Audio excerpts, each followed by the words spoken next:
Good morning. I see the comment section is popping off this morning and I'm loving it. So good morning. Welcome to What? Where it is my show and we just talk about whatever we want. Usually issues or some fun stuff, Halloween time. So I always do some fun stuff at the end. So welcome. Les Bone, thank you for being the first in the audience. You're awesome. Thank you so much for coming. Hi, Holly. No notification yesterday or today. I had to guess. Oh no.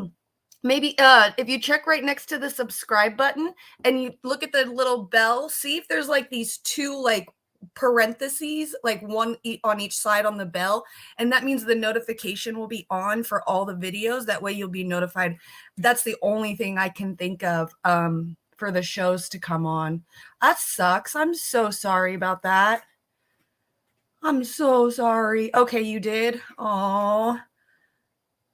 I don't know what's going on. I'm pretty sure. I mean, YouTube keeps shutting me down during my lives and stuff too. So maybe it's just, like I said, like the last couple days, I'm like in the eye of Sauron when it comes like Lord of the Rings, you know, the big eyeball. Once YouTube saw me, I have not left its sight. Like it is they are trying to like censor me big time. They'll shut my show down just automatically out of nowhere. Um just for watching a video, things like that. So I don't, that's the only thing I can think of is that YouTube is being a big bully to me. They're like the big kid with the magnifying glass, and I'm the ant. And that's how I've been feeling the last couple days with YouTube. Like I literally, every time I go on live, I'm like, my stomach starts hurting and I'm like, please don't fuck with me this time, YouTube. So it has to be YouTube. That's the only thing. Yeah, exactly. It's CIA tube. It has to be. Yeah. Well, if yesterday was anti-bully day, then YouTube sucks because they keep bullying me all the time. They really like literally just shut me down yesterday in a video, and then I paused the video and I was like, oh my god, I'm shut off, and then like 20 seconds later it came right back on. The day before it shut me down completely. I had to start a whole new stream, and I'm not even doing anything. All I'm doing is watching videos. Like I might be watching them maybe a little bit too long and not doing like the stop and talk thing that, you know, a lot of like the YouTubers have to do. So I just got to figure out like that safe point of like amount of time I can watch before I have to pause a video or something. Cause I thought I knew, but I guess I don't. And they keep messing with me and it's so mean. Like my music at the beginning, I have to, that's my brother's music. My brother made me that music because the music that I was using before, they copyright strike me. Well, they gave me a couple of warnings and they're like, hey, your music keeps getting copyrighted. And I'm like, they're like, it's for Storyblocks Audio. And I'm like, I paid for this. I paid for this song. This song is like, I can use it. I'm able to use it. Why do you guys not let me use this stuff? So I was just like, you know what? I'm just going to stop trying to fight it every time. And I'll just ask my brother for a song. And so he hooked me up with a song. I'm telling you, YouTube is a big old bully. That's all they want to do is just bully, bully, bully. Less bones. Yeah, it's been brutal. So how has my day been? Yesterday was good. Got the clips out. Some funny stuff happened yesterday. So Joe Evans went live yesterday for his show, which I feel so bad. I did not know his show was yesterday. I thought it was today. So from now on, I'm going to give him his proper accreditation, you know, accreditation, I guess it's called credit, give him the proper credit that he deserves for his show. I thought it was today. So I was like ready, you know, like yesterday, I was like, tomorrow I'm going to, you know, make sure Joe gets his, you know, promotions and everything. And he ended up going live yesterday and I feel so bad, but it was really funny is he went live on my Twitch channel and all of my friends are like, you're live right now. Oh my God, you're live right now. And I'm sitting here like my friend Sally right here, this right here, it's me, Sally. And then my buddy Josh was like, are you live right now on your Twitch? And I'm like, I'm playing Fortnite with them, trying to get like a quick hour in before I had to go on the Rochford Files last night. And I was like, I'm not live right now. I'm not streaming my video game or anything. And he's all, you're live right now. And I'm like, what the heck is going on? And so I check my thing and it's Joe. And I'm like, oh my God, Joe's on my thing. How much fun is that? And then Les Bones yesterday, he posted up on Twitter that he said he thought it was Joe, the STFU shitlib guy, the one that makes all the really cool compilation videos. He thought it was that Joe that was live on my thing. So he tweeted and tagged that Joe and said, STFU shitlib is live on Jimmy's Twitch channel right now. Poor Joe was like, that's not me. So I had to put in the comments, I was like, we have too many Joes. There's like way too many Joes that we know. So it was really funny. Joe commented on my Twitter this morning, and he said he enjoyed my my comments and all the people that were in my Twitch. So whoever was in my Twitch yesterday, thank you so much for giving him attention that he deserves, because he like absolutely loved you guys. And if you guys love him that much, I told him that he is more than welcome to take my Twitch and live stream on there as much as he wants to, because he's all, your audience is lit. And I'm like, I know, I wish they would come in the morning so we can all be lit with all those cool emojis. It'd be so much fun. And oh, it was just freaking hilarious. Right, Josh? Yeah, see, there's Josh. No more Joes. That shit was so fucking funny. Just everywhere, all over the place. Everybody's like, why is Jimmy live right now? Oh, it was so funny. Good morning, Go Start. How are you today? Yeah, right. Oops, Les Bones. Les Bones was my favorite part of the whole thing. Poor Joe.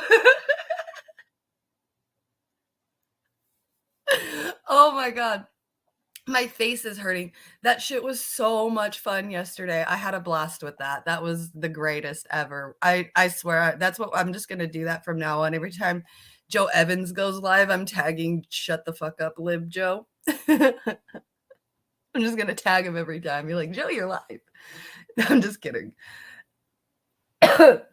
You were messing with him? Yeah, right. You got caught. You got caught. You messed up. You thought it was the wrong joke. Come on.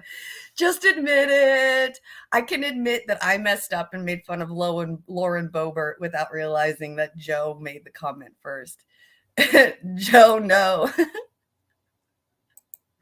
That shit was so funny.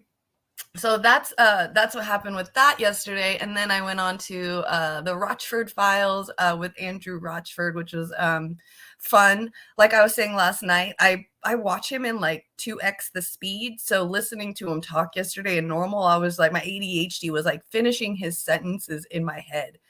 So I was like, this guy is slow talking. Oh my gosh. I was like so used to the 2 times the speed, but it was a lot of fun.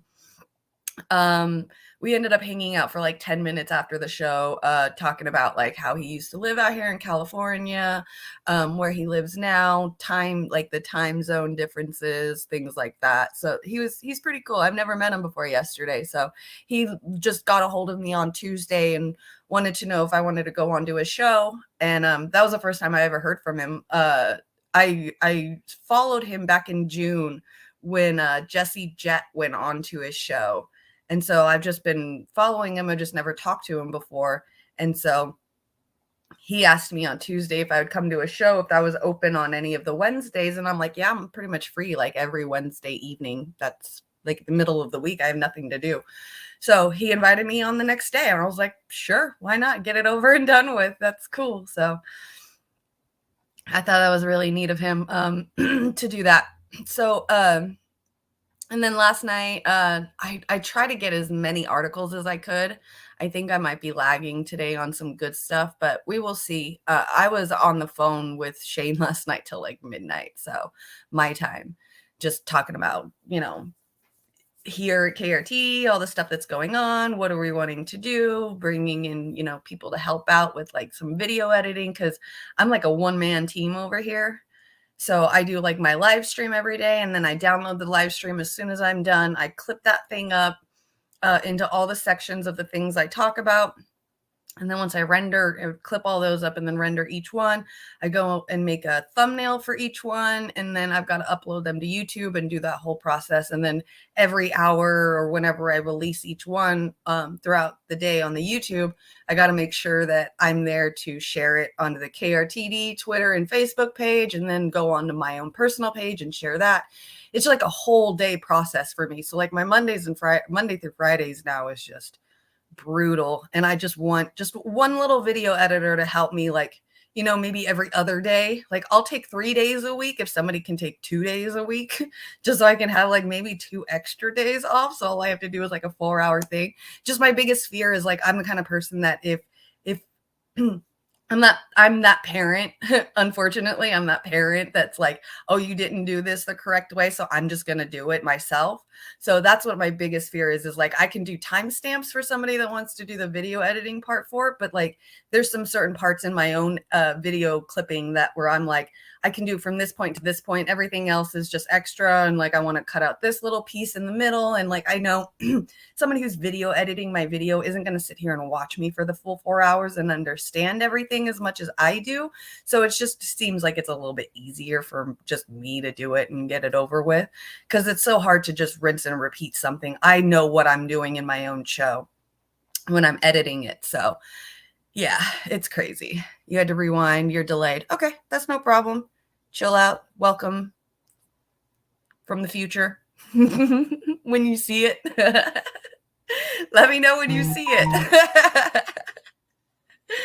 Oh, okay. You knew it was a different Joe. You just talked about it before. I seriously thought that you messed it up. I was so excited and so I thought it was so funny. Even Joe thought it was funny. So, and Joe's my buddy. Like I've been doing the thumbnails for his compilation shows and so me and like, I'm not saying like I don't want to sound all like cool and hoity toity, but he likes me. He thinks I'm cool. He really enjoys my thumbnail graphics. So he's really nice and really really interesting and fun. So don't even worry. Like it's cool if you guys did it on purpose, but you should have keep it as like, oh, I fucked up. That would have been so much more fun. Way more fun. That was the joke. Okay. Oh, good, Holly. Thank you. Okay. Sent me a link in Slack. Let me pull up Slack really quick and I'll see what it is.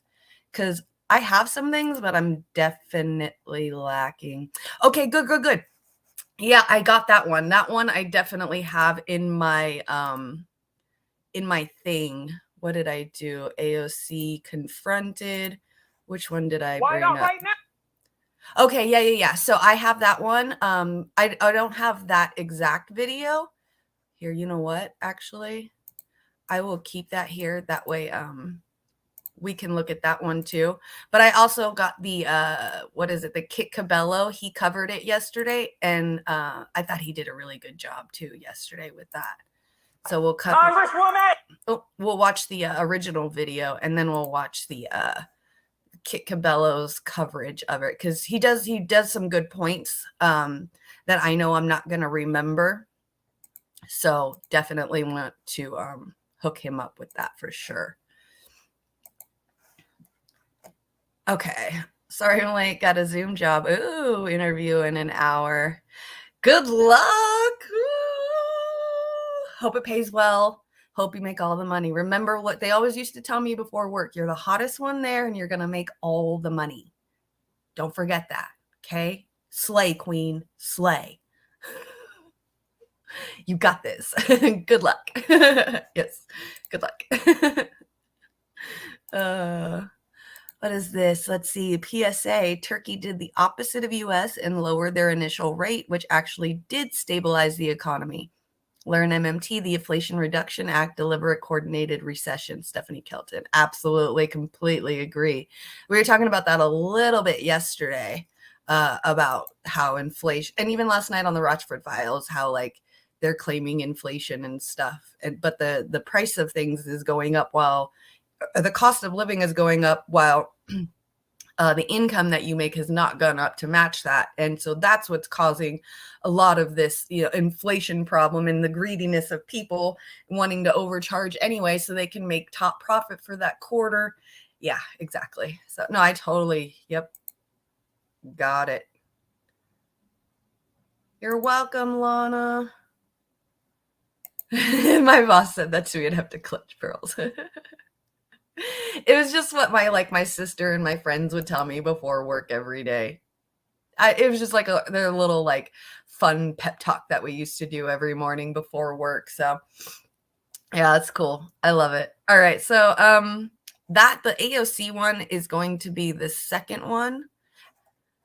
I have the first one up, and the first one is pretty short. I didn't want to do too much on it. Yeah, because there's not too much about it that we can really discuss. So here's this is what happened yesterday. So a judge said that Alex Jones has to pay close to $1 billion in reparations towards these families.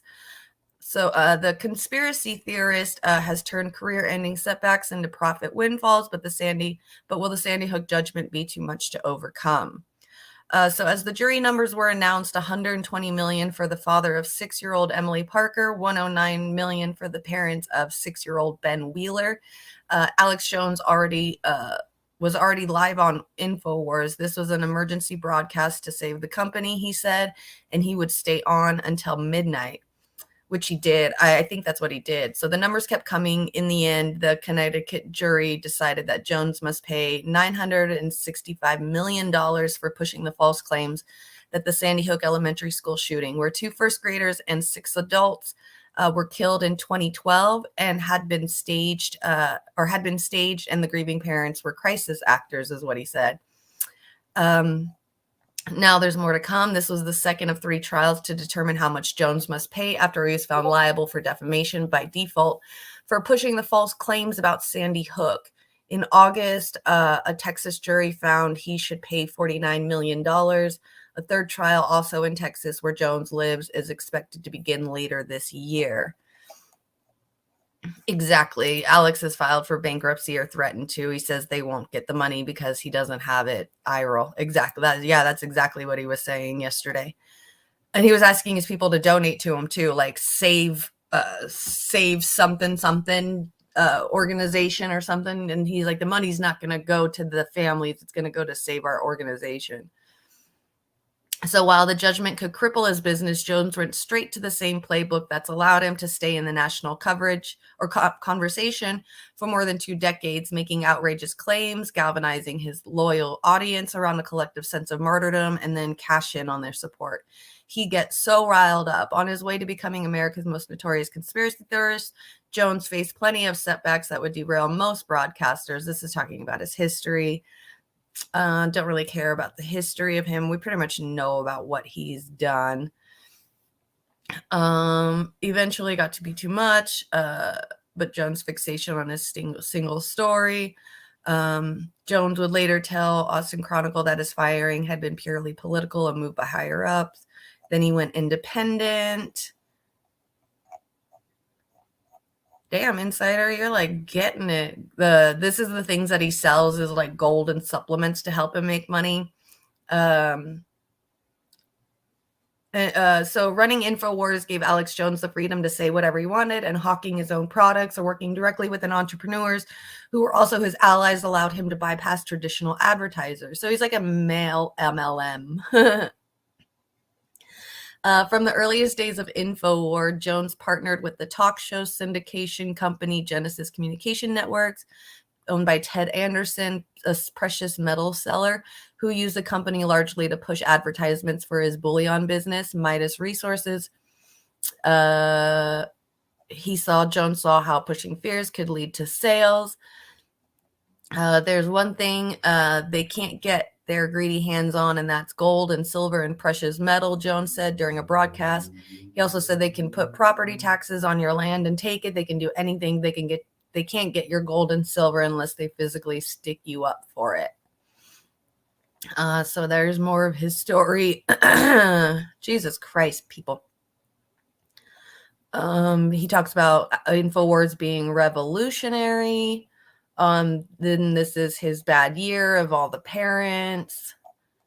Jeez, Insider, you're going full-blown crushing globalist. Longtime informal advisor to Donald Trump, Roger Stone, and Alex Jones speak to reporters in December 2018. That's disgusting. Roger Stone is gross. These conspiracy theories might sound different stories, but in Jones' world, it's really one single story that there's a shadowy group of globalists working in the upper echelons of society to create a totalitarian regime. Tripling down on his things, the words "the most censored news broadcast in the world" now appears over his online broadcast. We're in a toe-to-toe battle with the globalists. When you stand up like I've done, they come after you. I mean, he's even gotten so like far off the edge that when he went on Channel 5, that dude's like YouTube thing, he was like, I killed him, I killed the kids, I did it. So he's like really, really going down. Let's see. What's he going to do? Go play golf. This is his life. This is a passion for him. So they're just saying that he's going to keep doing it. Here, let's watch. Sucks. It's a Fox thing, but we'll see how it goes and how it works. Breaking Alex Jones. There we go. Roman numeral 1, compensatory damages, instructions. Fill in both numbers for each plaintiff, then go to section 2. Please enter your damage Damages assessments for each plaintiff on the lines below. To plaintiff Robbie Parker, A, defamation/slander damages past and future, $60 million. B, emotional distress damages past and future, $60 million. Total fair, just, and reasonable damages to plaintiff Robert Parker and against Alex Jones and Free Speech Systems at line A and line B, total $120 million. Initialed by juror number 1. To plaintiff David Wheeler, A, defamation/slander damages past and future, $25 million.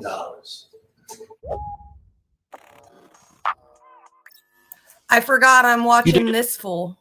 He's like the only way I could find all this shit. Here's the part. I do not want to sit here and watch this guy.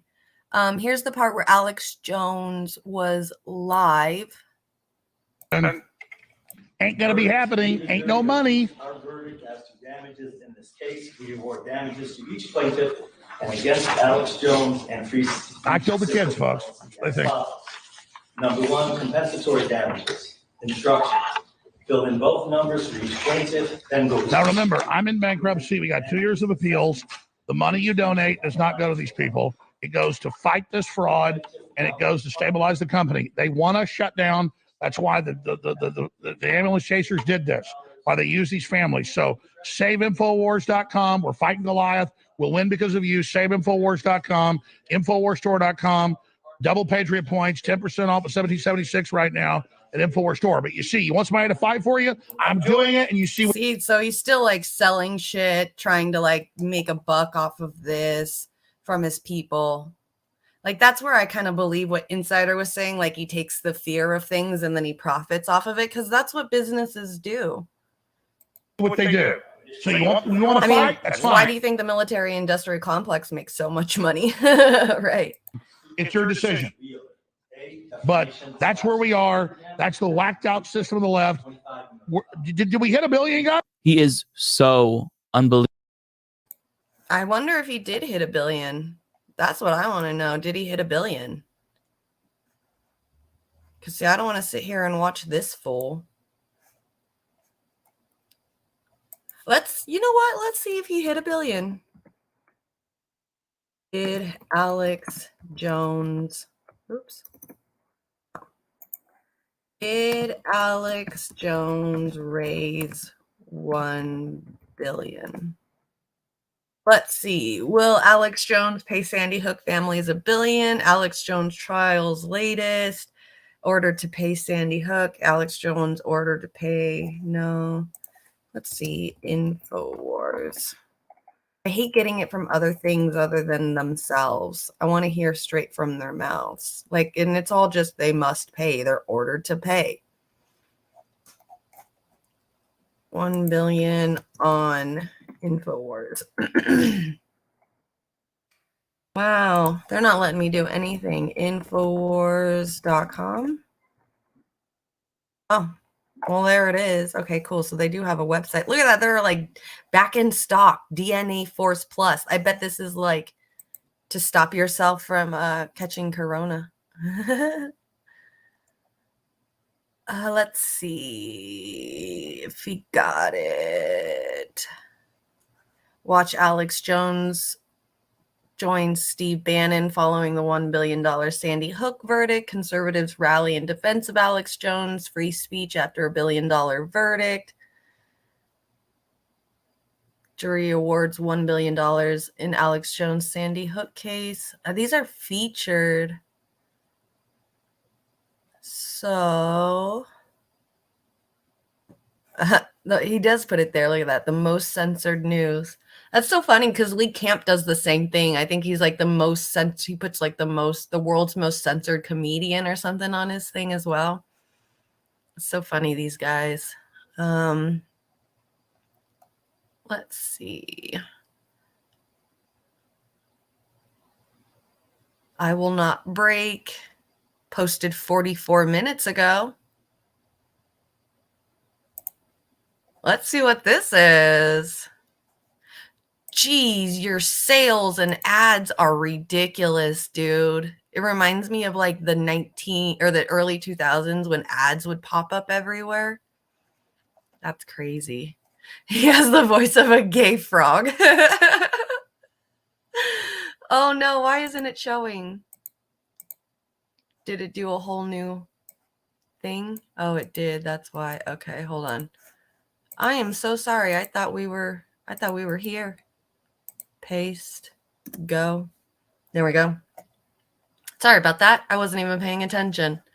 I was looking at the InfoWars and all this stuff. My bad. Yeah, I dislike seizures of assets, but Alex would be my exception. They should raid his bank account. What he will probably do is put the money in a business account as protection, which is what he's doing. I mean, he's like selling the stuff and saying that you can buy it to save his company, instead of like, he's like, this money isn't going to the families because it's not my personal money. This is to save the company, and we're already in bankruptcy. So yeah. Lee Camp is the world's most censored comedian. That's his tag. Yeah, it's so funny. Because I like when I saw this part, like the world's most censored news person, I thought that it was very similar to the two. But they're completely different people, obviously. But it was just really funny to see the similarities of it. So here's his video. We should watch it. Let's watch it. I mean, he's not on YouTube, so it's not like we can get banned, right? Oh God, I'm always doing shit I'm not supposed to be doing. I'm fucking trying. I told oh well, let's when do the it. jury went to deliberations last Thursday, I told Norm Pattis, I said, I think they'll come in on Wednesday in the afternoon. I don't know how I know this stuff. The more I go with my instincts, my spirit, it's just, I told the crew it'll be $1 million. It is. And it's just, you have that same instinct, that same spirit. And I also said, I think it'll be Wednesday. Let's do the emergency show Wednesday. I announced it on Monday. And here we are. So, hey, we got the Holy Ghost, folks. It's hard to beat. Nobody can beat it, actually. It's a little sarcastic comment there. Can't beat it. And so I'm in the arena. Appreciate Robert Barnes. Appreciate Norm Pattis. Owen Schwartz coming here with some other big guests, some other breaking news. We're going to midnight tonight. Appreciate him working so hard. Appreciate this crew. Now I want to explain. They want to lie to you and say, don't bet on InfoWars. Don't donate money. Don't give it money because we're going to shut it down. Really, we got 2 years of appeals. 2 years of appeals. And everything going on in the world, it's not going to matter in 2 years if we don't turn this around. So they're so pissed. And by the way, I didn't know they don't understand like the what is it, like the loyalty of the Democratic Party. Like they're literally years and years after Trump is even president, they're still trying to get him for shit and trying to send him to jail. And he thinks that they're going to give up in 2 years after he does all of his appeals. Like, I don't think so. They're not going to give up. They're not. Absolutely not going to give up on him. They're going to keep going after him. He's crazy. Anywhere with backers and do a show. And don't think that's not there. Okay. Lucky. So all they've done is make us bigger. You think if they hadn't done this, the book. I have to say that's really cool. That's really, really cool that he follows you. That's the last comedy show I ever went to, like a comedy stand-up thing, was Lee Camp. And I think that was back in, it was like 2017, 2018, I believe, somewhere around there. He did a show here, a stand-up comedy show at the Laugh Factory out here. And that was really cool. And what was really interesting about seeing him in like all of that, because, oh, let me fix this. So at the time, I had no idea that he was dating and with that girl that he's with. And she was the one that did the song for his Redacted Tonight show on RT. She was the one that sang that song at the beginning before he switched it. Like he changed the song and then the show ended, like RT canceled him. That girl that sang the song, I guess, is, now his wife, because they just had a baby. I had no idea back then. And when I watched her open, and then I watched her, because she opened for them, she played like a couple of songs for us, and then he went on stage and did his show. And I thought it was so cool. Like I thought that those two would be perfect together. When I saw him on the stage, I was like, she is gorgeous. And like they could be like super cute couple. I think they would be amazing couple, and ended up being together anyway. And they just had a kid, and it's really cool to like, I knew that they would be cute together, and then coming to find out years later that they actually already were. So that was really, really neat to see that, because they are just like the perfect, cutest couple. Like, screw, Kyle and Crystal together. Like, that's not my power couple. My power couple is Lee Camp and his lady. I think they are absolutely adorable. Eleanor. I think they're an absolutely adorable couple. And I got a chance one time to be on a panel with Eleanor. I think it was like a Sabby Sab show about 6 or 7 months ago.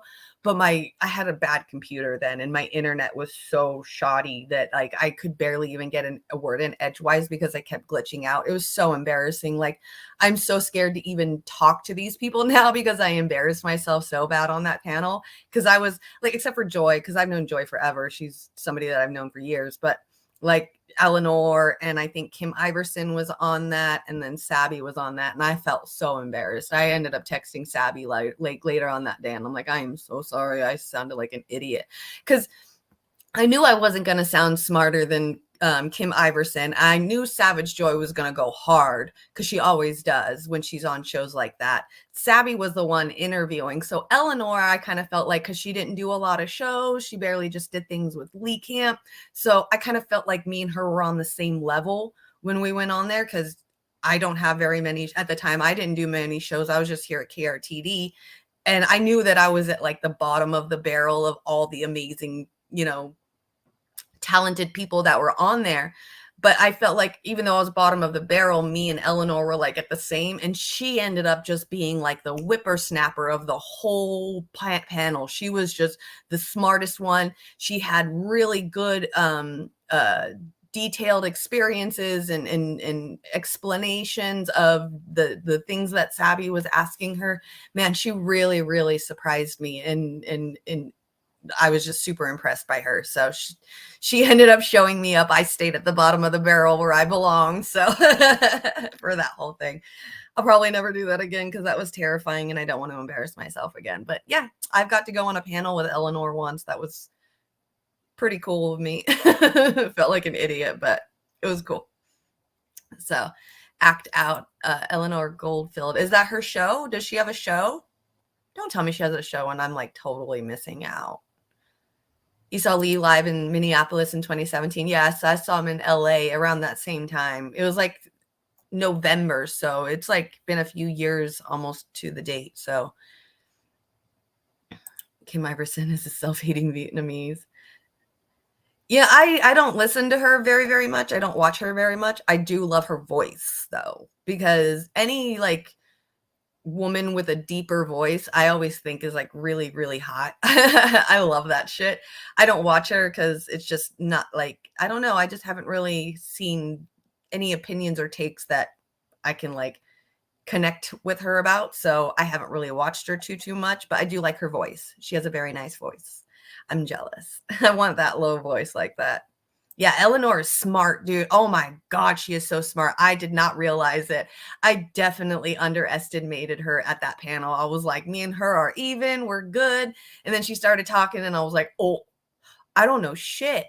Holy fuck, this girl had like papers ready. She took notes and shit. It was horrible. Thank you. I felt like such a nerd. Go start. I would love to see that. I can't highlight the messages or the things. Actually, here, you know what? I'm gonna pull it on my phone. Let's see, what is this? Because it's just a Twitter, right? Yeah. Oh, so she does weekly show on free speech TV that digs into censored stories, creative and grassroots activism, and how to get involved. Oh, neat. Okay. I'm going to follow that. Oh, she's got more following than I do. Of course, she's with Lee Camp, so of course she is. Okay. I'm not even following Eleanor. See, you guys, I'm telling you, I am the worst when it comes to following stuff. Yeah, she's out here sharing like Misty's stuff for Assange. Sharing government secrets show. All right. Fight Don't Starve, September 8th. The Bootleg Coal Rebellion, Pennsylvania Miners. Who is she bringing on? Join Mitch Troutman. Okay. Well, good for her. I'm glad that she's doing things. Thank you for that, Ghost Start. Now I can start watching her stuff too, because I want to try to I want to get away from mainstream stuff, like what we were just watching right now with the Alex Jones thing with the Fox News. I want to try to start getting away from that a little bit more. So, and plus, like, this whole show idea too, like, part of the idea for the show was starting like a fresh blank YouTube and see what the algorithms kind of bring to us while we watch stuff. So I'm going to be starting that soon. I just wanted to kind of take this week, just kind of mesh what I want and then the news to kind of figure out how I can mix the two together and make it more coherent. But then, like I said, I still want to try that algorithm thing of trying to see what it'll show. So hi. Oh my goodness, you're over on Twitch. I seen you over on Nikki's stream, so good to see you. Thank you for coming. Yes, Kim Iverson, I was just saying I absolutely love her voice. She has a great voice, and I've been on a panel with her and I was just super intrigued by all the women. And we were just talking about Eleanor too, Lee Camp's wife. How really smart she was on that panel. So yeah, good to see you though. Thank you for coming and hanging out with me. I appreciate you so much. Actually, here, let me I think if you I do a little bit of back and forth on rating on Twitch between Nikki and Hardlands Media. I get off of here about 2 p.m. Pacific time. So I will start following you on Twitch if you want to. And then if you're live, I will be more than happy to go and raid you as well. I want to, hook up people in the Twitch community, because we definitely need some see. Manara is life. Oh, life, right? Yeah, I knew that. That's so funny. I type in Manara is life and it sends me to capybara is life. Oh, that's so funny. I thought you have a YouTube channel, or I mean a Twitch channel, Manara. Oh, you're Manara's fan. Okay. That's right. How do I find Manara on here? Because I don't want to forget you guys. Oh, no. Manara. Okay. Is Manara has a Hello Kitty picture as a profile? Half Hello Kitty, half flowery Hello Kitty. 25,000 followers. Is that her? Kim Iverson is my number one. Nice. Good job, Manara. All right, I'll follow that one. She's got a lot of followers. 25,000. Dang. Get it, girl. Jesus Christ. I love Kim Iverson like Almanara loves Andrew Tate. Jesus Christ. Oh, Almanara Report. That's right. Oh, wait. Isn't that a guy? I swear I've seen that. Almanara. Yeah, I've seen him before on Nikki's thing. She goes and she raids him. Okay. Well, cool. He gets the same amount of views as I do, so definitely want to hook him up. Almanara Report on Twitch. Thank you for coming by. That's really cool of you, and stopping by and saying hi and trolling. Okay, Top G. No. Have you been on Kim's not Kim, Nikki's Twitch, and there's like this guy that comes on, he's like an Uber Chad, and he's so disgusting. It makes me want to throw up. We don't handle, and we aren't really nice to tater tots around here. I am a very powerful, independent, strong female who doesn't mind speaking her mind. I spent 10 very long years in rundown strip clubs, dealing with probably the dirtiest, disgusting, male chauvinist, egotistical dudes I've ever met in my entire life, and probably anyone could ever meet. And during that time, I learned how to be able to finagle those guys into, I guess you wouldn't say finagle, I would say more or less like I'm able to talk to them. I'm able to get through to them.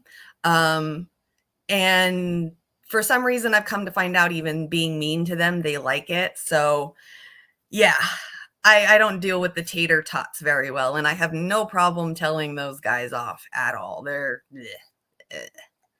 and I'm telling that I got the worst shit on YouTube because of it, man. My comment section for that Andrew Tate video was brutal, but I'm used to it. So hearing that I'm like, I got a pretty face, but I'm a dumb bimbo, I'm so used to hearing it. It's like nothing to me anymore. I'm like, just keep giving me views. You just gave me a view for that. You had to come on my video to comment. So keep coming at it, bro. Keep coming at it.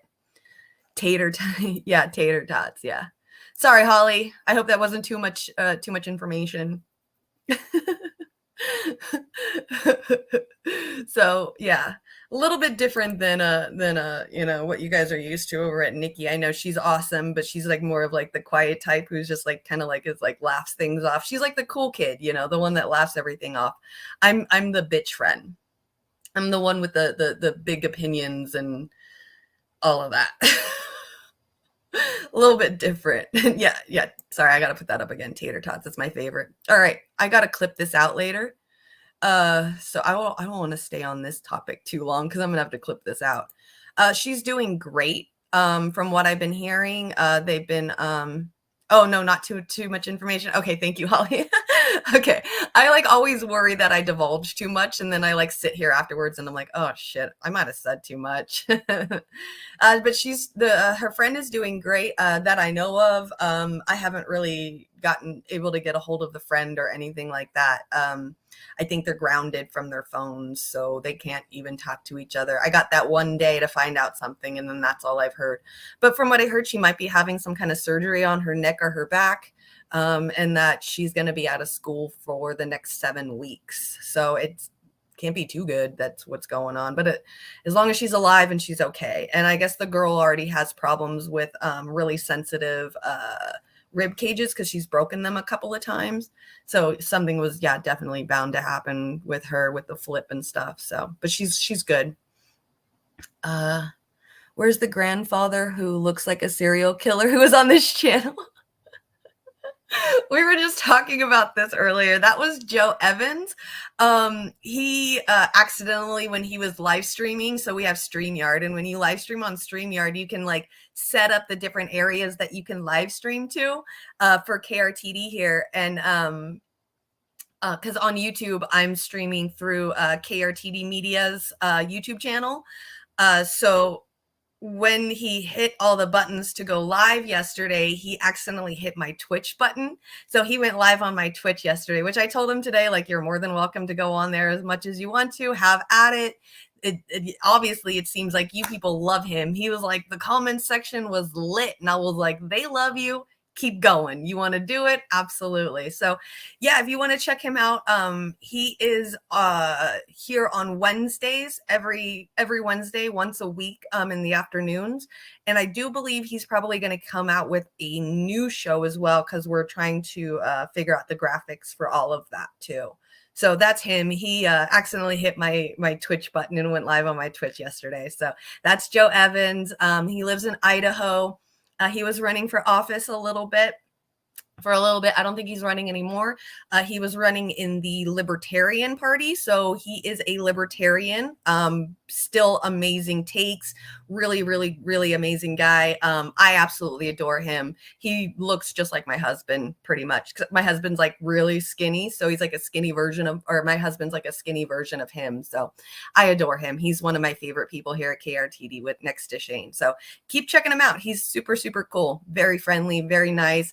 Good to have a different kind of opinion, like a libertarian's opinion on certain issues and topics and stuff. So Yeah, hopefully he'll start doing it more often on my Twitch. That would be a lot of fun to see him on there some more. So he's more than welcome to take care of him. She said, "Oh no, serial killer." He reminds me of my husband, but I do love the serial killer look. Like I say, my husband looks like Rob Zombie, so I think Joe looks like Rob Zombie and as well. So yeah, Idaho Joe Evans is who was on here yesterday. So you called him a grandfather. They called him a grandfather. Oh, one of these days somebody's gonna be like, "Who's that grandma on TV?" And I'm gonna be like, "That's it. There's that. Today is the day. Today is the day I am old."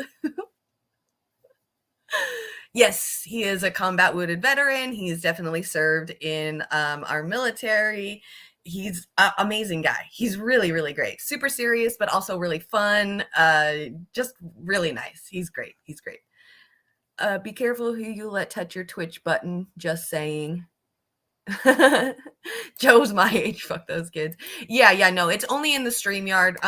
And the only people that go that have access into our StreamYard to go live and stuff is now, I think, is just me, Joe, Shane, and Amber. So it's not even a big deal. Nobody can come into there. It's not like our StreamYard thing is open access. So certain other people had access into it, but once you sign into a different StreamYard, you can't sign up into our StreamYard again until you use our email, our company email, and then that StreamYard will send the company email like a 6-digit number, and then we've got to send that to that person. They've got to use it, and then they can use the StreamYard with full access. So most of the people that were using it don't even have access anymore because they've started their own StreamYard and assigned into a different StreamYard on their computer. So they're kind of like done now. So it's good. Nobody can get on there. And I do not mind Joe Evans being on my Twitch. I don't mind Shane being on my Twitch. I don't mind anyone being on my Twitch. I figure, because we were talking about it last night about the Twitch thing, and Shane wants to put us onto Twitch for KRTD, but because Twitch and YouTube are competitors, they fight against each other. If you're live streaming on one and monetizing yourself, you're not allowed to live stream on the other to do the same. So what I'm trying to do is at least get ourselves up to a monetization part onto the YouTube channel, and then just use my own Twitch channel for its own thing. If it grows, it grows. I'm excited. That's really exciting. That's really fun. But since we can't do both at the same time, that's why I'm doing the streaming on my own Twitch channel. I just got an email back yesterday from Rockfin. A whole solid week of me filling out the creator application like every other day, just refilling it out over and over and over and over and over again. And Warren, just so you know, I used you as a reference for all of them. Sorry, just letting you know. But finally, I got the email from them yesterday. Apparently, they're saying that there is going to have to be some content that needs to be put behind a paywall, like premium content. So me and Shane last night were trying to figure out what we could do as additional premium content for people that's not going to feel like they're going to miss out on too much, but still meet the Rockfin recommendations so that we can become a creator on there. So we'll see how that goes. Hopefully we get to be a creator. I just got the email yesterday and I emailed them back saying that I am still interested, because they were like, well, here's some stipulations. You have to, put up some stuff for premium content. So I said, yes, I'm still interested. So I haven't checked the email yet. I'll probably check the email after I get off of this today, but we're going to be on Rockfin soon. I'm so excited. KRTD will be on Rockfin. Yay! It was so much work to try to do. I'm so happy that I finally got that email yesterday. That's all I've been waiting for, is just an approval email from them. All right, you want to do this? Let's go. And I was, oh man, it's disheartening, but it's kind of like an invite only type thing in there. So it's really, really cool that we're finally getting the invite. Yay, what's Rockfin? Rockfin is just like this. It's like a Twitch, a YouTube, just like any other one where you can put content up.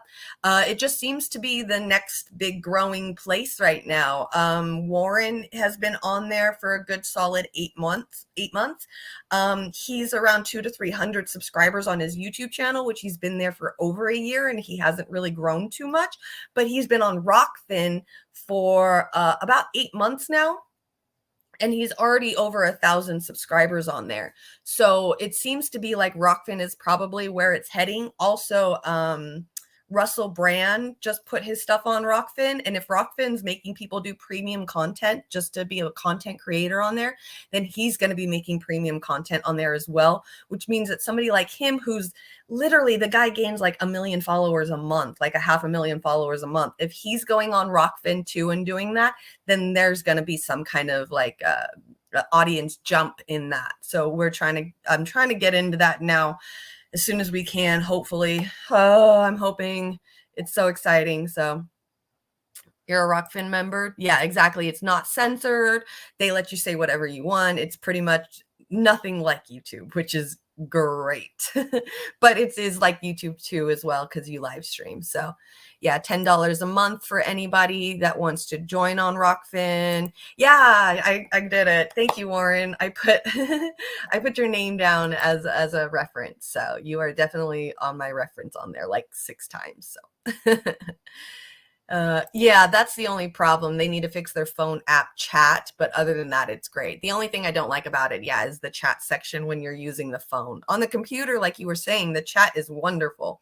It's the phone. It's like you can't, like you're in YouTube and you can see the chat, like how you guys are looking at it now. Like the chat box is super small, so you can see like one message, and then it just keeps scrolling every time somebody comments. And so that shows that. But then when you want to type something, like it just covers up the whole thing and you can't see anything anymore. So like you can be sitting there typing something up, and then you press the send button in there, and then all of a sudden it shows and you've got like 4 misspells.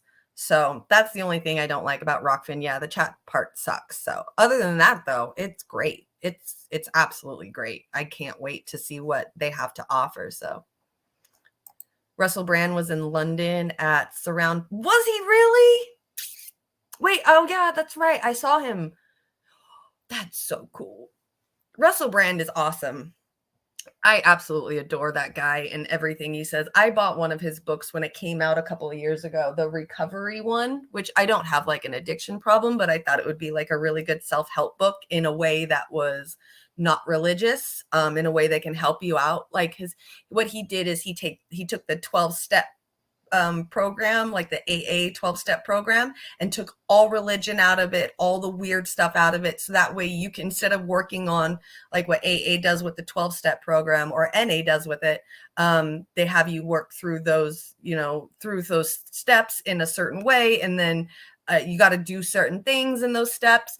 And he ended up making it his own way to where it's not just focused on drugs or alcohol. It could be literally any addiction that you have, from biting your nails to smoking to over exercising, whatever. Everybody has a habit in some way, shape, or form. And so he wanted to do like a secular, non-religious version of how to overcome those habits in a book called Recovery. And it's such a great book. I absolutely loved that book. I've read it twice now. So really, really good book. Russell Brand is awesome. Definitely loved him in Forgetting Sarah Marshall. That's pretty much where I first found out about him. Very great comedian, very great actor. Okay, now that I'm going to have to cut out a lot. Whereas, we're only at 10:50. I think that was like a half an hour. I'm going to have to cut out later. So that's not too bad. All right, let's finish watching Alex Jones. I will not bow, I will not break.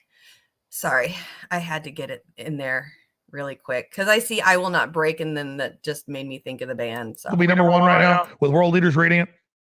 No, they screwed up royal. So I want to thank Robert Barnes. I want to thank Norm Pattis. I want to thank the rest of the crew. Robert, great job.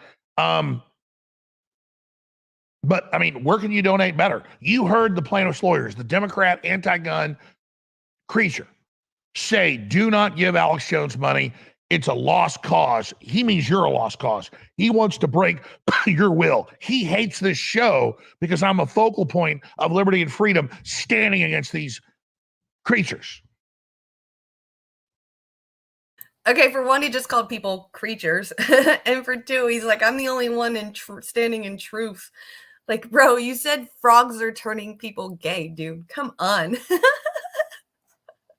But I'm not worried about it at the end of the day. I've already hit the next level in this fight, thanks to your support. And there's so many up and comers and so many great leaders. I'm seeing God's vision unfold here, but I've got more to do in the fight. So go to 1776coin.com. 1776coin.com. It's a fundraiser. So he's selling coins. Freedom coins, right? Because it's 1776. They're freedom coins. Man, Arena coin. There's a special running right now with 1776coin.com with the promo code 1776. You get $30 off of the coin. The coin's a fundraiser coin. Infowarstore.com. Holy shit. Did he say $37 off or it was $37 for the coin? That's insane. This shit looks like a fucking dollar piece. 1776coin.com. And you know the plaintiffs' lawyers are sitting there in their houses, in their miserable homes, in the horrible, wicked dungeons that they exist in, pissed I'm red-blooded. Pissed that I'm related to the founders of America. Pissed my family raised Colonel Travis's son. Pissed.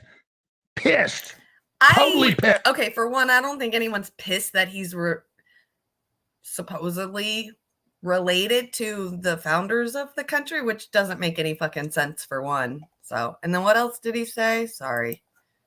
Pissed my family raised Colonel Travis's son. Pissed. Totally pissed that my family and your families as well were badasses. They cannot stand. So coming to America, practically almost genociding an entire race of people who already lived here, then enslaving people from another country to bring them here to use them for free work makes him awesome. This is that conservative mindset that I just seriously cannot understand. You think that America is just like, fuck yeah, hoorah, America. And it's really not. It's really not.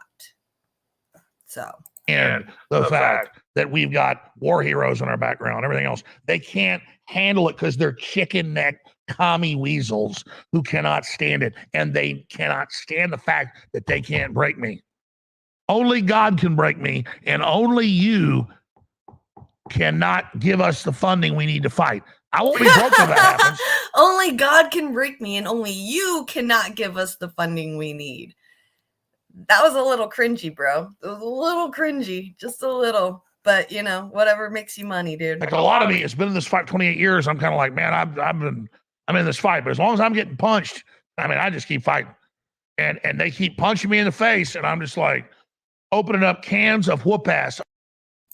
See, that's where I am with you, Lana. I am a descendant of all of that. One of the boats that used to bring the slaves over was called the Legionnaire. And my last name, my maiden last name is Lejeune. So there was a boat that brought slaves over named after my family. And I don't go around saying that my family's fucking cool. Like, no, it's depressing. It's disgusting. And I am ashamed of my history, of my family history.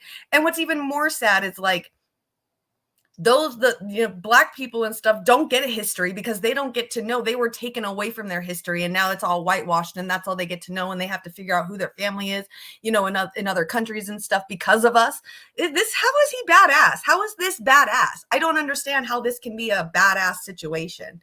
So yeah, only you. Yeah, I think he only meant only you can give. Yeah, but he cringed it and messed it up. But I'm all right with that. We can sit here and make fun of him. So yeah, I'm with you. There is nothing cool and exciting about having your family history ruining the lives of others to use them as slaves in America and genociding people who already lived here just so you can have the land. I think it's wrong. That does not make us cool at all. At all. I'm ashamed. over and over again because I don't know how to give up. I've never done it, never gave up one time.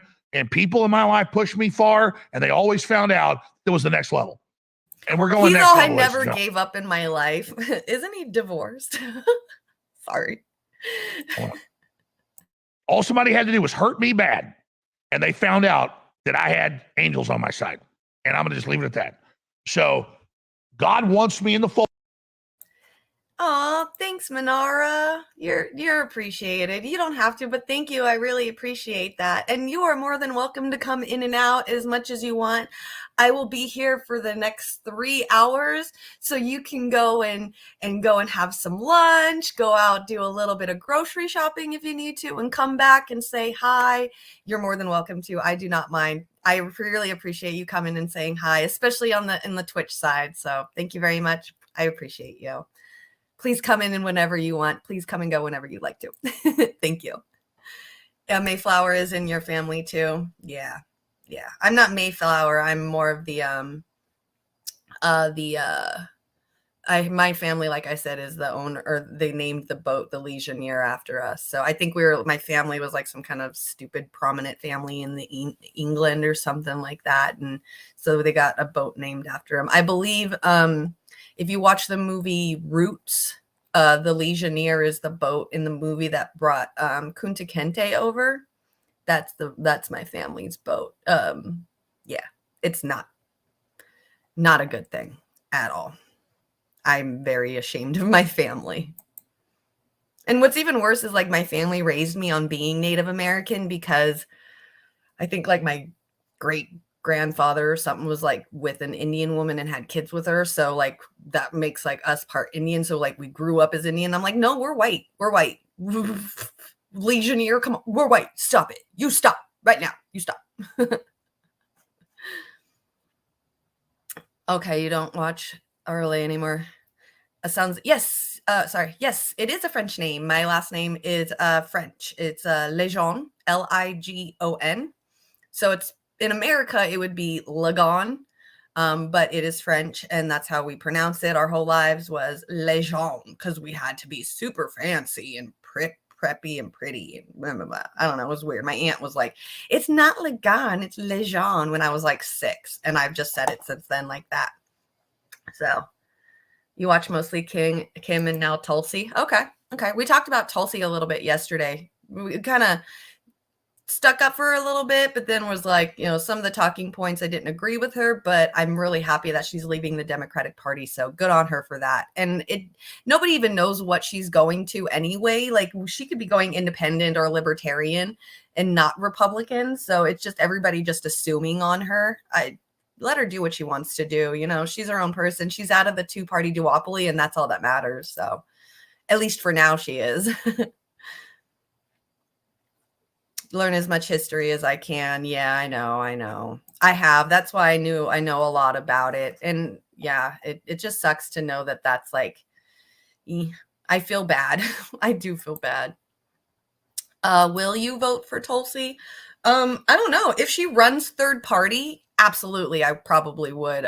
Anybody that's out of the 2-party duopoly is fine with me. I mean, the last main elections in 2020, I voted for, oh my God, I'm blanking out on his name. The really cool old dude that has the boot on his head, and then asks for like wants a free pony for everyone.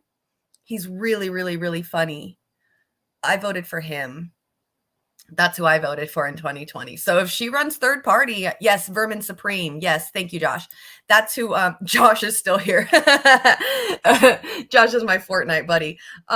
Okay, so yeah, that's who I voted for in 2020 was Vermin Supreme. So if Tulsi goes for third party, I mean, I'll probably vote for her if she still has the kind of issues that I agree upon. So it just depends. It depends on when it comes and what happens.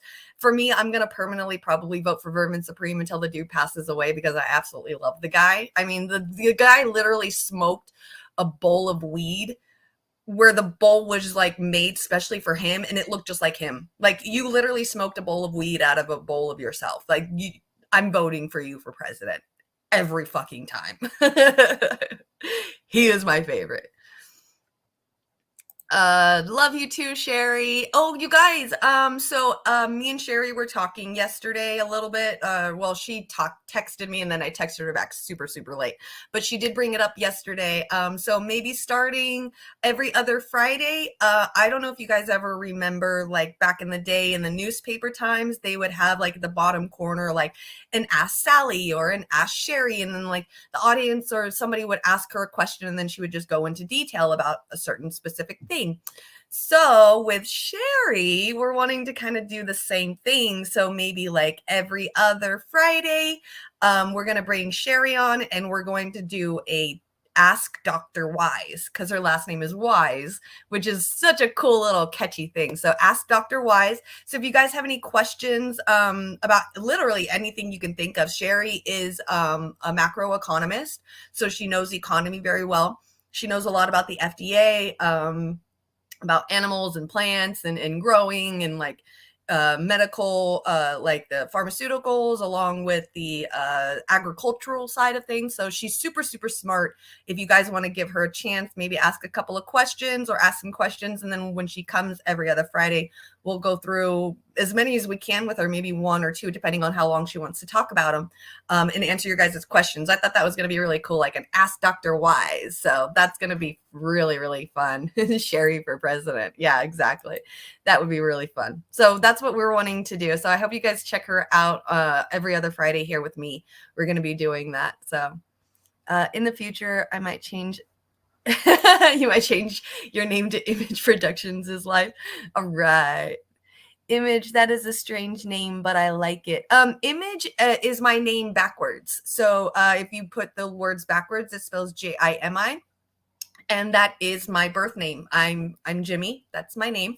And so I thought it was really cool to like start a little, my own little side production company. And I really think that it's cool that if you put my name backwards and you just sound it out, my name sounds like image, like a picture, an image of something. So I was like, I'm already doing media. I do graphic design. Image production seems kind of like in there with it. Plus it's my first name just backwards. So that's how that one worked. Huge help to Warren for helping me with that and the decoration for it and like the design and all of it. So it was really, really cool. Yeah. Ask the Wise Doctor. I mean, we can definitely do that. Yeah. Ask Dr. Wise, Ask the Wise Doctor. We can do all, I thought that would be really, really fun to try to get. Yeah, Jimmy. Thank you. Thanks. Thank you. Oh, you guys are so sweet. You guys are off the hook today and I'm loving it. Or as Joe Evans said, y'all are lit. You're fun. See, even my kitty agrees with you. She's like, heck yeah. Meow.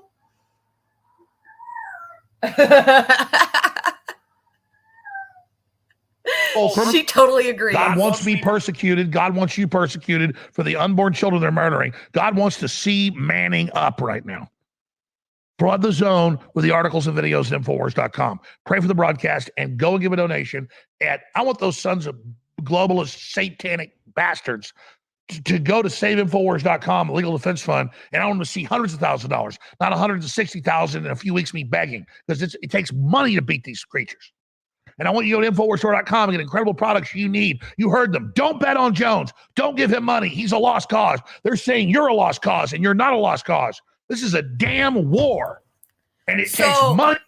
I'm a lost cause. You guys want to donate to me? Just saying. I'm a lost cause. I was a lost cause in my mid-20s. If anyone wants to help me out financially, shit. If it's that easy, fuck. How do you win wars? I got a few more tricks up my sleeve, though. God gave me. All right, we're going to go to break. Air Norm Patterson's press conference, a few other clubs. I got some tricks up my sleeve, too. You guys ready to say? Oh, I don't have my sleeves today. You guys are fucked. No tricks today. Only treats, baby. To take over. I'll be back, Lord willing, 11 a.m. Central tomorrow. Before that, there is American Journal with the great Harrison Smith, 8 a.m. Central. The coordinates are Infowars.com/show. God bless. Thanks for your support and good luck. And now we head to Connecticut and the second defamation trial of conspiracy theorist Alex Jones. You see, he did like the Alex Jones, and he was fired up, ready to testify. Don't listen to corporate media. Don't listen to the establishment. Don't listen to Republican Democrats. Hi, Steve. Good to see you. Mwah, nice to see you. Democrat leaders. Don't listen to think tanks. You want to hear why they fear Infowars.com. You want to hear why they fear Alex Jones. Go to Infowars.com and actually hear my show. Yes. Okay. And you actually use that word a lot with your audience. You call people tyrants, don't you? Only when they act like it. It was wild at times. That was a good one. He's like, you call people tyrants only when they act like it. I got to agree with him on that one because there are some motherfucking tyrants. I mean, he's one of them, but still, he's right. Times in Connecticut today. On his first day in the courtroom, Alex Jones did what Alex Jones does. I didn't generate this. I was the first person to say it. American gun owners didn't like being blamed for this, as the left did. So we rejected it mentally and said it must not be true. Near the end of the day, the whole thing devolved into chaos. But I legitimately thought it might have been staged, and I stand by that. And I don't apologize for it. And don't apologize, Mr. Jones. Please don't apologize. Now, I've already apologized to the parents over and over again. We know I don't apologize to you. Don't apologize to you.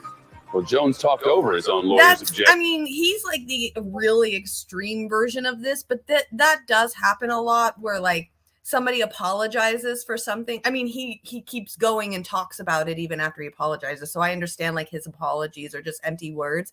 But I do notice like in, at least in like the Hollywood sphere, like somebody will apologize for something and then like years later they'll bring it back up and they're like, you're horrible for doing this. What were you thinking? And the person's like, I apologized publicly like years ago. I'll do it again if you want me to, but holy shit, like I already apologized and try to make up for it. And people were like, well, I don't remember, so you didn't do it.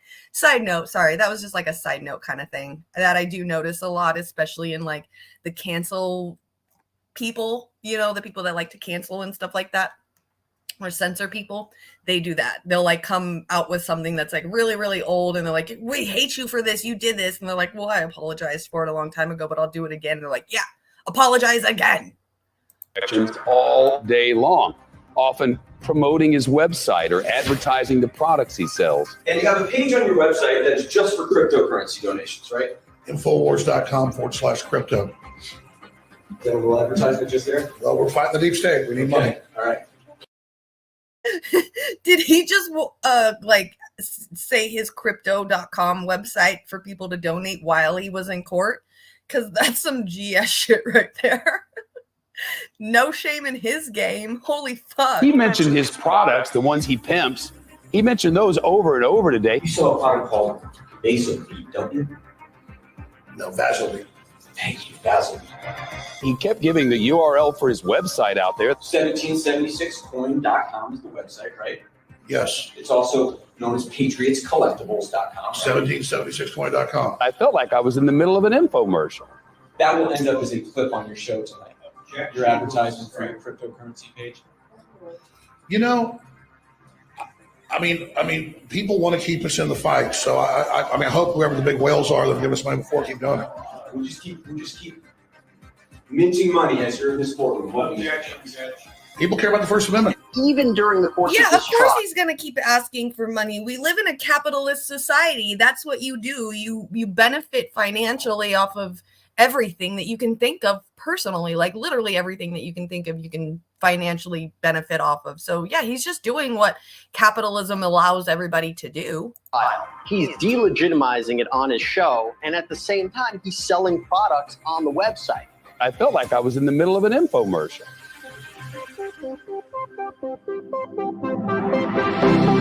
He's like, I felt like I was in the middle of an infomercial. Well, now you are.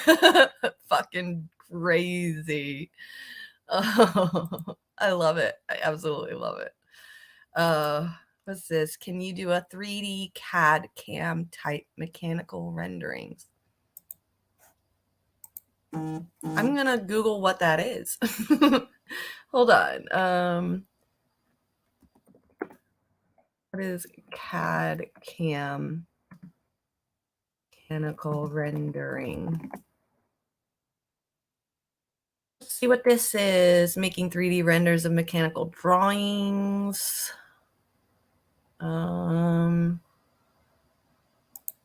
Flat World Solutions, 3D renderings. Oh, like 3D printing and stuff? No, I don't think I can do all that yet. I'm not that techie.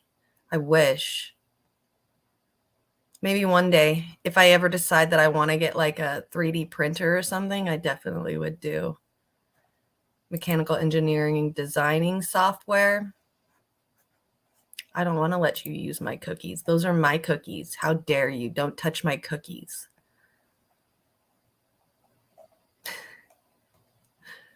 Okay. Yeah, no, I wish I could do something like this. This is actually the kind of design stuff that my daughter wants to get into. So for sure wants to get into this. She wants to be like a design engineer. So, and that's pretty much what that is. Yeah, I wish I could do it. Can't do that. No, that would be fun though. That would be fun. I would be making money because I would be printing up some stupid stuff, some dumb things like wobbly rings or like weird earrings and headbands and stuff. I'd just be making the dumbest shit ever. Some like cosplay clothes. That would be fun. 3D printed cosplay clothes. That would be a blast. Okay. So we were officially on that for almost an hour and a half. That's going to be fun to clip out later. Yeah. Okay. So what's next? Oh, yes. Okay. So yesterday, AOC was getting, well, what they put is she got heckled by her supporters. So we will watch this really quick. It's only 2.5 minutes long. And then I want to watch Kit Cabello from Heartlands Media. He did a really good thing on this. He has a really good take on this. So we'll check this out first and watch this a little bit. None of this matters unless there's a nuclear war, which you voted to send arms and weapons to Ukraine. Tulsi Gabbard, she's left the Democratic Party because there are a bunch of war hawks. Okay? You originally voted, you ran as an outsider, yet you've been voting to start this war in Ukraine. You're voting to start a thermonuclear war with Russia and China. Why are you playing with the lives of American citizens? You're playing with our lives. There will be no neighbors if there's a nuclear bomb. You voted to mobilize and send money to Ukrainian Nazis. You're a coward. You're a progressive. Oh, he said it. Did you hear that? He said you're funny Ukrainian Nazis. You get it, dude. You fucking get it. See, this is the kind of shit that we need. Like, you go in there into office making us think that you're super progressive and you're going to change shit around. And she ended up not any different than all the fucking rest of those people like Nancy Pelosi and shit. Ended up just the same as all of them. She deserves this. This is the kind of thing that we all need to do to our representatives. Every fucking single one of them. You against the war mobilization. He's telling the right truth. You have done nothing. Tulsi Gabbard has shown guts where you've shown cowardice. I believed in you, and you became the very thing you sought to fight against. That's what Damn. You are the establishment, and you are the reason why everybody will end up in a nuclear war unless you choose to stand up right now and denounce the Democratic Party. Will you do that? Yes or no? Okay, simple. Are you going to stop nuclear war? Yes or no? There is no line because this is bullshit. None of this matters if we're all dead. None of it. You know that.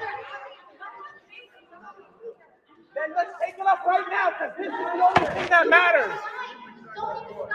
This is the only thing that matters right now. We could be in a nuclear war at any minute and you continue to fund it. That's what's going on. Why not right now? You're the liar here. Do you hear that? She said he's being rude. That's why she won't talk to him. Like, that's your constituent, lady. Girl, get over your fucking self. Just because he's not coming at you the way that you want. I swear to God, she's turned into a career politician, and that's all she fucking lives by now. Terrible.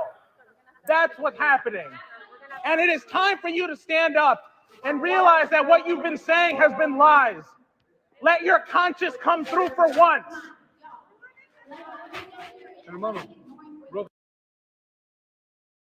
Okay, so that's the Joe Rogan experience. I don't know why I did that. I hate how it goes to the next thing, whatever it is. So here is Kit Cabello going off about this as well. He had a lot of really good takes on this. So we shall watch him. You guys go over to Hard Lens Media right here. Go ahead and go and subscribe to them. Check them out. Kit is awesome. Jerry over there is great with the Chicago Corner. I'm going to be asking him to join me here every once in a while because he used to do Fridays once a month with Shane on the news show. So I'm going to probably bring him on here to come and hang out with me maybe once a month if he's more than willing to. I just have to ask him first. But we're really close with Harlan's Media, Kit, Daniel, all the ladies, Lainey. They're all amazing. So go check them out. Go give them a follow. They definitely deserve it. They're like getting up to like 40,000 subscribers. They're fucking rocking it right now. I'm so fucking proud of them, of how good they're doing. Okay. Oh, here is Mr. Kit. Look, another dude with a mustache and a beard and long hair. I'm telling you, man, they're just all these like Rob Zombie lookalikes are everywhere. And I'm like, yo, I'm married and you all look the same. What the fuck? I can't handle it. My body can't handle it. You do know when Harlan's Media does go live, and this is just a morning edition. There will be our Thursday show at 4 p.m. Central Standard Time. Civically minded should be called out, and rightfully so. And again, shout out to everyone that's, again, joining us for this morning live stream. Apologies for it, but I think it's only fair that we gathered and fight for peace. So let's find out what exactly is going on. Congresswoman, none of this matters unless there's a nuclear war, which you voted to send arms and weapons to Ukraine. Tulsi Gabbard, she's left the Democratic Party because there are a bunch of war hawks. Okay, you originally voted, you ran as an outsider, yet you've been voting to start this war in Ukraine. You're voting to start a thermonuclear war with Russia and China. Why are you playing with the lives of American citizens? You're playing with our lives. There will be no neighbors if there's a nuclear bomb. You voted to mobilize and send money to Ukrainian Nazis. You're a coward. Now, I just wanted to stop here and just bring this out. Wait, side note really quick. Are you serious? Are you serious? Kit's last name, Cabello, literally means luscious hair. Does it really? Well, look at that luscious hair. He even has like that really hot, like vampire widow's peak thing that I absolutely love that shit. So there we go. Yes, I followed you. Everybody go check out Ghost Start. He put up his YouTube channel. Or is it? Yeah, his YouTube. Wait, is that your? Hold on. I just went to your YouTube channel and subscribe to your YouTube channel. So you're telling us to start following Jose Vega. He was just on Joy's show yesterday. I'm good.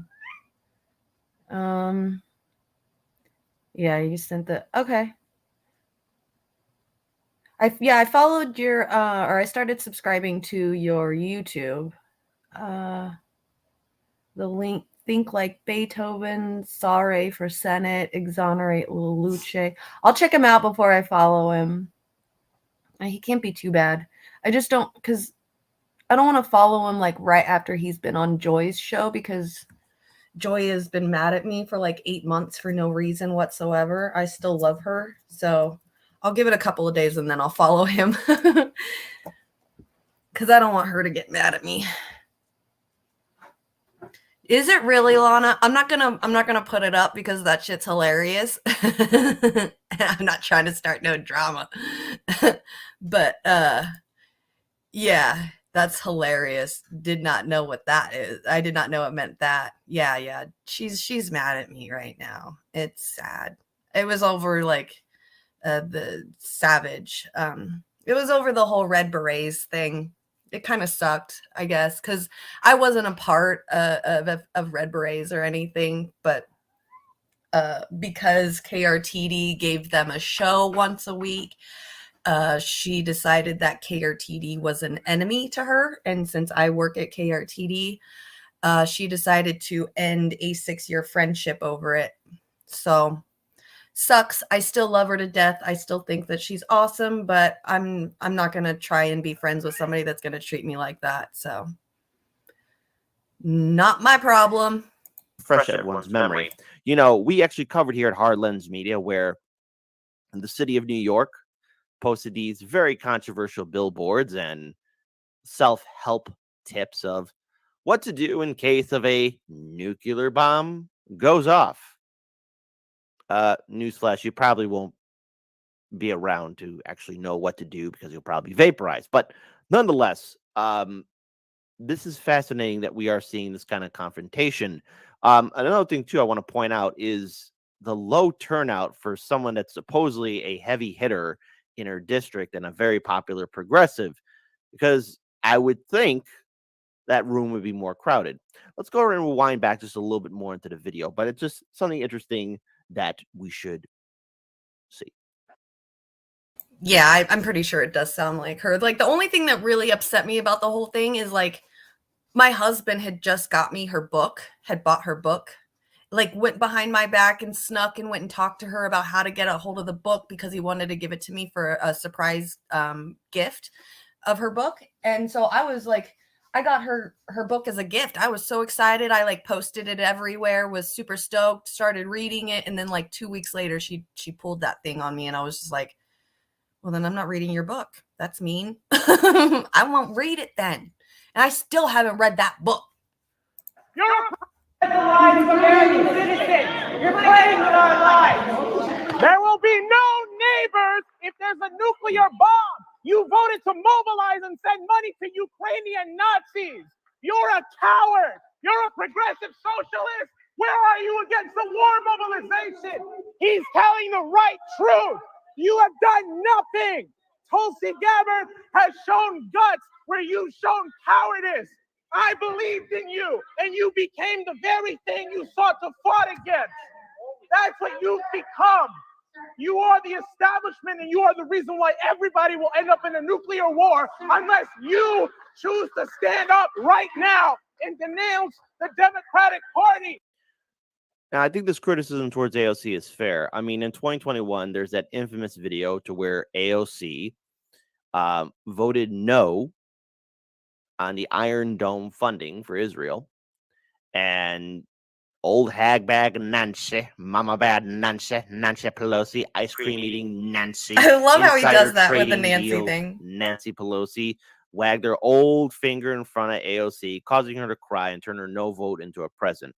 Now, the thing is, I find this interesting because AOC ran as a outsider, a progressive, trying to shake things up, be the person that would change the Democratic Party. Since then, we've seen her get on the cover of Vanity Fair and so many other established media articles. She has yet to ever show her face back on independent media. And sadly, you know, when she went to that Met Gala event where she had a dress saying tax the rich, what has she been doing since then? And let's be very clear here. There's been a lot of epic failures for that's AOC. where he makes a really good point. Like, like, what has she done that's really helped the people over the last year? Like, the most thing she's done was wearing a tax the rich to a Met Gala ball. Like, that's not shit for us. You haven't done nothing. You just turned into a career politician like the rest of them. Or like how Kit says, Nancy Pelosi. To really step up. Case in point, forced to vote when Jimmy Dore, Dr. Cornel West, Brianna Joy Gray, Justin Jackson, and so many other heroic individuals way back in 2021 were doing a live stream town hall fighting for forced to vote with Nancy Pelosi so that we can get Medicare for all on the House floor for a vote at the height of a pandemic. AOC said that was violence. I just want to point out, too, that AOC did say to one of the individuals that, hey, you're being rude in this current video. AOC was nowhere to be found for the March for Medicare for All or the 3-day General Strike Summit meeting that was hosted by Revolutionary Blackout Network. AOC was not even around during the early stages of the Amazon labor union movement as well. Great points. Great points. Only later did she do that. And I must call into question, how much longer should people wait for these politicians to do the right thing, because this is what it means right now, especially with these two individuals calling her out. This is what's needed for all these politicians. Call them out for their hypocrisy. Call them out for their willingness to turn a blind eye. That's exactly what I was saying when I heard him and watched this video yesterday. I was like, exactly, that's exactly my point. Like that, all I could imagine is that meme where it's like a guy holding a stick at something, and it's like, come on, do something. It's like, can you just do that with the rest of the politicians, please? Just keep doing that. Can we do that? Can we do that, please? I'm gonna speed this up a little bit. The corruption. There's no way you could reform the Democratic Party. No. I mean, it's the same Democratic Party that was informed by a leaked memo that the Supreme Court was going to overturn Roe v. Wade. You would think that the Democratic Party and AOC and the progressive Democrats would be fighting much harder to codify Roe v. Wade and protect women's reproductive health rights. But no, Supreme Court overturned it. And what did the Democrats do? They fundraised off of it. That's what they did. This is a fact, and there's no argument about it. That's what the Democrats did. Absolutely did. And yeah, Go Start, I completely agree. I mean, she probably could if she would have, or she would if she could. So she was ready to like scorch earth anyone that was like an M for A, like a state M for A. Yes or no? Okay, simple. Are you going to stop nuclear war? Yes or no? There is no line because this is. That's interesting that she's saying this is a line. There's no line. It's kind of, this is like an empty town hall. This is like almost like a class president meeting at or a school like council meeting, and like the auditorium's like completely empty. Let's just rewind it just a little bit more.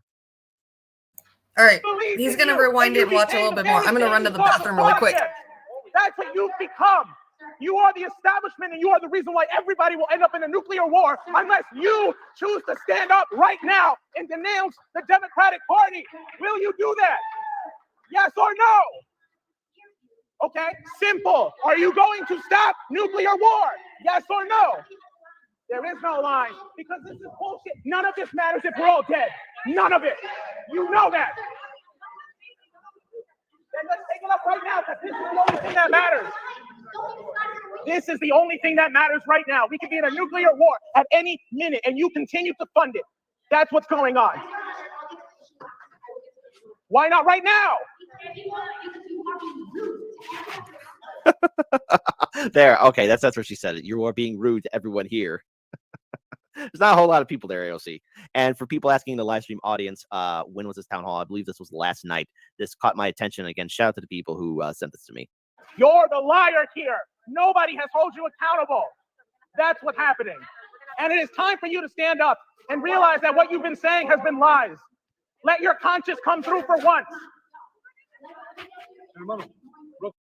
I like how everyone's trying to silence or. Is that what Kit sounds like when he's had 4 cups of coffee in the morning?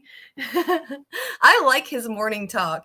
Like, I like seeing him in the afternoon too, but man, he gets like, woo, crazy fun. I like seeing him, calm. Hey, Burton, stop.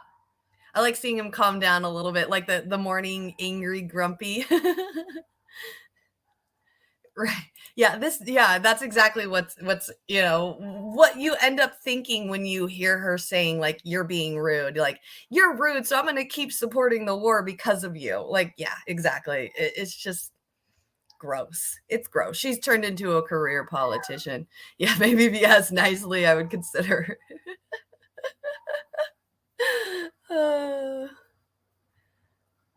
Brit Kit running from the Bobbies is hilarious. I don't know what that is. See, I'm still learning all like this insider fun stuff of the independent media sphere. I'm definitely out of the loop on a lot of things. Trying to get up like, hey, come on, stop being rude. At least he waited for the Q&A. There you go. All right. But there's a lot to unpack here. And I also want to acknowledge a few other people who saw this as well.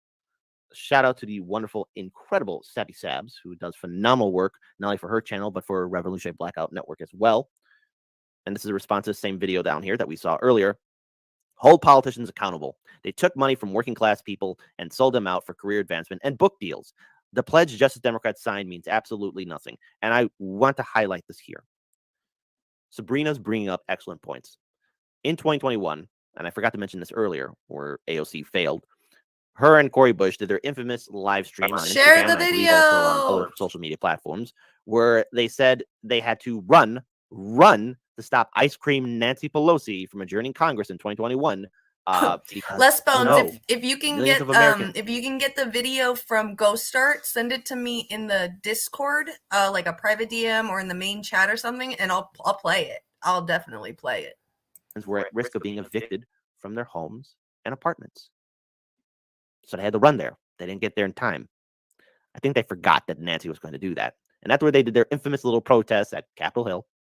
And they did the little stage. They did their little sit-in. And then somehow, out of the blue, they said, oh, we solved the problem, even though it was lackluster and barely even a half measure. And shout out again to Frank Analysis, who caught the video, to where, again, him and a few other people were saying, well, wait, what about the other millions of Americans that are still lacking protection? Millions of Americans are still at risk of being evicted from their homes and apartments. And what did AOC and Cori Bush do? Hey, let's play the music. And moved on from the question. And everyone started dancing. It's a good thing people aren't being evicted from their homes and apartments now, right? Oh, wait, they are. Again, shout out to Sabrina Sappy Sabs, who does phenomenal work for her YouTube channel, but also, again, for Revolutionary Blackout Network. Be sure to check out her channel if you get a chance. She does great work.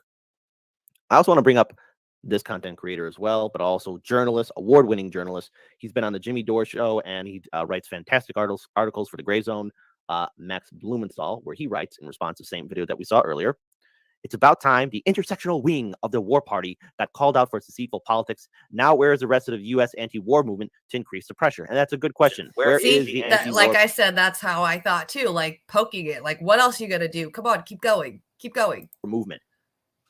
The anti-war movement, just like any other progressive movement, any other kind of independent movement, has been co-opted by the Democratic Party and has been buried alive. That's where the anti-war movement is at. That's what happened to it. Now, it's interesting to point out, I just want to just bring this up here. There's some different screenshots of this town hall, and I'm really surprised on the low turnout for someone like AOC. Now, again, I'm not expecting massive triumphs. Maybe this was just a short impromptu town hall, but you would expect it to be filled up with more people. So here's just another perspective before the Q&A portion. Okay. So I'm looking out for you all. So there's two things. First, federally. Like, you would think, her being AOC and, just being AOC herself, like, supposedly now she's this huge, big celebrity, that she would have more people, like her own constituents coming in there for a town hall. But no, that shit's empty. There's like all of 15 people. Okay. So. Wait. So the president's marijuana reform. What the president should do right now through executive order is, again, cannabis legalization at the national level, but he's not going to do it. Interesting enough, AOC is no longer as radical as she once was. Here's just another perspective too that I want to bring to everyone's attention as well. So there you go. Let me go ahead and at least pull that up here for our viewers. Let's get this set up here. Again, you would expect more people to turn up. Because you look at things like the opioid crisis, the fentanyl crisis, the public health emergency. No one should be in jail for this. It's such a small crowd. It's so little. Because you look at things like the opioid crisis, the fentanyl crisis, the public health emergency. No one should be in jail for this. You need to be in hospitals for this. Okay, and AOC saying no one should be in jail for this. And that's, hey, she's correct. But remember, President Joe Biden, Joe 30330, was the guy who wrote the crime bill. Exactly. Exactly. He's the one. And his pardoning of federal prison inmates, we were just talking about this yesterday or the day before, that these inmates that are in prison for marijuana charges aren't going to be released anyway, because the majority of them have other charges, and usually the marijuana charge is just an addition to the other one. So they're not even getting them all out. It's just only people who only are in prison for medical or for marijuana charges. And there's not a lot of people in federal prison with just that charge.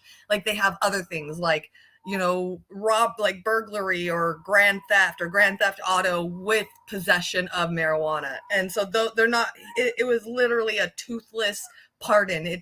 They're not, and then the Republicans go around saying like, oh, it's, you're releasing all these criminals out here into the world and blah, blah, blah. Like, no, they're not. Most of the people aren't even getting out, and it's only the people with marijuana charges. That's it. So it completely toothless pardon that he's getting. How do you expect anything different? Like he said, Crime Bill Joe. So he literally wrote the crime bill. You expect him to change his ways now. The older you get, the more stuck in your ways these people are getting. So yeah, he's not going to change. That helped put millions of Americans behind bars. He wrote that crime bill. Even Bill Clinton, and I'm going on stretch on this, folks, apologized for that. Joe Biden has yet to really acknowledge his contribution, his major contribution for the creation of the prison industrial complex. Again, shout out to everyone that's watching us on YouTube and Rockfin right now. I want to bring up another video here, and shout out again to Compton J. He does great work for Revolutionary Blackout Network. Name endless logic of making excuses for the Democratic Party. Kashama Sawant, this is a failed strategy. This is an interview from Bad Face Politics. And then you have the progressives, especially the squad. You have, and of course you have Bernie Sanders, who I believe are genuinely trying to do something for the people that they represent, ordinary people, working people, the marginalized.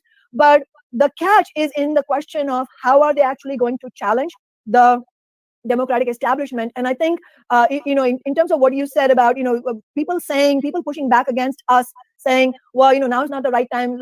There'll be another bite at the apple. Well, remember what they were saying when we were arguing that when a section of the left was saying, yes, absolutely, there is an opportunity instead of just voting for Pelosi as speaker, actually the squad should withhold the vote and use it as a moment to build real pressure for Medicare for all. But what we said, and at least what Socialist Alternative said, was that it's not just as some sort of drama, sort of meaningless political theater, but to actually use the force the vote tactic in the context of helping to build mass rallies and conferences around Medicare for all. But at that time, AOC and also sections of the SAB, they said that, well, this is not the moment to use your political capital. And in fact, I remember AOC in her response to force the vote, and I think she genuinely meant this. She said, instead of this, we should. This lady's right. They had their chance, the force the vote chance. Like, they could have gotten something done. They absolutely could have gotten something done, but they didn't. They decided to not do that.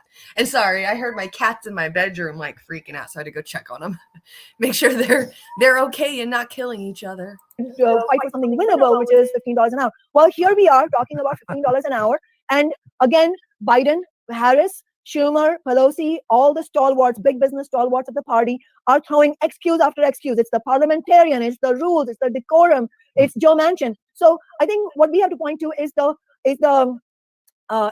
of the endless logic of making excuses for the Democratic establishment. So today it's this excuse, tomorrow it's another excuse. Yesterday it was Medicare for all, today it's $15 an hour. This is a failed strategy. I think that's what we need to point out. It's not so much about whether AOC is genuine or not. The question is the strategy of not being willing to go into open combat against the establishment, is that working or not? And it's clearly not working.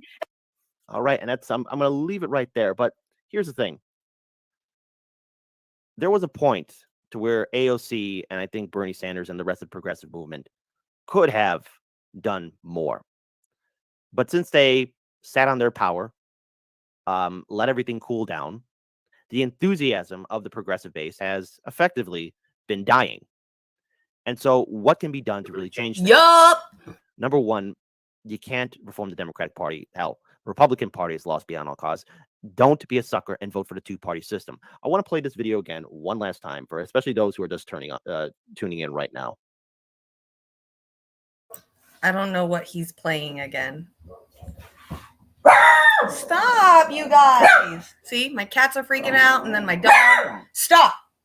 And then the lady wants to bark. Hey.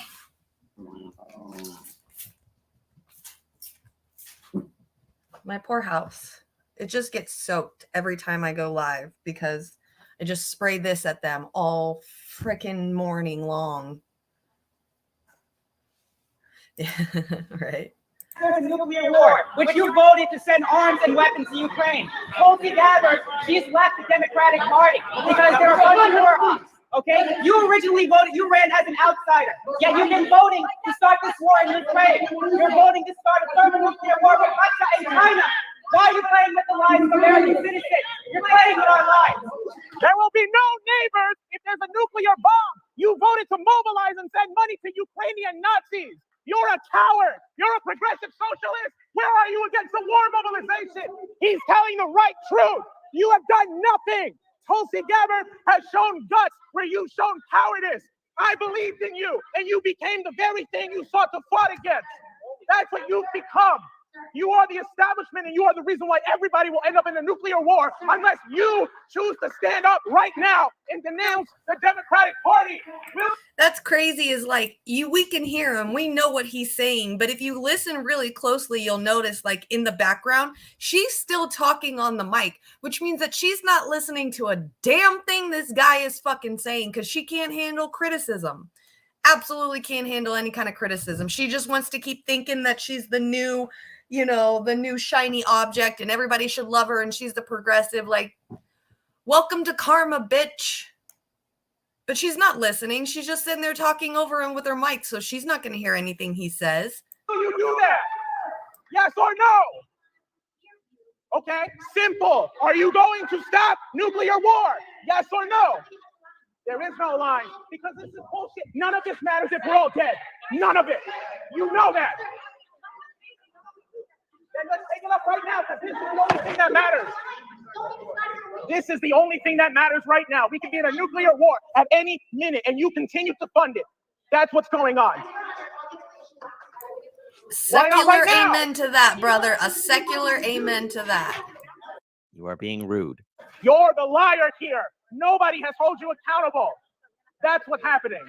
And it is time for you to stand up and realize that what you've been saying has been lies. Let your conscience come through for once.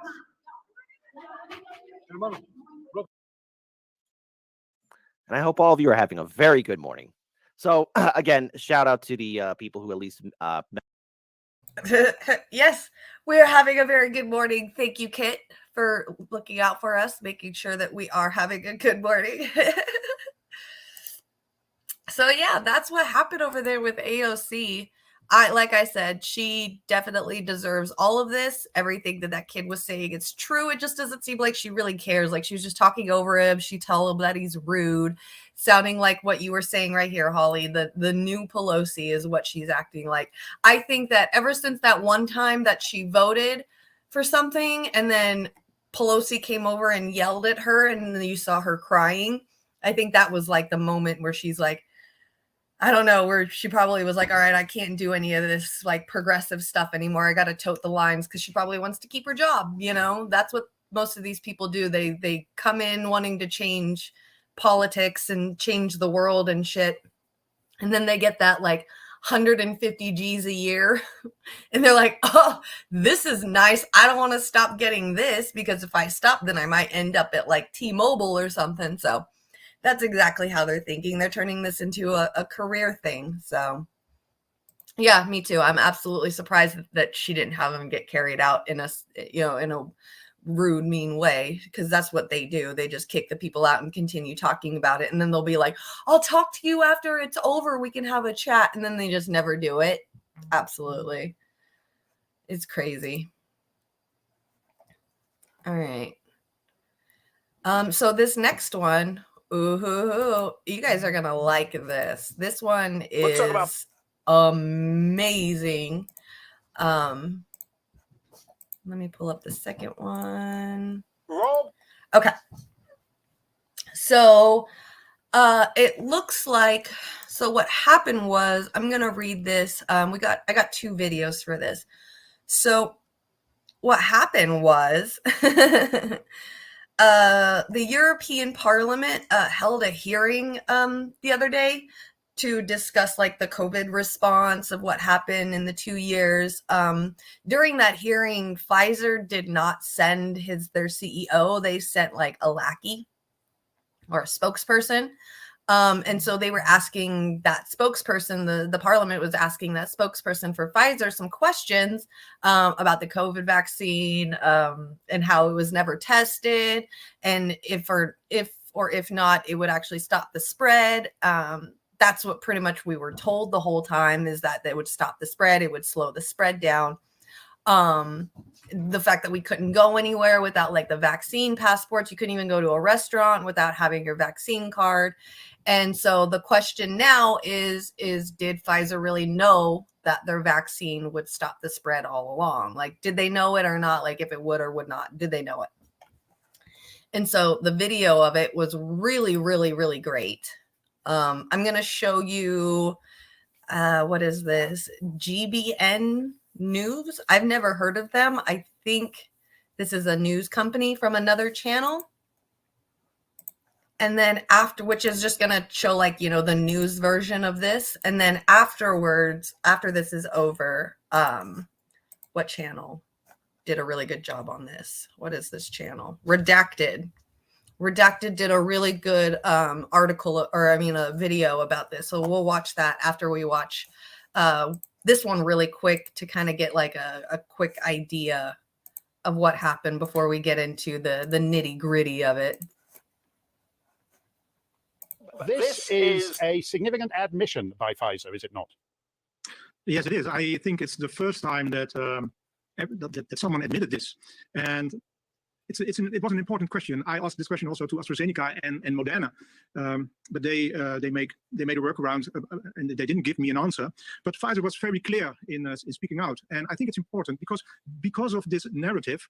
You have to do it to protect your grandparents, and you do it for others. You do it for all of society. All that, all the messages that was brought by all the governments here in the West. Because of that, the Corona Pass was introduced, and it had a significant impact on people's lives. There were people who were not able to work, who lost their job, people who lost their businesses, families were divided, and also friends. I think it's, and now it seems to be disinformation from our governments. Yeah. Well, if you just to look at those governments, you'll remember that Monsieur Macron in France said he wanted to emmerder the unvaccinated, which is a rather rude word that approximates to the English. He wanted to really piss them off. If you look at Canada, for example, if you were unvaccinated, you were forbidden from getting on an aeroplane or a train. In some German states, you were forbidden from going to the supermarket to buy food to keep yourself alive. And it appears that this lady from Pfizer is now saying at the time they introduced this, they never had any evidence that it would stop transmission of the virus. So where did all these governments get the idea to tell us you can't go anywhere if you're unvaccinated? Well, yeah, that is exactly what I was looking for, because I'm searching for this answer for 2 years now, and because it had such an impact on people's life, I really wanted to know. So if we look really quickly, if we look really deep into just this scenario right here, I do remember them saying that these vaccines would stop the spread, would, you know, save your family and blah, blah, blah. But I am seeing a lot of them coming out now that's saying it never really stopped the spread. I personally, and a lot of people I know that ended up getting the vaccine, ended up getting COVID afterwards anyway. So it didn't help stop anything. And now they're wanting to do like the boosters every 6 months, and it's starting to feel like they're wanting to do it every 6 months for the rest of people's lives. I heard this morning, even in the comment section, somebody said that they're approving it for children now. And he was right. Like during that time, a couple of years ago, my husband was going to lose his job if he didn't get it. My daughter couldn't attend school if she didn't get it. And so the two people in my house had to get it. So I felt like I needed to get it as well. I was absolutely terrified. My family has history of blood clots, and I'm epileptic. And so that absolutely terrified me to get it. So I had to make sure like I got like the least deadliest one out of all of them, which was wild to me. And so my whole family, like everyone in my house, each got their own, like a different version, you know, because my kid could only get a certain one because those were approved for children. I can only get a certain one because I had a history of blood clots and seizures. And then my husband got like the regular one. That's I think it was like a one and done. So he got the one and done, and then me and the kids got the double shot. We never did any boosters afterwards or anything like that. But we still ended up like 6 months later, ended up getting the virus. We got the shot in June or July, and then we ended up getting the virus in January. So it didn't really stop anything.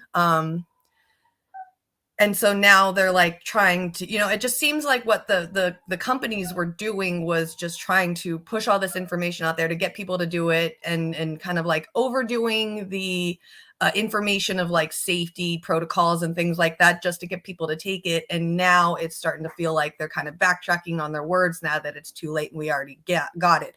I don't think it's like as bad as like some Republican conspiracy theorists are saying, like, you know, there's a chip in there, or, you know, that's like the sign of the devil, like the mark of the beast and all of that. Like, I don't believe in all of that shit, but it is kind of shitty that they had to like push all this shit out and lie to us just for us to take this thing, just for them to come back on it. Because I'm not a shot person, you know, I don't even go and get the flu shot every year. I've never in my entire life had a flu shot, and I don't get the flu or anything like that. So to me, it was just like, oh my God, like this is, I ended up getting a shot that I feel like I didn't need because I personally don't ever get sick. I have a really strong immune system. It's awesome. I don't get sick very rarely. And I got sick more times that 2 years ago than I ever have in my life because of that whole thing. And I even got the vaccine. So yeah, exactly. You got the virus. And yeah, it seemed like in January, like right after that summer, that everybody had to get the vaccine. Like 6 months later, everyone got the virus. Like everyone that I knew. I mean, of course, like it's my own anecdotal evidence, which obviously, you know, people have their own, obviously their own opinions and their own anecdotal evidence on everything. But my own experience was, yes, everybody that I knew ended up getting it in January, which was this past January, actually, I believe. So or maybe, was it this past January? I believe so. So it was just, it's absolutely wild. Stop. What they allowed the pharmaceutical companies to say to us to get us to do it. When if you think about it too, like they're just wanting to profit off of everything. Like what if they told us this just so they can continue to profit? Because they weren't looking at it through the lens of helping people. Like they were like fighting over patents then. You know, that's what they were wanting. Like, I want to be the sole owner of this one so nobody else can take it and we can make money by charging other countries to use it. That's the whole like fucked up part about that whole thing.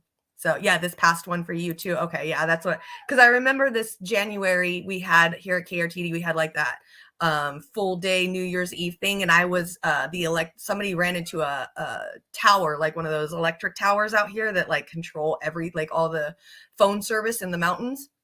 So we were without phone service and electricity and shit for like 3 days for them to try to fix it. And then I remember like a week later after that, my husband got sick. He tested positive, and then I tested positive, and then my kid tested positive. So like pretty much the entire month of January, me and my family were like sick one right after the next. So yeah, I think it was this January.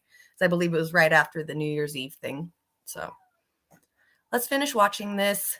Yes, sorry, Holly, absolutely. I will respect your perspective on anything. Everybody has their own opinions. I am speaking basically off of my own anecdotal evidence and my own experiences.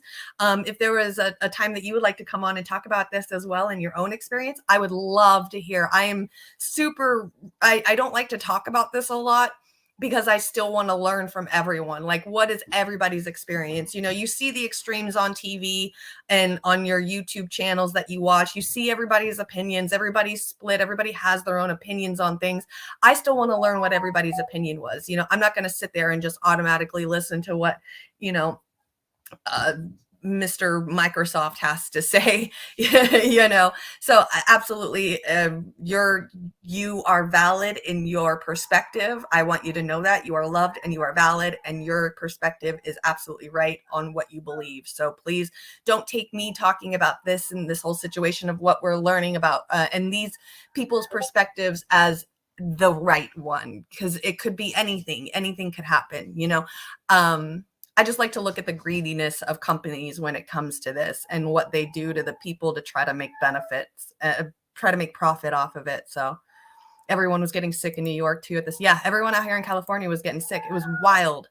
Like they were closing down, like my husband's job, they were like shutting down sets and stuff, saying like they're going to have to, you know, refilm in February and stuff because too many people were coming up positive. Everyone was. Well, yeah, where is this coming from? It seems to be disinformation from our government. So, well, this is really something that the people who are responsible for this, in my opinion, if the impact was huge on people's lives, I think these people should be held responsible. Well, we've heard all this talk. I mean, as I'm sure you know, and you've been exposed to it as well, that if you question anything you're told by the government, people say you're not following the science. The lady from Pfizer basically just told you that there's no science behind any of these statements, that when people say you can't go into a restaurant and have a cup of coffee if you're unvaccinated, that's just something that a government made up out of it, basically pulled it out of its own bottom and inflicted it on society. Yes, exactly. Follow the science, and we still see that on all the social media.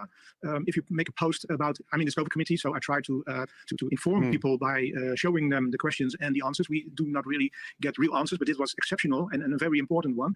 But if you make a post about COVID and about real questions you ask, you immediately get a sign beneath your post about COVID, this COVID warning. They also removed me. I was cancelled from LinkedIn by exposing just simple questions. So it's still going on, and especially that it was there's no scientific basis. Yeah, that was another hard thing to swallow too, is like the censorship of any kind of outside opinion or a difference of opinion.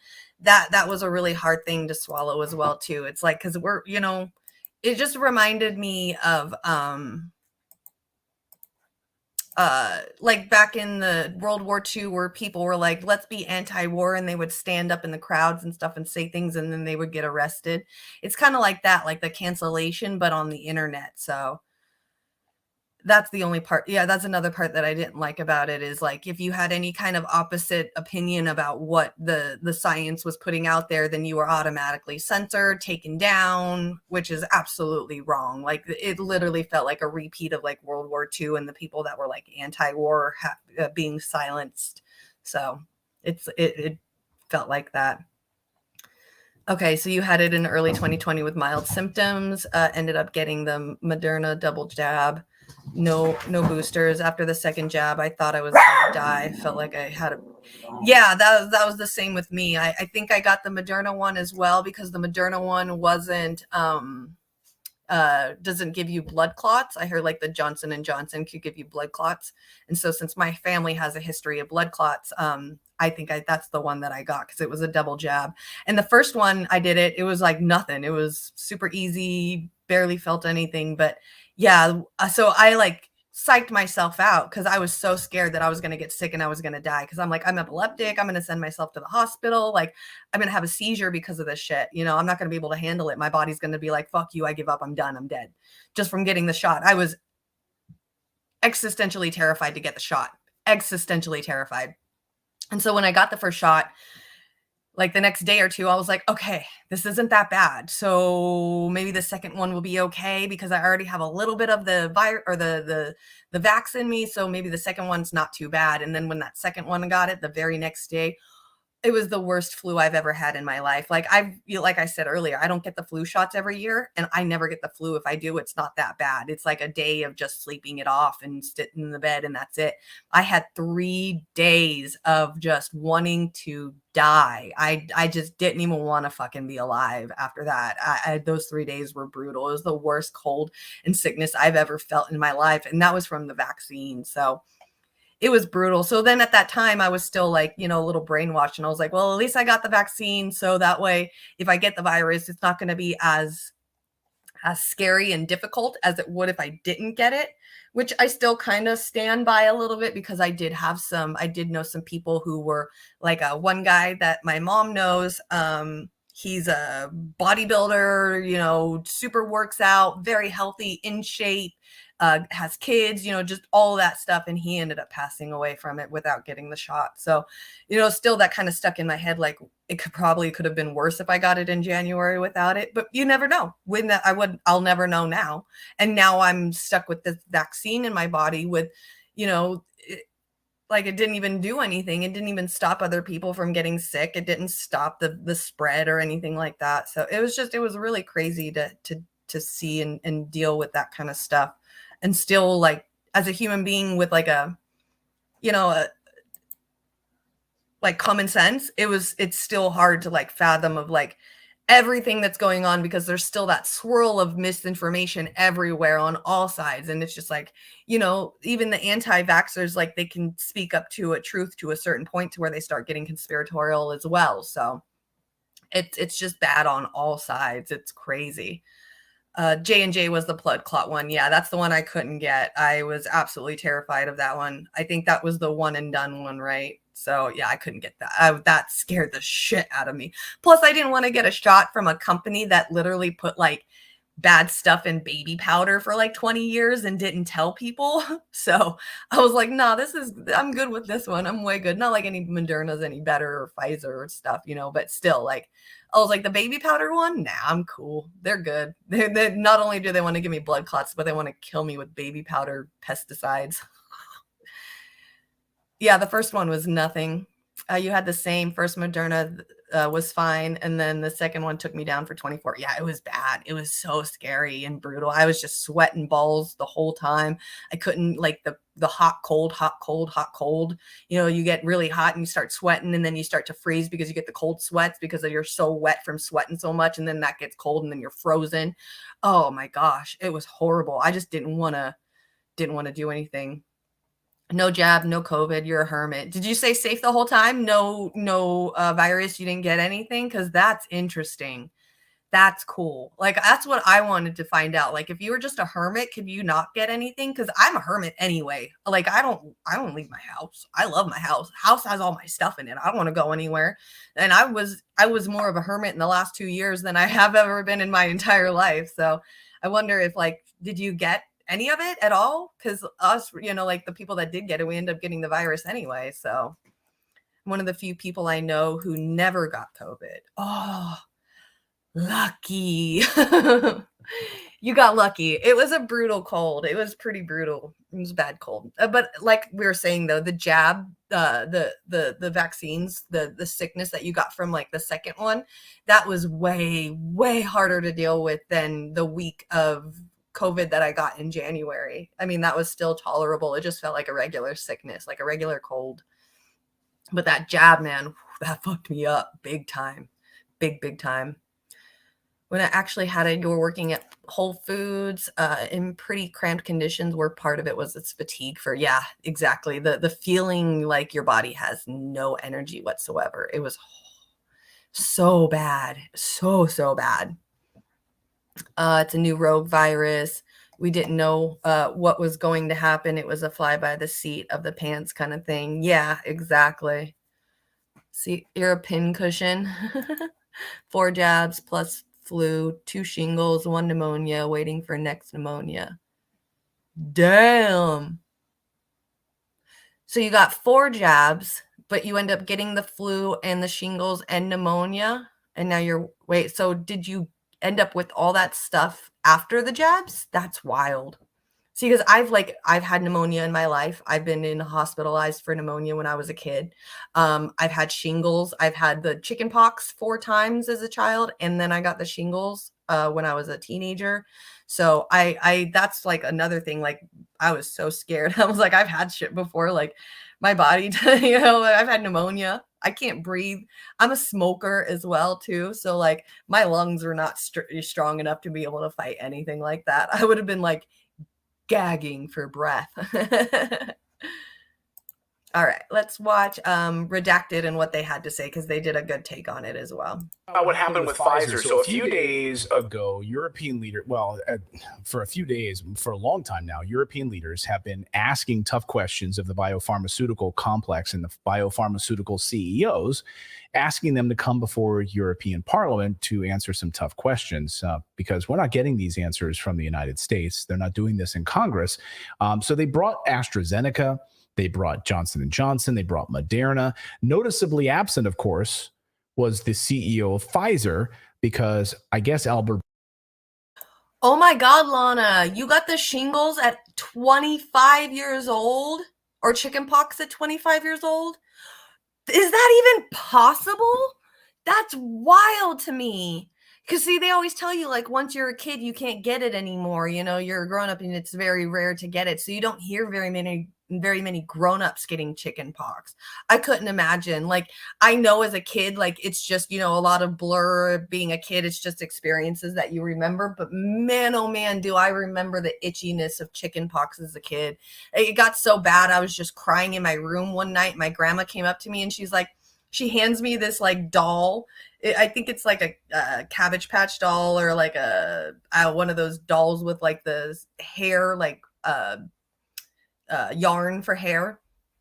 And she handed me the doll, and she's like, wherever the itch is on your body, just itch the doll, and hopefully we'll see if that works. And so I was like scratching the doll in all kinds of places that itched all over me, and it never fucking worked. I just ended up scratching. My sister scratched so bad with her chicken pox that she ended up, she's got like this, like a hole. It's not even like a hole. It's more like if you took out like a thick chunk of your skin in like a little spot right here on her forehead, she's got that from the chicken pox because she scratched it so hard that she like peeled her skin off.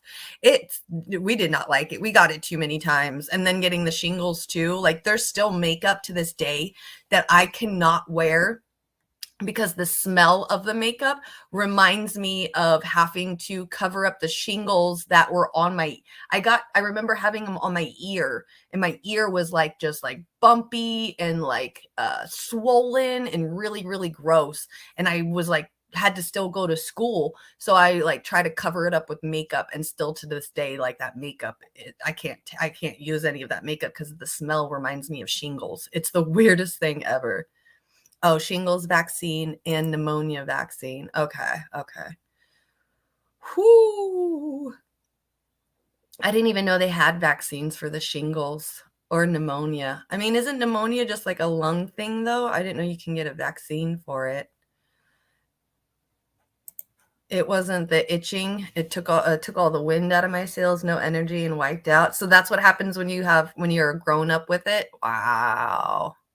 Yeah, because see, I don't remember a lot of like my shingles experience. Like I said, that makeup thing. I just remember standing in my front yard and had the mirror in my hand, and I was putting makeup on my ears, and I smelled the makeup, and I'm like, I'll never forget this. And that's just all I remember was that. But with like chicken pox, I remember a little bit more, like the itching and the scratching, and oh, it was horrible. Albert Bora knew something. There he is, Albert Bora. New stuff was about to hit the fan. Some crap was about to hit the fan. So decided, I'm going to send somebody. I'm going to send my lackey. I'm going to send somebody else to go and do this. Now, a little context here is that the European Union was sort of lauded as the best region in the world for rolling out vaccine passports. There were QR codes right away. There were vaccine scanner apps, and most countries sort of went right along with, okay, you can't get on an airplane. You can't come into Disneyland, Paris. You can't we even went on this little like Christmas light walk, which was outdoors with our kids. And they had people outdoors scanning QR codes with either a recent test or recent negative COVID test or a vaccine certificate to walk around and see Christmas lights outdoors. And we were stopped with our children only. We had to deal with kind of the same thing. Like I got my vaccine cards. My kids did. My husband did. I didn't want to go anywhere the first year. I was absolutely like, I'm an introvert. And like I said, I'm an introvert. I'm a hermit myself. So like, leave me at home. I'm fucking happy at home all day, every day. So I didn't go anywhere for a really long time.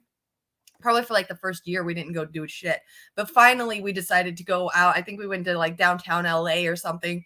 And we went to this Chinese restaurant. I swear to God, this Chinese restaurant had a B rating or a C rating, which usually means that the service sucks, but the food is fucking incredible. If you ever go to a Chinese food place in LA, make sure they got like a B or C. Like a B rating is not too bad. Just always make sure that the service is horrible. If the people that work behind the counter are complete assholes to you, the food is gonna be amazing. So so that was what we did. Is we went into this restaurant and they asked they wanted our cards, the vaccine cards, and I thought that was wild to me. Like, wow, you really are like looking for vaccinated people just to be able to enter somewhere. So I thought that was wild to me. Because if like it almost brought to a point of like the conspiracy people, it really brought to that. Like, if you ever were raised Christian and you heard of like the mark of the beast and the 666 and all of that, like you always heard, like if you had the mark of the beast, you were able to go and do stuff, buy groceries during the apocalypse, you know, go and do your regular things. But if you didn't have the mark of the beast, you couldn't do anything. So like it kind of gave like that familiarity to me where it was like, oh, I have to have this card or else I can't go anywhere and enter anywhere. And that's really weird to me. Like what happened to the people that didn't have their cards or didn't get vaccinated? Like, are they just going to starve? Is this really like turning into Revelations right now? Like America is turning into Revelations, and I cannot believe that this is happening. It was crazy scary. Like, I can't believe you guys are literally like making me give you my vaccination card just to eat. And it wasn't even eating indoors. We were eating out on the patio. So it was crazy, crazy.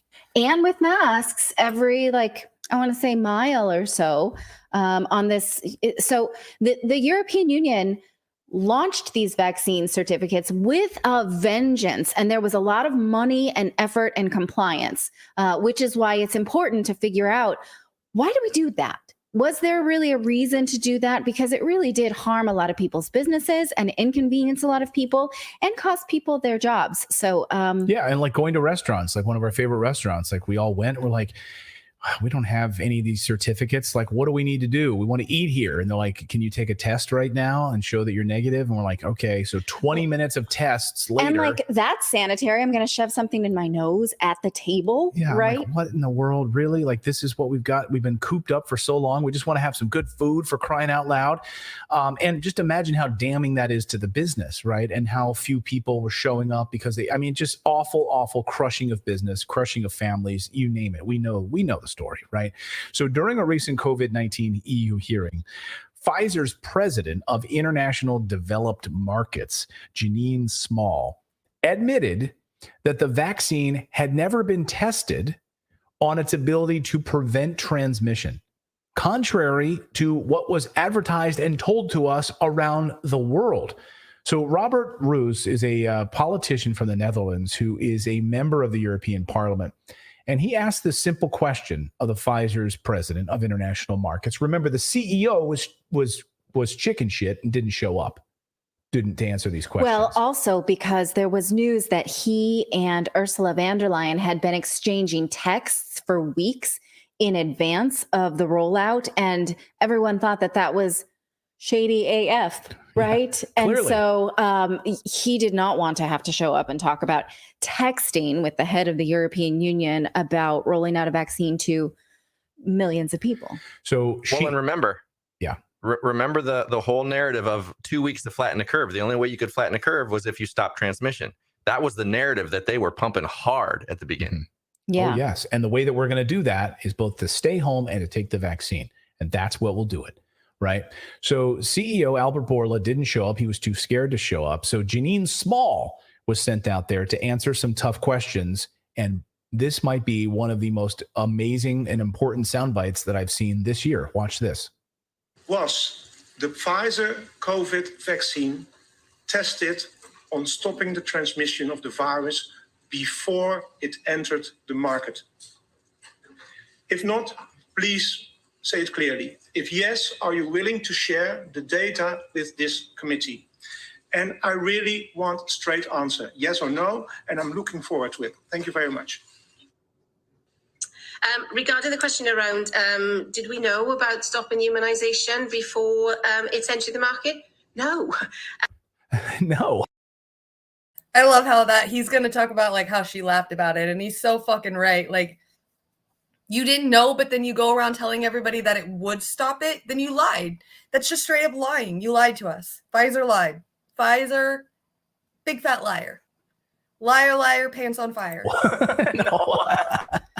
No, okay. Then these, we had to really move at the speed of science to really understand what is taking place in the market. And from that point of view, we had to do everything at risk. So we had to move science. We had to move at the speed of science. We had this whole. What the hell does that mean? We had to move at the speed of science.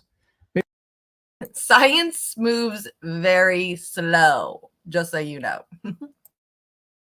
Maybe Philip, Philip has something to say about this. Philip, our microbiologist. I should mention Philip, who studied microbiology, who knows a thing or two about scientific trials, molecular biology. So, what does it mean to move at the speed of science? Not to throw you under the bus, Philip is our technical director, but no, that's fine. Like typically, the speed of science would be if you formulate a study, you actually study things, you get it peer reviewed by other people. The speed of science is actually quite slow. Now, the speed of scientific studies, there's lots of them out there, but for it to like eventually be accepted by the scientific community as a whole is a rigorous process. And it's supposed to be because it has to be replicatable by other people for it to be considered science. Okay. So the speed of science isn't necessarily fast and actually can be pretty thoughtful. Right. And it's reviewed by other people. And this is just a completely illogical thing to say, that we had to move, meaning we had to move without science, basically, because she didn't have this science. And didn't you know that this question was going to become for crying out loud? Like, how are you? That's exactly what they were trying to say, is they moved without the science. The speed of science is very, very slow, and they moved on that shit quick. They like released that shit, got everybody to get it, saying it was going to stop the speed of transmission. They fucking lied. You not prepared, and the laughter, like we didn't know, come on. And of course we didn't do this, and we were just moving at the speed of science. Go ahead, David. What she should have said is we were moving at the speed of patents. Yes. Or the lack to secure the patents. Or exactly. Government contracts. We were moving at the speed of government contracts. Speed of government contracts, speed of patent, speed of money, speed of profit. That's exactly how they were doing it. They weren't working at the speed of science. They were working at the speed of profit. Under such force, because we knew we were going to lose out on billions of dollars if we didn't move at the speed of whatever. Now, I just want to make clear that. Go ahead, please.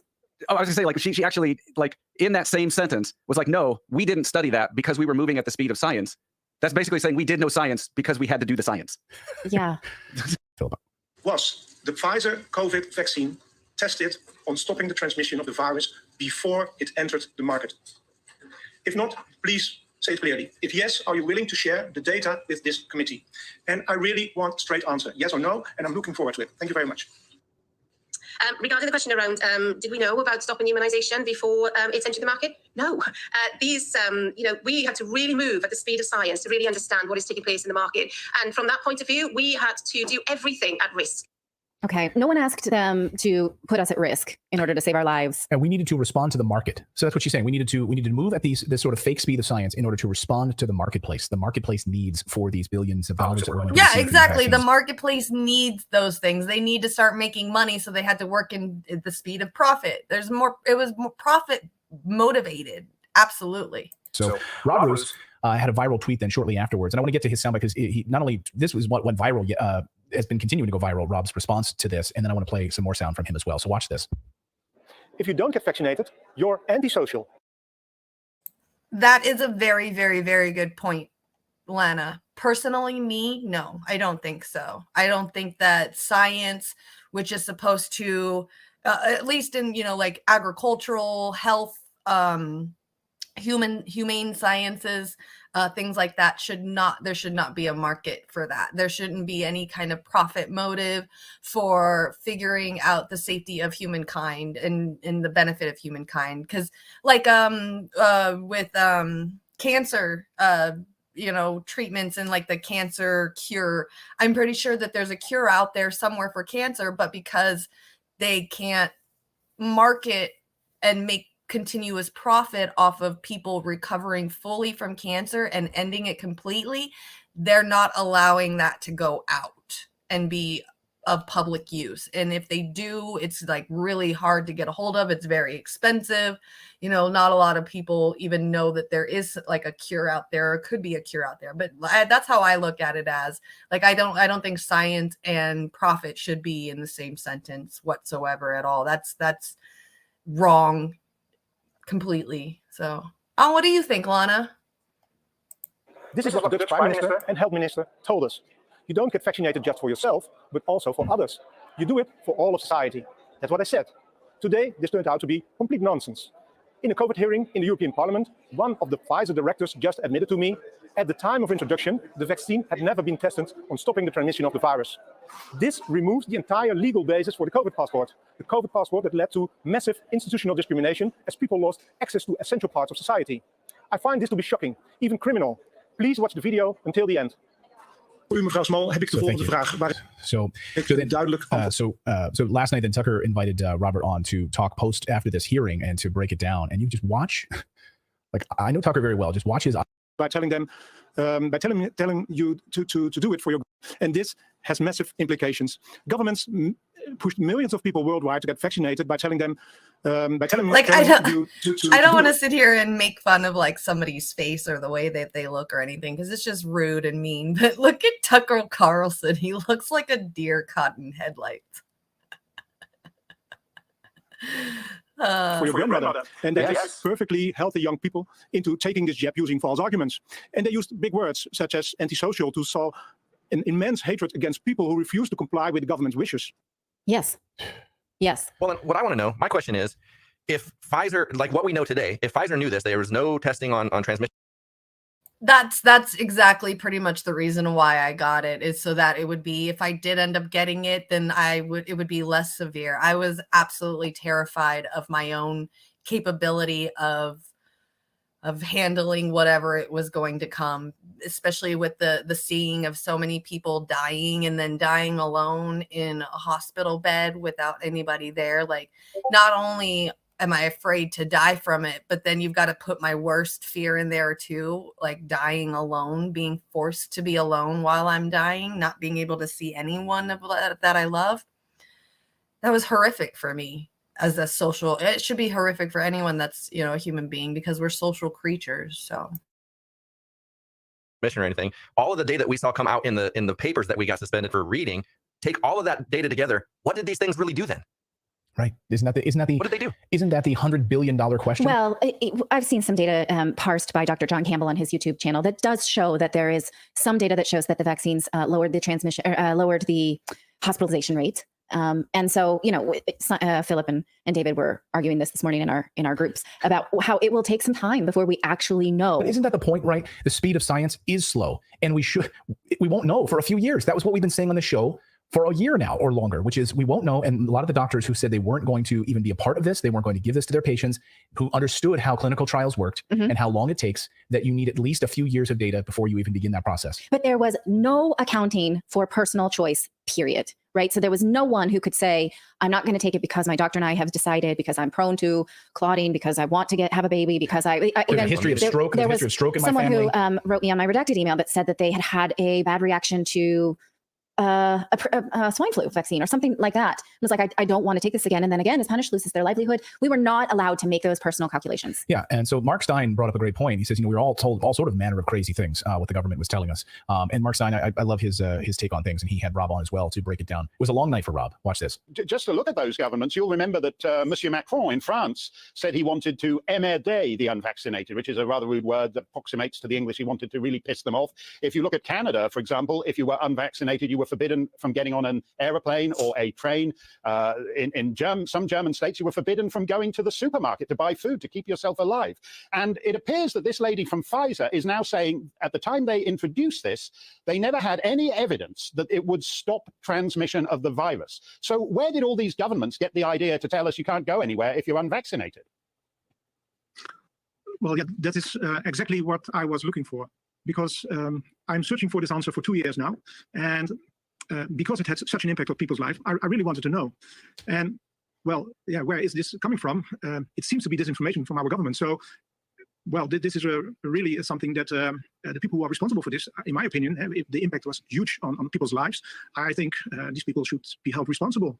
Yeah, it's funny because he just asked him the thing that he is investigating, and he's like, yeah, I don't know. I'm just as upset about it as you. I don't have the answer for you. When you think about the governments, of course, you think about the ridiculousness. Just think about New York State, right? Andrew Cuomo, who, as we read in Carol Roth's book, and she details this in The War on Small Business, right? And how COVID crushed small businesses, and how Andrew Cuomo put in place ridiculous laws at restaurants, and how bars had to serve food in order to be allowed to be open. So bars that never served food started selling like guacamole. And then throwing most of it in the trash. They're like, because no one wanted that. They just wanted the beer, but you couldn't be open unless you were serving food, because that was, and that was Andrew Cuomo was saying, we're following the science. Like, what science is there? What science makes the guacamole? Sure, it's a healthful food. Yeah, but what science is there that in order for you to be open and serve people, you need to have guacamole or some sort of a food substance that makes COVID less transmissible? Like, that's the ridiculous crap that we were being fed by these governments. Yeah. I don't know, Philip, is there?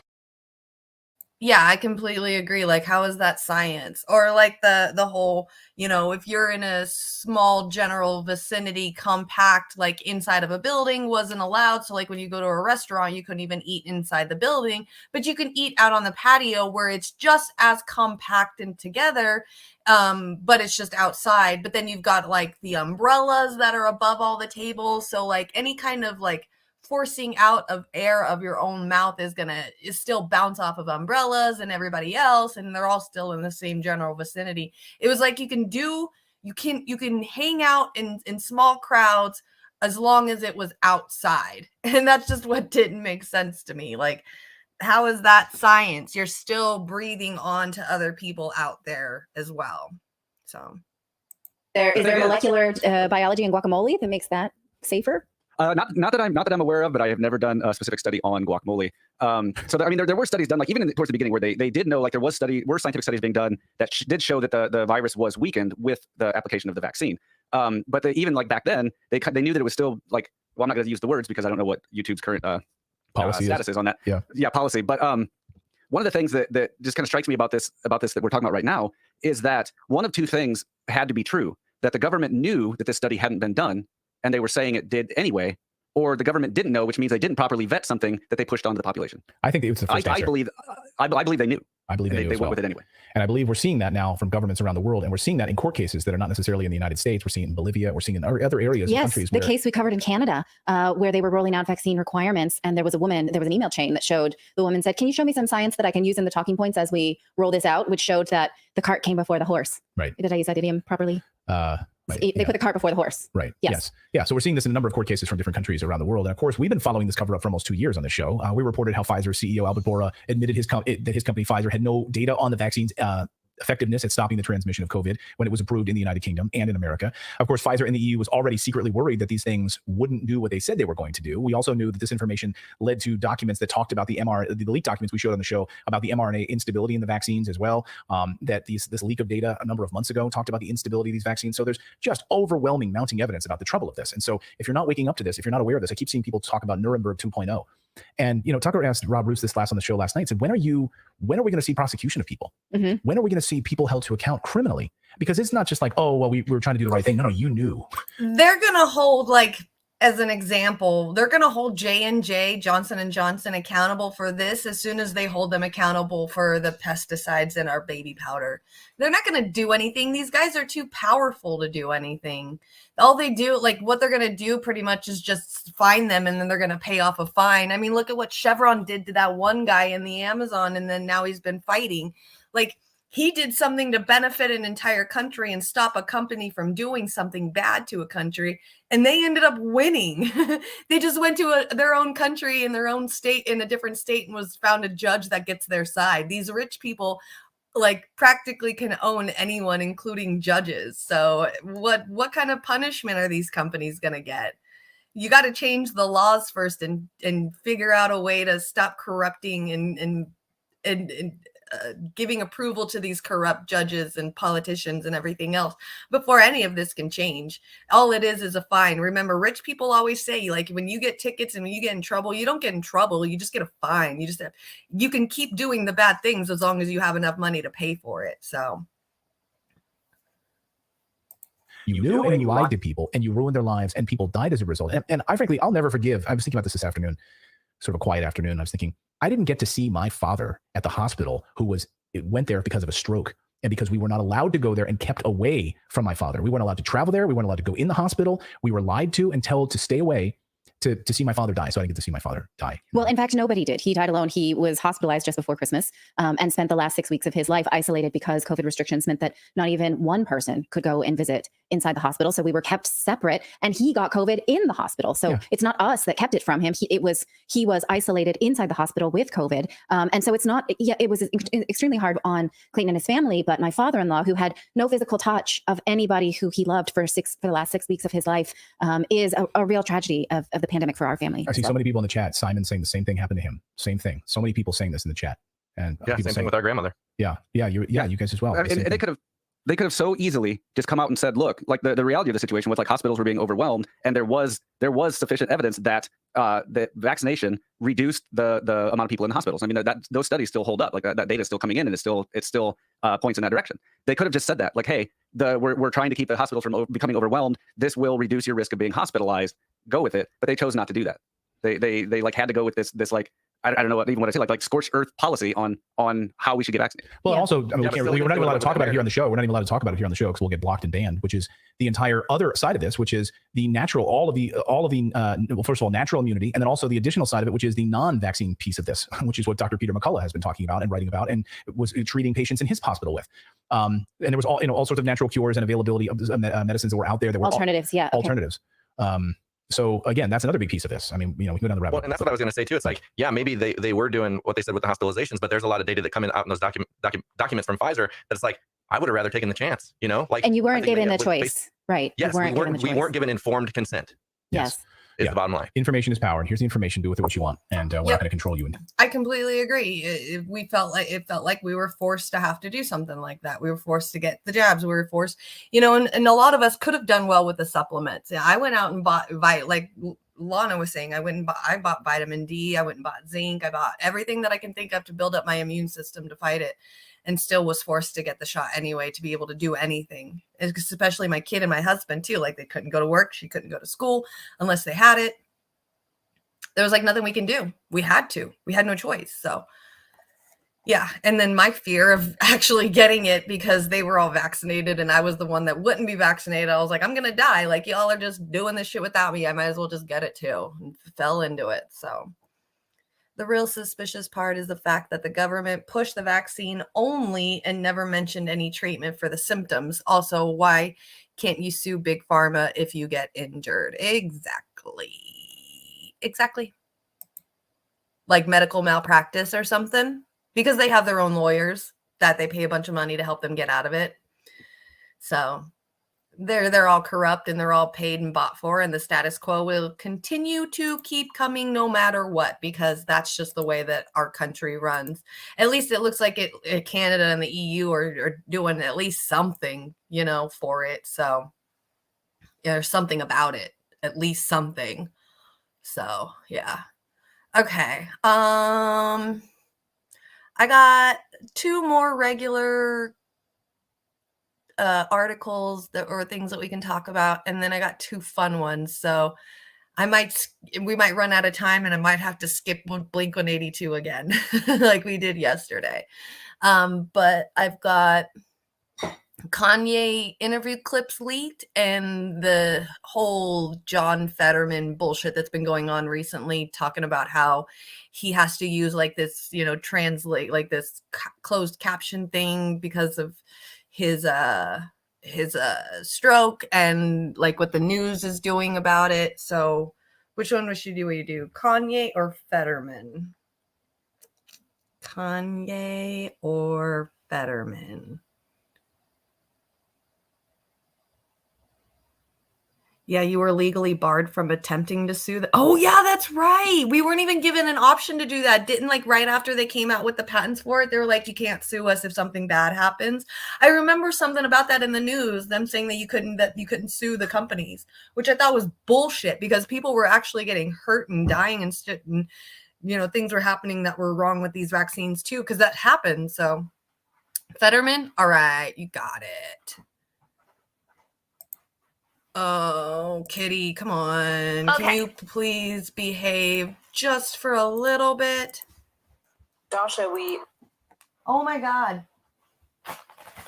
He's carrying around my paper towels. Look at this. It's got like rips in it now. He is literally carrying it around like it's a dead rat or something. What is your problem, dude? What do you think you're doing? He just starts purring as soon as I pick him up. You're so cute. You're so precious. Look at him. He just is so cute. Look at him. Say hi to babies. You say hi?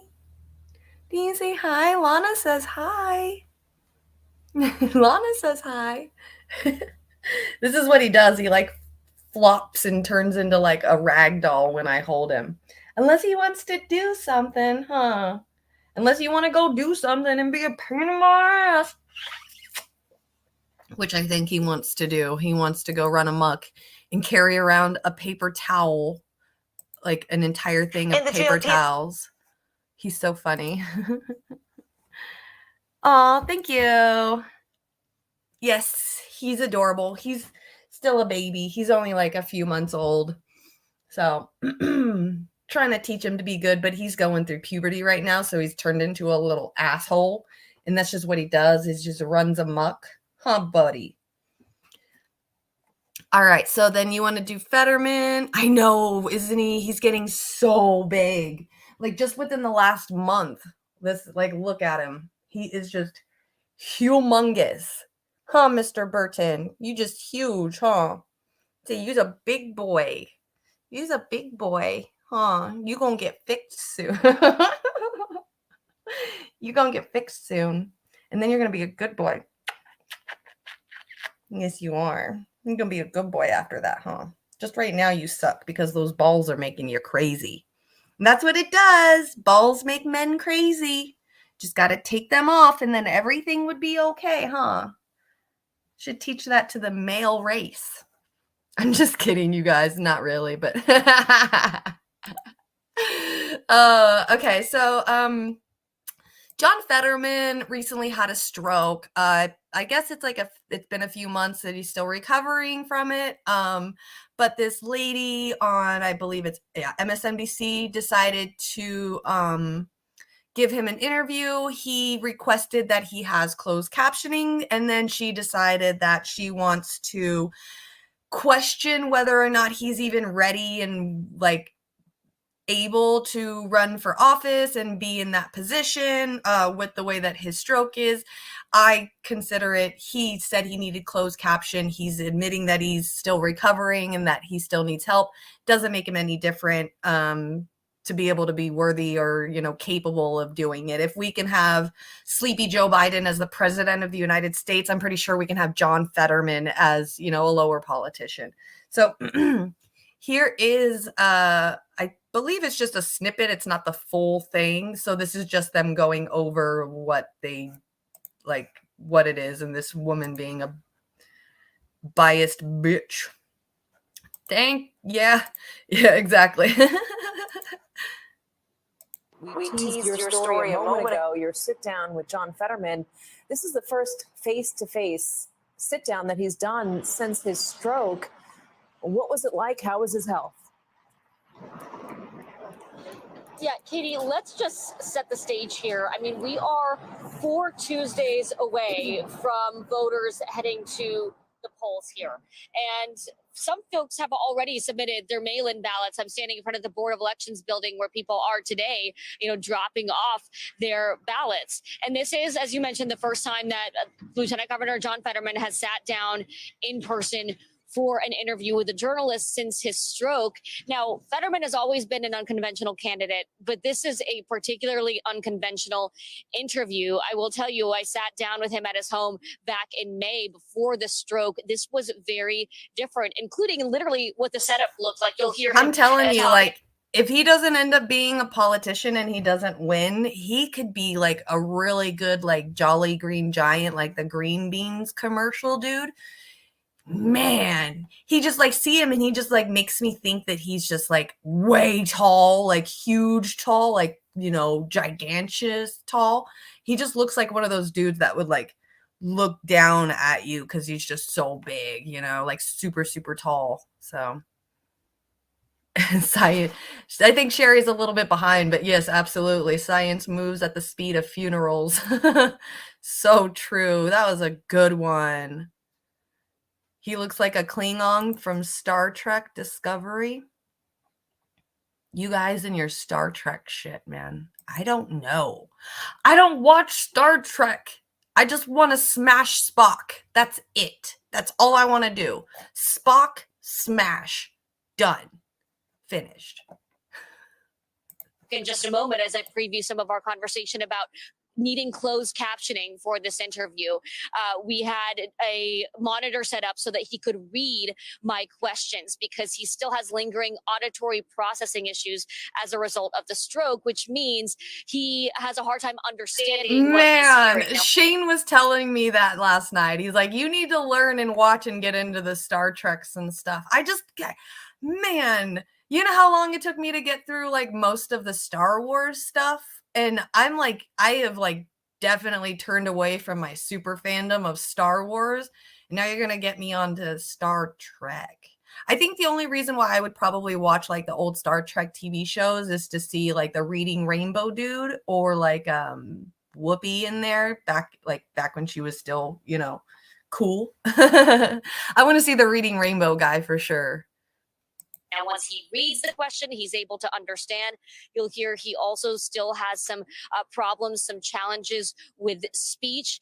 And I'll say, Katie, that just in some of the small talk prior to the interview, before the closed captioning was up and running, it did seem that he had a hard time understanding our conversations. And I'll just let you take a listen to some of what we talked about. She's so biased and mean. Like, who cares? He admitted that he needed closed captioning. Give him a fucking chance to be able to defend himself about it. Like, you're not even giving him a fucking chance. At least he admitted it. He's not really hiding that fact. Star Wars sucks. Live long and prosper. Spock only smashes once every 7 years. Perfect. I'll take it. That's absolutely great for me. I'm pretty much asexual anyway, so I like it. I absolutely like it. I can deal with that. I just want to smash once and then I'll come back at 7 years later. I'm cool with it. Shit.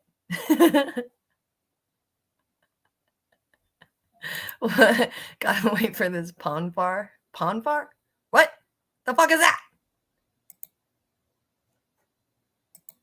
Been on this road of recovery. I'm sure it hasn't been easy. This is a serious health condition. This is a serious I'm gonna health run to the issue bathroom that again. you experienced. What has that recovery process been like? How has it changed your day-to-day experience? It's everything. It changes everything. Yeah. Everything about it has changed. Basically having a conversation with your wife to having a conversation with your children, just, you know, things, especially early after the stroke, the ability to really understand exactly what I'm being heard but it gets much, much better where I take in a lot. But to be precise, I use captioning. So that's really the major challenge. And every now and then I'll miss a word every now and then, or sometimes I'll maybe mush two words together. But as soon as I have captioning, I'm able to understand exactly what's being asked. But even after the stroke, immediately after that, I was able to read everything and I haven't lost any memories or anything like that. It's just really the lingering issue that I have. Yeah, I mean, I know before this, you've admitted you hadn't really thought about your health very much. You hadn't taken. All right, so I'm titling this clip later today, John Fetterman interview, closed caption something, but then I'm going to add in there like the chat's just talking about Star Trek the whole time.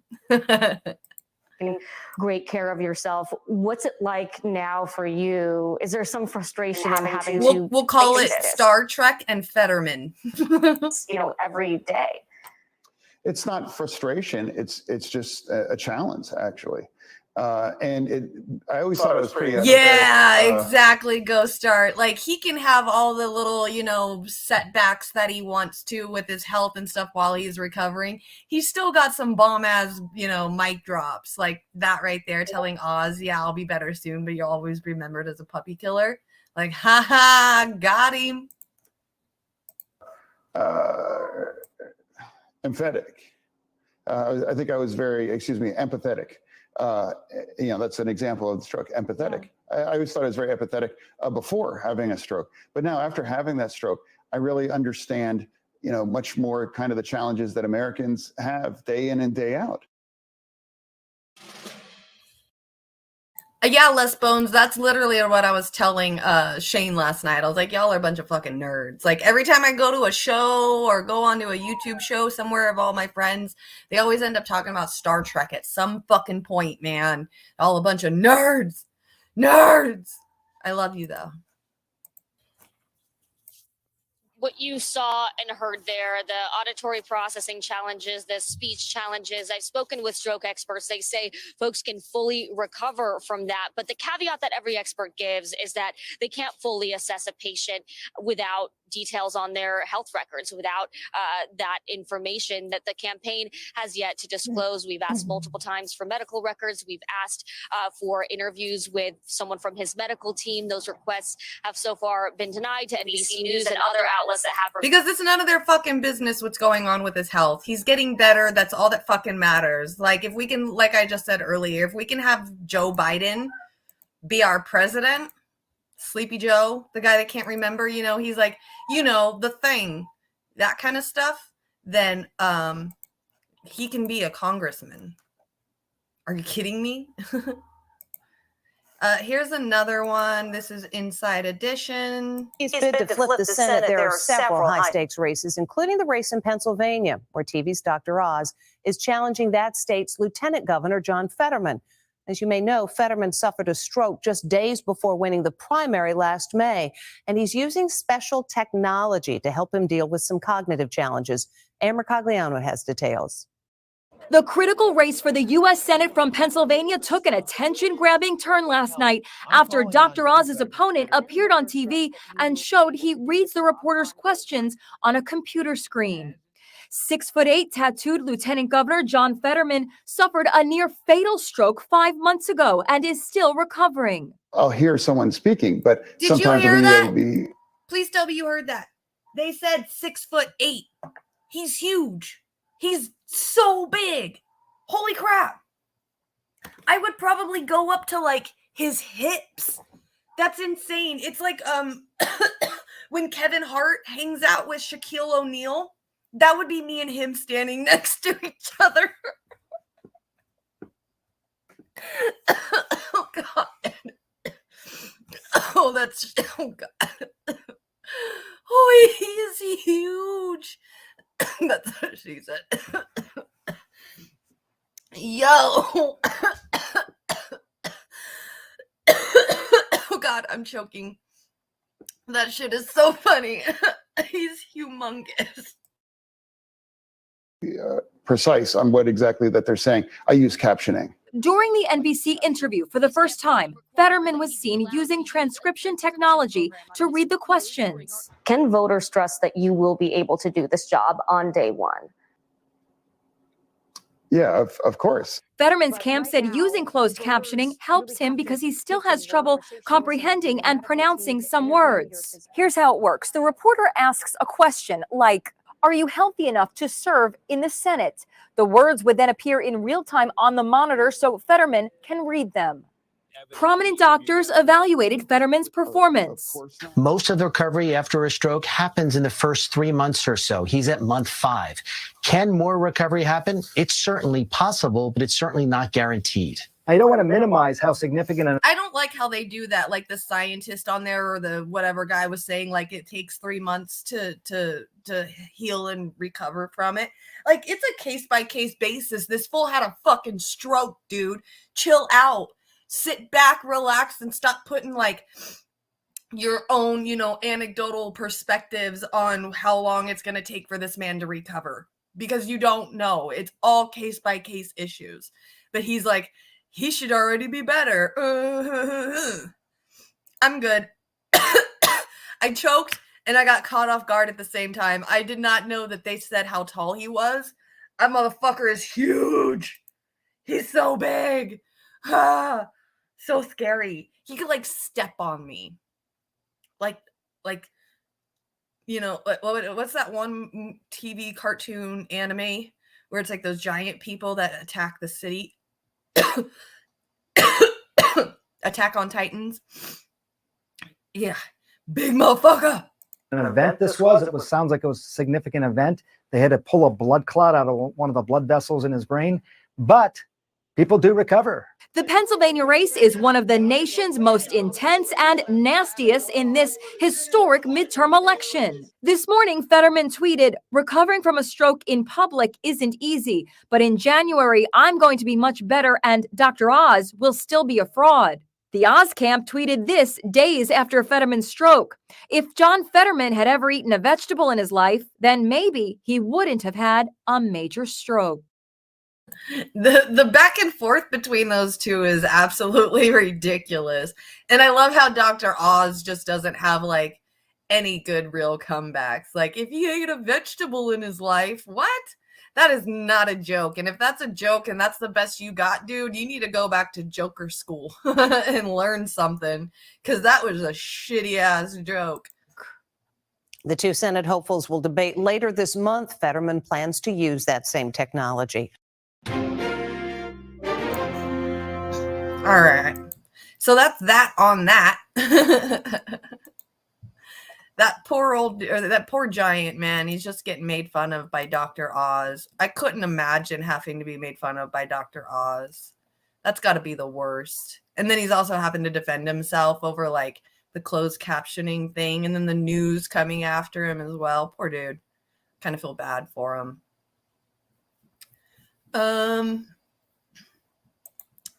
We can read. Do I even care about the Kanye West thing? I don't think I do. It's just him being him. I mean, there's no difference. Here, we'll watch these because this is fun. This is fun. This, maybe people will get all into this. So, if I'm being totally honest, you men might like this. So Blink-182 is coming back. This is their ad for it. Pretty funny. if I'm being totally honest, I cannot stop thinking about them coming. I've tried hundreds of different ways to make them come. Every night, I pray for them to come. My husband and I would love to watch them come. If they come, I'm getting hammered. We would do anything to make them come. That's right, honey. Anything. Anything. Could you imagine all three of them coming? That'd be sick. If they're gonna come, I better start stretching. Wait until I tell my grandkids they're coming. Oh, they're gonna come! Guys, they're gonna come! They're gonna come! And this is They're such coming. a cool They're commercial. finally coming! You ain't that cool, little fuck in the head. Look at how old they're getting. They're getting so old. It makes me feel old. Look, he's got gray hair now. It's gray. I'm old. I feel old. They'll be hanging me quick, reeling back from the dead. All right, so look at that. Blink-182 is coming out with a world tour, which is super exciting, kind of cool. Here is another article about Tom DeLonge coming back to Blink-182. So, Tom DeLonge returned to Blink-182. Hey, I know that girl. She's a rapper. So the return of strange guitarist, vocalist of the veteran pop punk band, also the visionary behind alt rockers Angels and Airwaves, was announced on the group's social media pages, which also promised that a new album is on the way, with a new song, Edging, set to debut on October 14th, which is tomorrow. Just so any of you Blink-182 fans wants to know, that is tomorrow they're debuting their new song. They've also unveiled a massive list of world tour dates for 2023 and 2024, all of which can be viewed further down this page. So here's them saying we're coming, tours coming, albums coming, Tom's coming, tickets on sale. Kind of interesting, exciting. Yes, all the small things. Go Start, don't come. You don't want Blink-182 to come. I hope they sound like they used to. Even though I did like it when they changed to Angels and Airwaves, the music was still really, really good. I think I kind of grew up with them. They grew up like, exactly how I grew up. Their music changed as they grew up, but I still really want to hear some of their older stuff too. Yeah. DeLong had hinted at his Blink-182 comeback earlier this year through his Instagram bio. Now the latest homecoming between Blink-182's classic members, naturally a boon for diehard fans, has finally come to pass. Last year, DeLong suggested his return was only a matter of time. So over the summer, he wasn't sure he was still in the band. That the Sikba was said he wasn't sure he was still in the band, or Skiba, which is the guy that they replaced Tom with for a little while. Kamala hates Blink-182. When DeLong and Blink became professionally estranged in 2015, Blink's Mark and Travis recruited Skiba in his place. They released the album California in 2016 and 9 in 2019.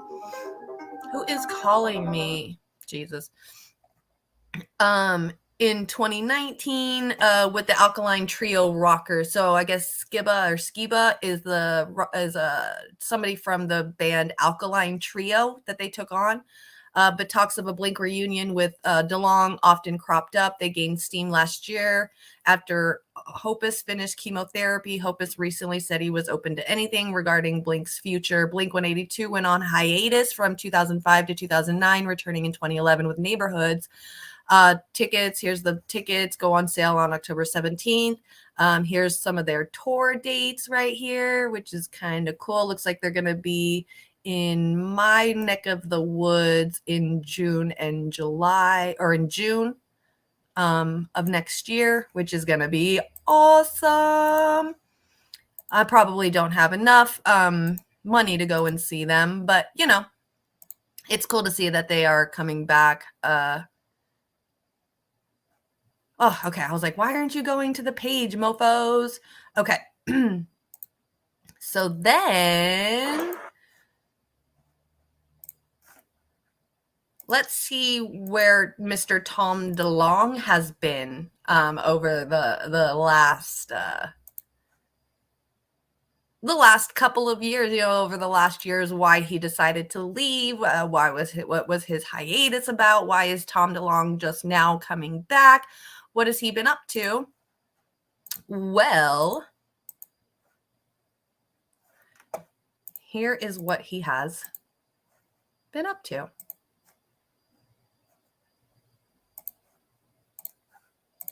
There you go. So this is his website. It is called tothestars.media. He has started a group called To the Stars, where he started to write a series of books called Secret Machines. These are a series, Chasing Shadows and A Fire Within.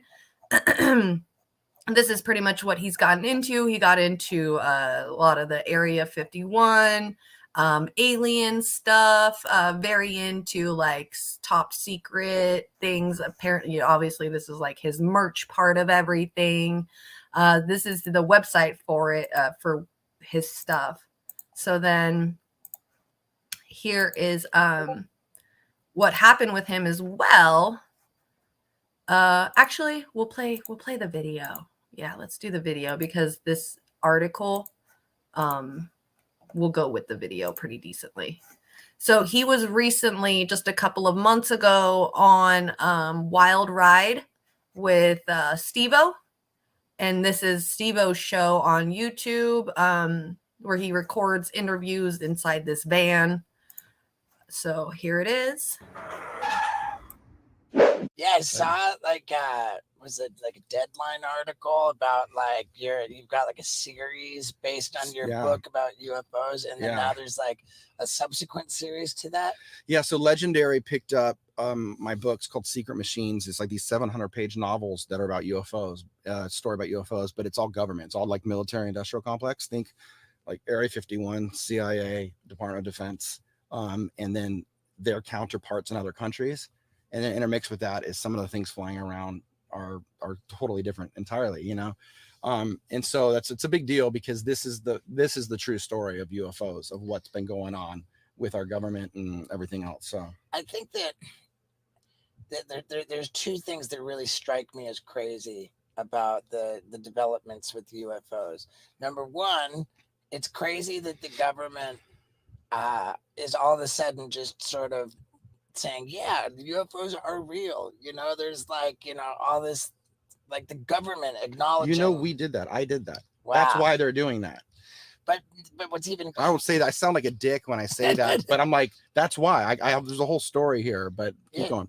It's crazy to me that the government's acknowledging UFOs are very real. And it's even crazier that news comes out and like everyone's like, oh, yeah, they're all like, yeah, but interest rates are gnarly and like fucking COVID. You're like, what the fuck? Like, that's how a lot of us. So what happened is that book Secret Machines. I wrote that with an author and I started my company To the Stars and we're gonna publish a book.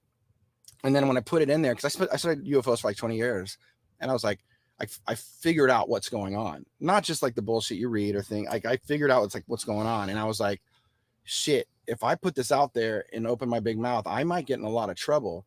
So I should probably go ask for some permission. So I spent like a long time working my way in, and then I got into a group of people, and they brought me in, and I was given all the permission. So then I come out with the book and I go on national radio and all this shit. Well, apparently that group didn't really talk to another group of some other 3-letter places, and those other places got really fucking pissed because here's this fucking rock star kid like telling the biggest national security secrets that we got, period. And so they came and they were like, we need to know who the fuck you are and who the fuck you're talking to and all this crazy Ed Snowden type shit. Wow. And I was like, hold on. And I had to explain that like all this really classified crazy shit. I figured that out on my own. I don't have anyone passing me like, it's like, yeah, dude, I'm sorry, man. I was tripping balls. I know. Dude, I'm all sorry. I was stoned one night and I just kind of fucking did a puzzle and I was like, whoopsie, So what happened then was Hillary Clinton was running for presidency against I guess it was against Trump, and John Podesta was her campaign manager. Okay. At the time, he was also senior advisor to Obama. So I was holding conversations with Podesta to get to Obama, and I had 2 multi-star generals from Space Command and the head of Lockheed Martin Skunk Works, that Skunk Works built Area 51, their elite engineering division. I had them all on this like fucking emails, and we're setting up these conference calls and stuff. Well, Hillary Clinton's campaign got hacked by the Russians, WikiLeaks, and it outed. How stupid he's all got hacked by the Russians. No, he didn't get hacked by Russians. WikiLeaks leaked that stuff. That kind of stuff like pissed me off. His like quoting or toting the line of them. So that's what I wanted to bring up was right when he was saying that, because you know me, I gotta find it and what it says. So here is spin. WikiLeaks dump shows Tom DeLonge emailing Clinton campaign chair about UFOs. Here's some of the things that he said. I would like to bring 2 very important people out to meet you in DC. I think you will find them very interesting as they were principal leaderships relating to our sensitive topic. Both were in charge of the most fragile divisions as it relates to classified science and DoD topics. Other words, these are A-level officials worth our time, and as well the investment to bring all the way out to you. I just need 2 hours. It always has to do with investment. It's always got to do with give me money, gimme. I'm pretty sure like Tom DeLonge found some stuff about aliens, but I'm pretty sure most of it, because he's still asking people for money to support this and fund it. So he just wants to be like Elon and Bezos and all the rest of them. Like, come on, government, let me suck on that titty. So the second email from January has the subject line, General McCasland, an apparent reference to a former Air Force official, DeLonge discussing the Roswell crash. He says, when Roswell crashed, they shipped it to the laboratory at Wright-Patterson Air Force Base. General McCasland was in charge of that exact laboratory up to a couple of years ago. Both of DeLonge's emails seem to refer to some ongoing multimedia project, which this is saying like it's unclear what a project is. Now we know what it is. Like he did a documentary, he did some books. He just released a horror movie this year, I believe, like a short film horror movie back in May. So he's just doing some money making. Clinton campaign provided a statement to the Wall Street Journal condemning alleged Russian involvement, blah, blah, blah. Don't really care. So that's what his thing with Podesta, he was like talking about aliens and classified stuff with John Podesta through emails that ended up getting leaked through WikiLeaks. Thank you for doing that. Let's finish watching all this shit about Podesta and her. And what happened with that was when all these news journalists were pouring through WikiLeaks to see what spilled from Hillary's campaign, they found these fucking emails with me and Podesta talking to these generals about UFOs. So Wall Street Journal threw that onto the Wall Street Journal. And then I was like, fuck, I'm fucked. And I'm like out there like fucking erasing computers and doing all this different. I didn't know what to do. Oh, he gave himself away. He went out and erased computers. I'm pretty sure that's what Hillary and all the rest of them did too. Fucking corrupt. And at that time, all these other government people that came out. Let me ask you why. And see, that's what pisses me off about a lot of these like regular people that get all big for being like secret alien leakers and bullshit like this, is because they don't care about us knowing everything and wanting to get out the real information. He wanted to delete everything off of his computer. He was ready to close it all up and not let anyone see anything. So what, it wouldn't get leaked to the public? You don't care about the public knowing. You just want to know yourself. That's all it is. And then you're wanting people to sit there and support you and fund your project, your little pet project, where only you know anything. And the only thing that we get to know is what you tell us. Nah, you're no different than all the rest of those people that are going around saying they have the alien answer. Oh, I put myself out. Yeah. I mean, there's nothing wrong with exchanging emails with. That wasn't the issue. The more of the issue was like, the more of the issue. Clearance security. Just all these guys are holding the secrets of the universe, and it's a much. What would happen in conversations is I just knew things, so I would say it. They might not say something back, but I'm kind of thinking that any of those conversations should not be fucking poured over by anybody that wants to just come in and just like make a name for themselves at the bureau, you know? Right. So I'm just like tripping. Like yourself? And I can see that. Yeah. So what happened though, is it gave me all this credibility, because then all of a sudden, all these other people in the government knew that I was like hanging around with some big boys. So they all came out and said, there's a better way to do what you're doing.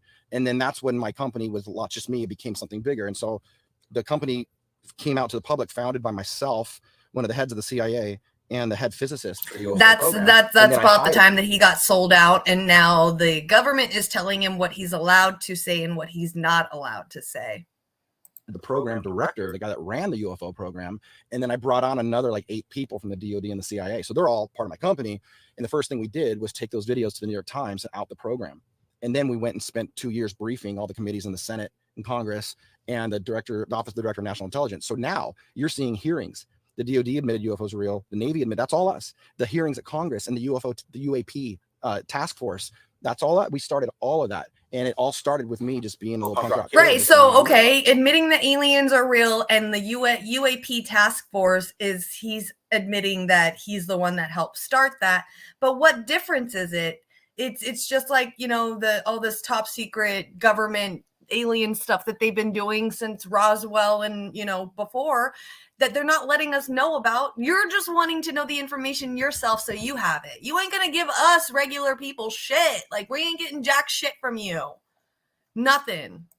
Fucking do this. Not really knowing what I was playing with, you know? So I mean, it's super impressive, and I love how well you communicate too. Your ability to tell stories is really. Well, thank you. He's a highly evolved being. I'm just a very spiritual dude, man. Dude, I love it. Can you help us understand what's the significance of UFOs? Like, they're not coming from, well, I should say it this way. The significance of UFOs is multiple parts, but number one, it's not what you think it is. It's not coming from other planets. The evidence doesn't suggest that. Interdimensional. Yes. And the reason is because time is parallel. It's not linear. Or it's not like we start here and go forward in time. Time is side by side, which means everything in the past and the future is existing in this moment, but within different frequencies. So a civilization that's at the end of their technological cycle could build a submarine that changes its voltage and materializes in that same location, just into our timeline. And then fucking, it's crazy. That was well articulated. I like that. Have you ever had any like glitches in the Matrix where like yes, time sped up for you, or like I've had that a couple times. Weird things. So Fuck this. Yeah. But when it was when I got more into this, so there's a consciousness aspect to this. Like you have to think of like consciousness is like, it's like the mind of God, you know. It's not a dude in a toga with a crown of thorns making Jupiter, you know. It's like everything you see is one band of frequencies. The highest frequency is light, unified mind. The lowest frequency would be blackness, absence of love, absence of whatever. And physical matter is somewhere right in the middle, right? So you have the ability to tune up higher or tune down lower, and behavior and all these things and time, and it all fucking comes together. But what it means also is that your brain is what's called a transducer. You're an antenna. Consciousness. It's what I was saying to Duncan Trussell. Yeah, Duncan Trussell. So you create matter. And when you think something, it creates it. And you're not reactionary to your environment. You're actually proactive, and you just don't know it. So it really matters. I do have to agree with him on that part right there, because there is like this collective conscious thing that's really interesting that I do notice about, like, you guys ever think of something, or like, you know, oh, it would be cool if this was invented, and then like the very next day or with later that day or sometime in the close future, you see it, like it actually is already being sold, or it's already a product, or it's already in the market. I think that's like a type of collective conscious as well. That's what at least I see it as, is like a type of collective conscious. Everybody, like all thoughts, everything that is thought of is pretty much already out, and somebody else is already thinking about it.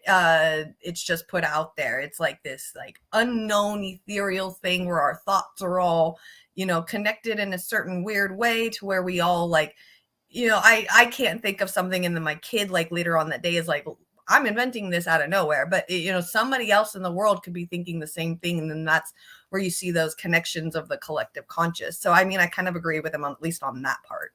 And feel, because that's literally what's being created for you, and people don't know this shit. So when you're like really into some crazy shit, the universe will start creating things, and we just think it's paranormal. Like for example, at UCLA they were studying poltergeist events, and they found out that you can see a book move on the shelf and it scares you, but if you see a book move on the shelf and it scares the shit out of you, that book will then fly off the shelf and try and hit you.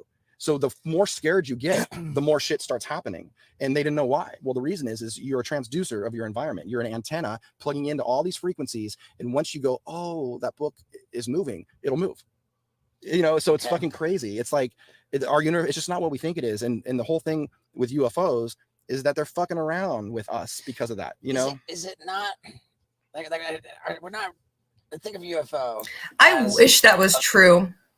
Do you know how many nights I spent in my bedroom as a kid getting up onto the top bunk and then realizing that my sister on the bottom bunk didn't want to turn out the bedroom light, but she was in the bottom bunk, so she was covered and had darkness, but I was right there next to the light on the ceiling. And I just sat there in bed for days and days and days. I would try it all the time because my sister used to do this to me so much. And I would just look at that light, that switch, and I'm like, just go down. Just let gravity hit it and go down. Turn it off. Just turn that off. It never worked. I always had to get out of bed and turn that light switch off. So please tell me, I understand the mind is a very powerful thing and you can create your own environment and surroundings and your own realities and stuff. But telling a book that it scares the shit out of you because it moved and so it's going to move even more, I don't know if I can believe that. I just don't know if I can believe that. Like I said, I've tried to turn off the light switch with my mind for years and it's not happened yet. As soon as my light switch turns off when I think about it, I'll start believing it because I really passionately wanted that shit to turn off. A vehicle, which aliens are going to travel in. Yeah. And so should we not be using the term aliens? Yeah, alien is hard only because it's like that makes us think it's coming from Mars or some shit or a different planet. These are more like entities. These are more like a lot of them are there's like clones that are like just fucking like, you think we made Dolly the sheep and we think that we're like, you think that's all we've done in the 60s, we cloned a sheep? We might be a little bit more advanced than that. So what is something else that's super advanced doing AI and creating things that can fly around and tamper? Well, are they little program bots? Well, where's like the mainframe? Well, maybe the ship is alive in a mainframe, biological organism, but it's metal and whatever, but there's an intelligence to it because it's so advanced. Okay. So the theory that they started showing up at the time we did nuclear weapons, they're not here to protect us, or because that would be like not interdimensional, that'd be from like outer space. No, not dimensional, because the one thing we found out is that the EMP wave from a nuclear blast kind of travels through multiple dimensions. So it's like that energy is fucking up whatever's in that location. And maybe those people are like, what the fuck was that? Let's materialize into that other timeline and get those motherfuckers to stop. But the reality is UFOs have been around forever. Like, you're talking biblical, you're talking religions, you're talking the pyramids, you're talking the Star of Bethlehem. Is not a star. I love that ghost art. You got that's really good. Yes, put the Matrix stuff in there. You got to first understand that there is no spoon. I thought that too when I was like a teenager. I'm like, can I really move a spoon like that? Like the kid that's in the Matrix? That would be the shit. Whoa, what just happened? My whole screen just like blacked out and then came back on. That was really strange. But yeah, like let's see if we can move a spoon. I would love to have that to try to have that. The Star of Bethlehem is like a little ball of light that 3 dudes on horses followed for days, and it hovered over a manger. So think about that. What is that? Ezekiel's wheels, Fatima in Portugal. All these religious events are always the same thing. And you got to then go, well, what are they doing? What is happening from that? Well, we start cults. We go crazy. We create different religions. We have different belief systems. We get really scared because they prophesize the end of the world. They tell you that if you do something wrong, you're going to go burn in hell for eternity. But if you listen to what that voice is in your head, that's God. So do that. And then someone hears a burning bush and they go and start a religion. It's like holograms and technologies and making people not be together, making us think that there's a dude like Allah or Jesus that created the universe versus source intelligence. There's just like your bandwidth, your fiber optic cable just to like consciousness, which is like the one power that powers the atom. That permeates everything. And we're all from it. But as long as we think it's a dude and that group over there thinks it's a different dude, we're going to hate each other. Right. And we don't really evolve and we don't really grow spiritually, I'm sure you've heard the story. I went down the rabbit hole with, they brought people to Alpha Centauri, so like 13 people. And Serpo. Is that true? I mean, what is that different than like what's going on now? Like, are stories like that true? Or I don't buy those. I at all, but I do know some fucking crazy shit where like it makes you kind of wonder about the other stuff. So, for example, there's a document that leaked that described something coming from another planet, and then it hit like a meteor, and then it all came down, and then we retrieved these bodies in the craft and whatever. So I knew this document, and then I was in a meeting. I can't say with who and what it was all about, but I found out during that meeting that was misinformation, the part about the meteor and coming from another planet. And then they leaked the document. And the whole point was for us to keep thinking these are coming from planets and shit. Because it's a lot less scary, to think, well, they're super far away, so it's hard for them to get here, right. But the reality is like. So is he trying to say that he believes in like the hollow earth theory? Is that what he's trying to say? If he thinks that aliens aren't coming from here, then is it like Journey to the End of the World, or to the Journey to the Inside of the World, or is it more like the Abyss movie where they're down into the deepest trenches of the ocean? Are they coming in through Antarctica? What I want to know what he thinks. If they're not extraterrestrial and they're interdimensional, where does he think they're coming from? The misinformation placed in documents that are already leaked on purpose is to slowly inoculate us and be okay with things over time. It's a lot easier to go, well, they're not coming from other planets, they're coming from here, but you already knew about them, so it's not as scary. It's not too much thrown on you at once. But the absurdity that comes along with this stuff is insane. Like, in the sense of like, dude, I've been told so many fucking stories. There's like shit where things just show up and they look, totally human, and then you turn around and it's not even there, but you're on a ship in the middle of the Atlantic and you're on an aircraft carrier, and it's like there's a human standing there telling you to get the fuck out of the area, and then you turn around and that fucking human's not even there. So you're kind of going, well, did we go to another planet? Like, those things. What I would say is there is potential that something like that happened, but I would say 70% of what's in there is probably untrue or something. I think that there are things on other planets, but I think that what's really going on is like space time. They call it space time, is because if you light a flashlight, that light travels for infinity. So if you were just like, when we see a star, they always tell you we're seeing what happened like 30,000 years ago because that light just got here. So we're essentially seeing the beginning. We're seeing the same star, but we're seeing a different point in time than where it's at, but we're looking at it. And that's the idea that I think in space, the way things stretch out with light is the way everything exists all in one moment. So I don't know how much planet to planet fucking transportation is going on. I don't doubt it. But what I do know is the things that are materializing here are doing it with frequency and timelines and stuff. And when you said the materialize in a different time, like and describing the parallel timelines, that was so digestible. Oh, that's cool. I was able to really like get that. It's called Steve-O's hot sauce for your butt. Steve-O's hot sauce for your butthole. Yeah, I mean, I'm pretty sure it's a possibility. I have no idea if the Hollow Earth theory is a Celtic Druid type thing. I'm pretty sure it's a possibility. I just know that a lot of like conspiracy theorists love that Hollow Earth theory, and apparently it's so great that there's, you know, movies and books about it. So yeah, that's Steve-O and Tom DeLonge going on about aliens and dimensional traveling and how aliens, it still never gave me like, I get it, like it's interdimensional. So like he's probably, from what it seems like he's saying, is that like when you see ghosts, instead of like how he said on the aircraft carrier thing right there at the end, like if you see a ghost, it's not just a ghost that's coming to you now. It's just like a point in time, a memory in time that you're seeing. And like that dimension is coming down to where your dimension is to show or to be a part of that or to show it that part. And with it, when it comes to like ghosts and stuff, like that's at least what I can kind of believe is like time is irrelevant. All time is just on, you know, on top of each other instead of linear. And so like when you're seeing a ghost in a haunted house, you're not seeing like, you know, this ghost right then and there. It's like another point in time that's overlapping itself onto the time that you are at. And it's that time is just repeating itself in a loop. And so maybe possibly like that person is, you know, his life is still alive there or was alive during that time. And then that time is overlapping with this time and showing to you as ethereal being. So also he was saying that like, see, because it's so hard when you think of aliens, because aliens are supposed to be, you know, these solid creatures, these beings that are there. But then there's also aliens out there that are just balls of light, you know, or the orbs that you see and stuff. Like I could see those as like an interdimensional traveling type of alien, because they say like once you've reached up to the highest level into the highest point of wisdom, ultimate divination, ultimate knowledge, you pretty much just turn into like your existence is like a ball of light.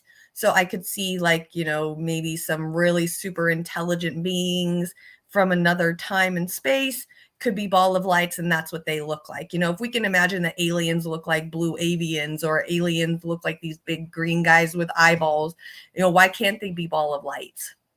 Why wouldn't they be able to? You know, it just seems plausible in my head. So it's just hard for me to think about the whole traveling and the interdimensional traveling, especially when it comes to like solid aliens, I guess you would say. To me, it seems like they would have to travel. Now I've heard about the whole like how aliens upload their consciousness into the thing that they're traveling in, and then that's how they can travel at the speed of light so quickly and so fast dimensions, is because they're using like their mental state, their conscious to be able to travel instead of using like their physicality. So I can see like something like that, but it's so hard to not think like, are they living under the ocean? Are they living in another, you know, where are they? Like, is there another planet where there's like this beautiful city skylines and these beautiful cities like we see, you know, in like articles and stuff like that? Is that out there? And it just, like, I understand where the government's like, let's release this stuff slowly so we don't freak people out, because I've seen what happened when like the guy on the radio started reading the War of the Worlds thing on the radio, and how it freaked everybody out. I swear to you, man, last night on Rochford Files, and then right now, like, this boy needs to stop eating cat food because he is just throwing up all over my fucking couch, and I can't stand it. I'm literally about to lose my goddamn mind over this fucking dog just throwing up everywhere because he wants to eat cat food. Anyway, sorry, I got sidetracked. Remind me to tell you about signs for my deceased boyfriend. Yeah, sure. I mean, absolutely. I would love to. And yes, I have been to Salem. I went, God, how long ago was it? I think I went in like 2010, 2011, I went to Salem. I stayed there for like a few days, stayed at the most haunted hotel right there in town, like right in the center of town. There's like a haunted hotel. There's a bar out there that we went to like every single night. I think it's like Club 34. Or Pub 34. It's like a number. The name of the restaurant, bar, pub thing is like a number. Did all the little touristy stuff, checked out all the houses, even that like cool ship that's right there on the pier. Got to put my toes in the water of the Atlantic Ocean, which I've never got to do before then. So yeah, I got to spend some time out there. It was a lot of fun. We definitely did like the witchy experience. Yeah, I've got my very first tarot. Well, not my first tarot deck, but my very first own, like one that I bought myself from Salem, which was the original Rider-Waite tarot deck. I got that in Salem. So I made sure like I wanted to get something really, really special from the witch place with all the energy. And I figured I'm a tarot reader. Best thing to do is get me some tarot cards. And I don't like all like the extra fancy ones and the weird ones that have all the decorations. Just give me the basic original Rider-Waite. That way I can kind of read what's on the cards and I can symbolize and kind of make up what, figure out what's in what the meaning of the card is by the symbolism that's there, instead of like somebody's artistic drawing on top of cards. So yeah, no, I've been to Salem. It was a really, really amazing place, and I would love to go again so much. So that's that on Tom DeLonge and what he's been up to. Mr. Alien Dude, Blink-182 is back. That's what he was doing during his hiatus of Blink-182, but apparently it looks like he's just not getting as much money as he was expecting to. He released a horror flick, like a B-rated short film horror flick this summer or in May. They were saying that like it did really good and it was a super success, but it doesn't really seem like it because I never heard about it before the research yesterday. So what better thing to do than to bring back the most successful thing in your life? Blink-182. So there we go. Blink-182 is going to be on tour starting in 2023 and 2024. If anybody's interested, you can probably go check them out. Maybe To the Stars website, tothestars.media. You can probably find some stuff, information about whether or not they're going to be on tour there. So yeah, that's that one. All right, we got 20 minutes left, and I want to take the last 20 minutes to talk about another SCP today. Yay! So the SCP that I want to talk about is the, well, they call him the original SCP. He is one of the first of them to be caught ever. I wanted to do something a little bit opposite from yesterday. So yesterday we did a Shy Guy one.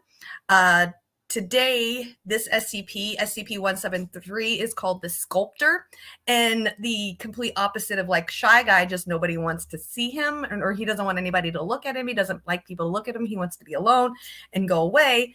This one today, SCP-173, the Sculptor, only wants people to look at him. He wants the attention. When you look away from him is when he loses it. So I'm pretty sure this one right here is based off of like the weeping angels from Doctor Who in a way. At least that's what it seems to me like. There was a lot of similarities in that. So let's make this a little bit bigger. So here's SCP-173 right here. The little picture right there. Here, let me move this over. There we go. So you can see him a little bit better. That's him. Little creepy dude. He definitely has like that Rorschach face look, like the mask with the face thing that always moves. I think he's one of the like superhero people, whatever. So his description is a sculpture constructed out of concrete. It is capable of moving at high speeds and will kill by either snapping at the base of the skull or strangulation. However, it is incapable of moving when it is in direct line of sight of a person. And kind of also reminds you of like the creepy, the alien from Doctor Who as well. So this is about in-game, because obviously there's games for this.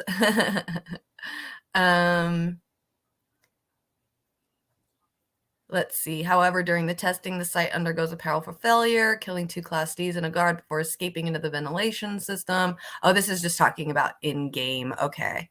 Look at, there's a pumpkin version. How cute are you? Okay. So there's a little reading about it. Now we're going to watch a video. I'm going to let this play for a quick minute because I got to go clean up my dog's throw up. SCP-173. It's a peculiar statue with a bad attitude and a penchant for strangulation and snapping necks, though only if nobody has maintained unbroken eye contact with it. Some know it as the sculpture, some know it as the peanut, some know it as probably the most important anomaly of all, considering it's the one that got this whole crazy affair started. But today we're here to ask an important question. Do any of us really know it at all? After all, its original file is hardly comprehensive. You might even venture to say it's one of the most enigmatic SCPs out there, despite its popularity. But today, we're taking a dive beneath the concrete, rebar, and Krylon brand spray paint to give you the real inside scoop on SCP-173. We've broken into the SCP Foundation archive and found 10 different important files on this infamous vertebrate vandal, and we're going to explore each and every one of them with you today.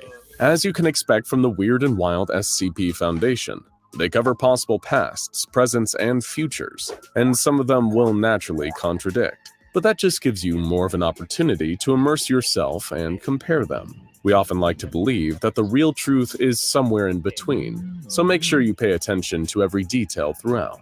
So let's get the show on the road and explore our 10 documents of interest for SCP-173 in hopes of finally getting the complete story.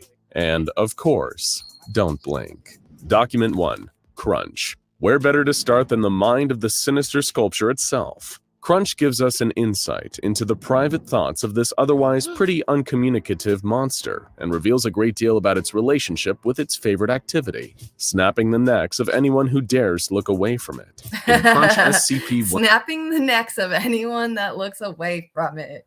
All right, Crunch. Let's learn about what Crunch is. 173 speaks in very basic, broken, Rorschach-esque English, saying things like, Room dark, people gone, can move. I happy, trapped for years, kept by a man for research, left alone in room, left to scratch at walls, left to rot and die unless needed, specimen for research, trapped by self, never seen by others, never spoken, listen, but never speak, see, but never seen, made of rock when others come, free when they not look, prisoner when they look back. I hate. SCP. So you see like the picture of it, it definitely has like that Rorschach look, how his face is all changing up and all of that fun stuff. So I think it's like there's like a movie with a team of people that try to save the world or whatever, and he's one of them. But his evil side is an SCP. Seen, made of rock when others come, free when they not look, prisoner when they look back. I hate. SCP-173 hates and resents its captors for keeping it confined. In its own mind, Crunch, how it refers to the snapping of its victim's neck, is the only thing that gives its life a sense of meaning. It will continue to crunch for as long as it's contained, because thanks to the SCP Foundation, crunch is all it has left these days. Document 2. How 173 got to Site-19. This semi-origin story is one that the fans of this channel will be familiar with. While it doesn't give us any insight into why this nasty pile of concrete actually exists, it does inform us why it's currently our problem. SCP-173 isn't actually an anomaly native to our universe. However, its native dimension was destroyed by the beast trapped in SCP-2317, the Devourer of Worlds. As is standard procedure for a universe about to experience an XK-class end-of-the-world scenario, the Foundation's Department of Extra-Dimensional Affairs swooped in and collected all the valuable anomalies before the world went down the tube. One of these was, of course, SCP-173, which was vacated to Site-19 in our dimension in 1993. Do you think we would have been better off if we just left him for the Devourer of Worlds to take care of? Let us know what you think about that down in the comments. Document 3. The Black Moon. Sometimes you can be your own worst enemy. If the file on SCP-001, the Black Moon, is to be believed, the SCP Foundation may actually be behind the creation of this ornery objet d'art. Though in the Foundation's defense, it was in service of potentially fighting off a far more deadly foe, the ominous extra-dimensional being known only as the Black Moon. One attempt to stop the Black Moon from destroying the universe was known as the Key Project, which involved creating a number of items linked to the Black Moon via conceptual engineering that would hopefully nullify its effects. The objects needed the following qualities. Maybe I'll do the Black Moon one tomorrow. I don't think I've even heard of this one, of the Black Moon SCP, so maybe I'll do it tomorrow. Because I've been showing kind of the ones that I know so far. So there's a lot. The ability to act while under observation, a hostility towards human life, and the capacity to end conscious life if given the opportunity. Those three descriptions fit SCP-173 to a T, and it was considered the project's greatest success. However, it sadly wasn't enough to actually stop the horrific rampage of the Black Moon. The researcher managing the case, Dr. Moto, was so ashamed by the failure that he willingly entered SCP-173's containment chamber and got his neck snapped in the process. Document 4. Conclusions regarding D-173-2263 incident. This document finds its origins in the video analysis of a Foundation researcher with an incredibly powerful name, Dr. Delano Smasher. Dr. Smasher had closely observed video footage of SCP-173 killing several members of D-Class personnel, and began formulating a new theory about how 173 actually killed its victims. Dr. Smasher theorized, after all, that something with arms as short as SCP-173 and no opposable digits would have trouble effectively strangling or snapping human necks. According to Dr. Smasher's observations, SCP-173 doesn't actually make any physical contact with its victims. Instead, the victims feel oddly compelled to look at the creature if ever nothing is looking at it. Their eyes will snap open, and their heads will twist at any angle they need to in order to look at the creature in the eyes. It's the sheer force of this sudden change that often leads to snapping necks and bruised faces for the victims. See, so he's innocent. He don't do anything. He just wants attention. He just wants a little bit of attention, that's all. And people can't help but to look at him, so they snap their own necks. Itself physically causing the damage. If Dr. Smasher is to be believed, the sculpture is deadly purely because it simply demands to be looked at by somebody at all times. Document 5. Anniversary. This brings us nicely to our next document, Anniversary, positing a different theory for the mysterious creation of SCP-173. This comes from the perspective of said possible creator, an anomalous entity that we'll call the Artist. Much like the unfortunate Dr. Moto, the Artist, an intelligent being that can seemingly become invisible and intangible at will, considered SCP-173 to be its finest creation. It viewed SCP-173 as a perfect representation of humanity. It does nothing but bleed and defecate, and if anyone refuses to pay attention to it, it kills them. It was a perfect symbol of the Artist's contempt for humanity. It even easily snuck... Is this a clip or is this a clip show or watching a zombie stuff again? Yes, we're learning about another SCP. I've got about 15 more minutes before the show ends today, so I like to end it, at least just for the month of October. I want to do an SCP a day for this month. I haven't figured out what else to do. I was thinking about maybe doing some like Halloween makeup further closer to Halloween. But I know of SCPs and I know they're freaky, so at least get a couple of the really good ones up and going one a day. So yes, we're learning about SCPs. Into Site-19 to visit SCP-173 on the anniversary of its creation, and found the Foundation's lack of appreciation for this fine creation. As an act of revenge for keeping his creation locked up and out of sight for so long, he gave the sculpture permission just once to kill someone who looked away, even if others were still looking at it. For SCP-173, this would be considered a wonderful little treat. Document 6. Her Masterpiece. This next document, known as Her Masterpiece, suggests that SCP-173 was created by a very different kind of artist. While this potential creator of SCP-173 was somehow able to produce an anomaly, she was not anomalous herself, just motivated by rage and revenge. She'd been pregnant in the past, but lost the baby due to the actions of a man whom she considered her greatest enemy. She vowed to make art from his demise. The woman murdered her enemy with a baseball bat before using concrete and rebar to build SCP-173 around him, almost as a way to mock her fallen foe. However, like something out of a horror movie, this act of murderous creation somehow imbued SCP-173 with life. When this spiteful artist had eventually finished the creation and started to walk away, it claimed her as its first victim. The last thing she remembered hearing was the sound of concrete scraping against the ground, and then a nasty crunch before everything went dark. Poor Document lady. 7. A woman scorned, tries to kill her husband, comes back from the dead and kills her.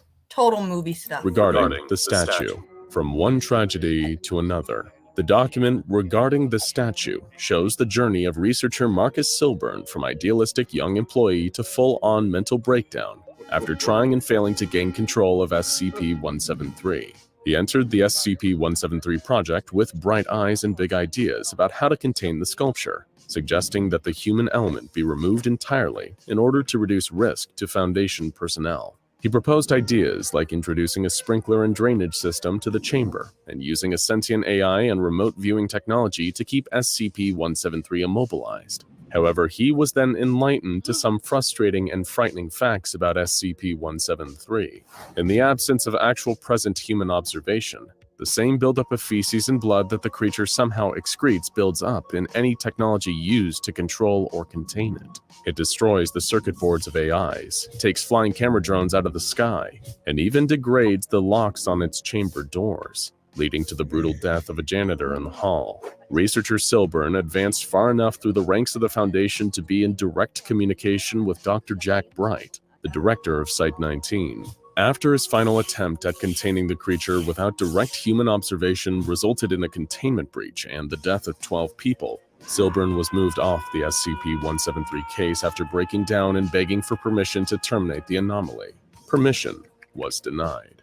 Dr. Bright closed the document with a note to a member of the O5 Council reading, "It can be surmised that our conclusion was correct. The object, for whatever reason, desires or requires human attention and will not be denied it." Document 8. A chance at freedom. We once again... That sounds like my kid.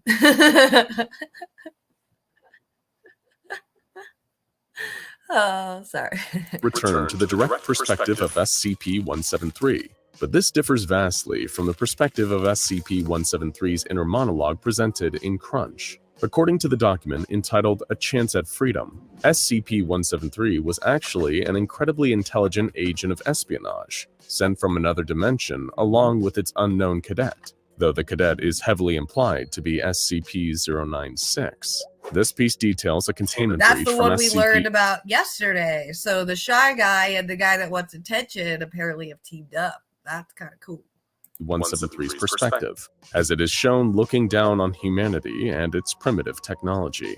It laments the fact that it lost its weapon during the interdimensional transfer, and it seethes that if it still had its weapon, this all would have played out very differently.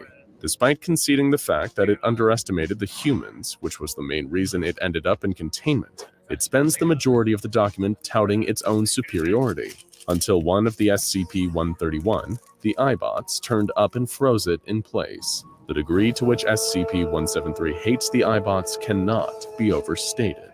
Document 9. Experiences with SCP-682.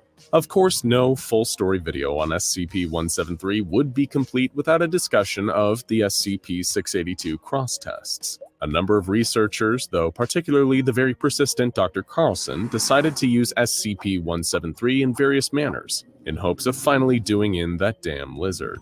In their first engagement, 682 seemed rightfully frightened of 173. We know this one. We watched about that one. Sniper shot its eyes out. 173 immediately... So that one, he's like that really scary, dangerous one that they always have to keep like away because he really tries to like ruin himself and ruin everything around him. And like he takes in the powers of other things. So they sent Mr. Concrete Dude in there to go kill this thing.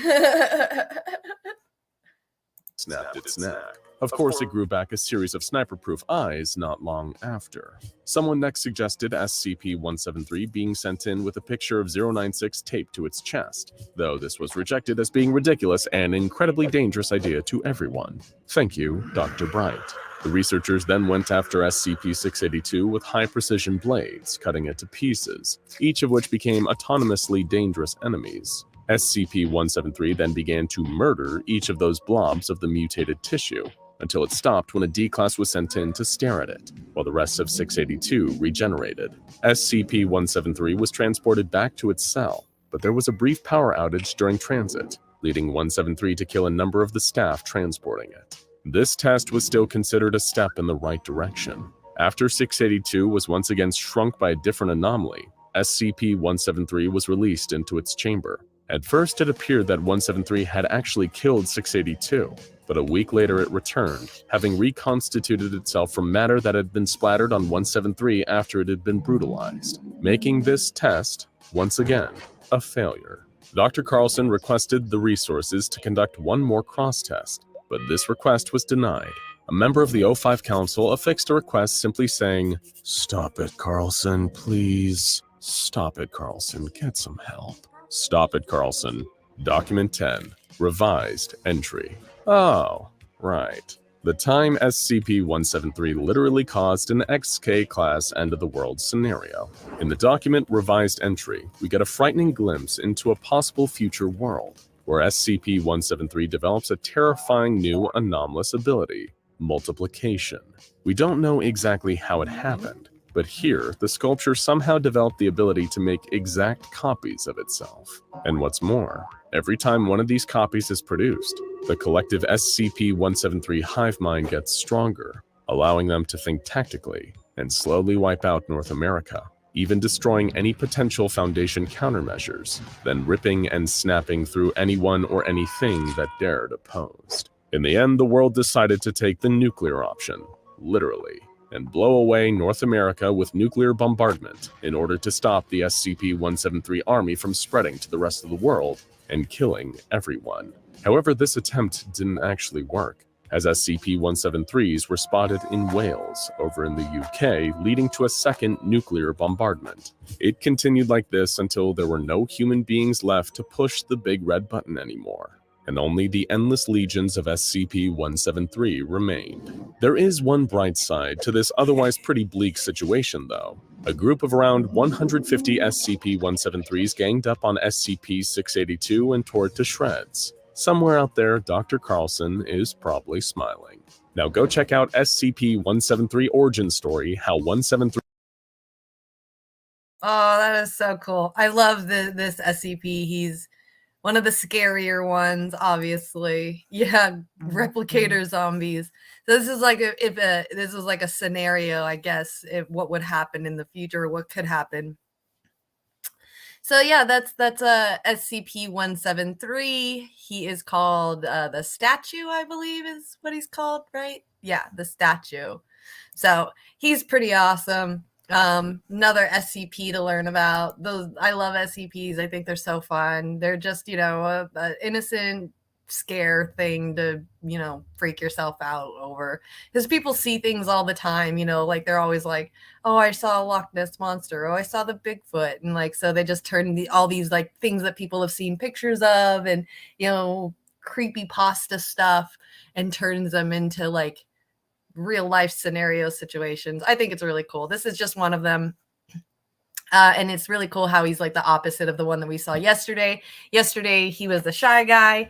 That one didn't want to be looked at all, not even a picture of him so anybody can look at his picture. But this one just wants attention. Like, that's all he wants, is somebody to look at him at all times, no matter what. Like I said, reminds me of my kid. So I love it. Yeah, that is about it for today. I am officially about to hit my 4th hour on this today. So yay, I did it again. I don't know if Warren is going to be doing a secret show tonight. I think he might be doing a secret show. He usually does them on Thursday night. So, why does it look like I've got black stuff right here? Just keep your eye out for Warren's page. He's probably going to be doing a live stream tonight.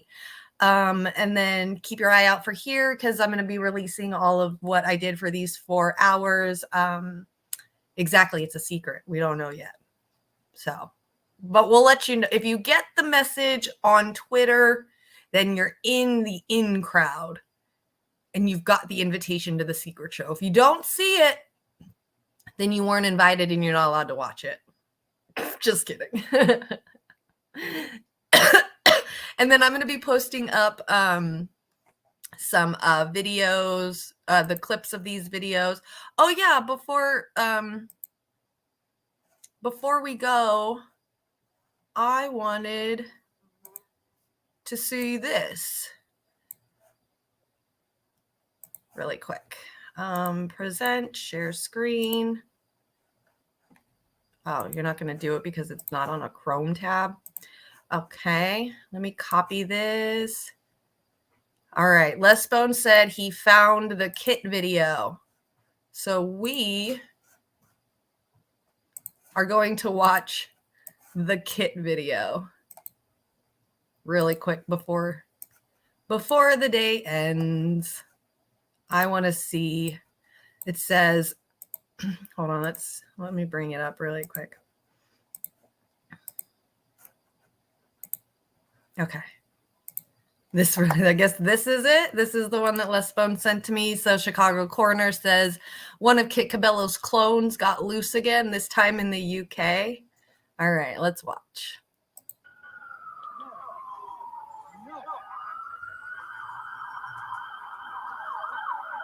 Yo, it looks like Kit.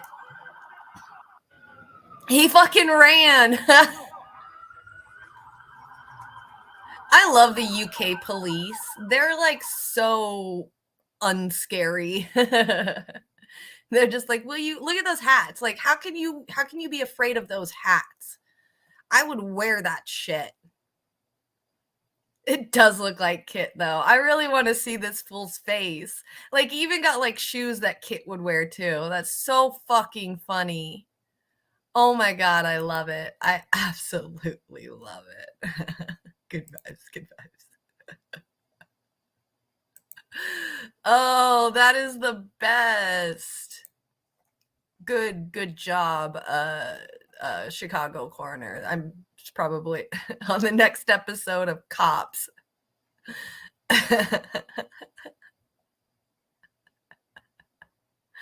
Oh, look, he made it home.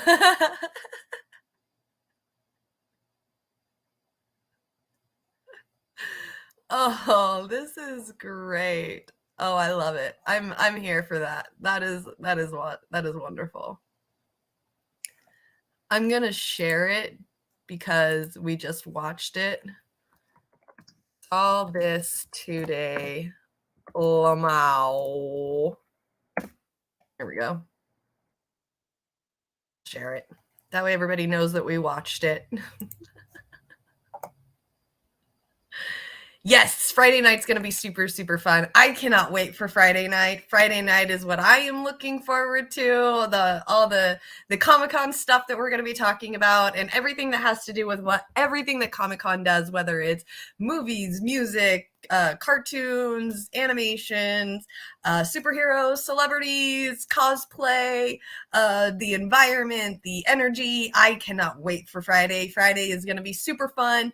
It's still going to be our secret show, but we'll probably really really bring it out and do a lot of promotion for it. So, because it's going to be a fun one. You definitely don't want to miss tomorrow night, and you don't want to miss tonight too. I'm pretty sure tonight's going to be a lot of fun. I'm pretty sure Warren, if he goes on tonight, he's not going to be able to hold back how much he wants to talk about it. So if he goes on tonight, he probably will be talking about it too. So keep your eye out for Warren. Keep your eye out for this channel. We're going to be releasing, like I said, the clips when I get off of here. I'm going to start clipping everything up. I haven't learned how to clip things up, and I haven't started to figure out how to clip things up and put it on my Twitch yet.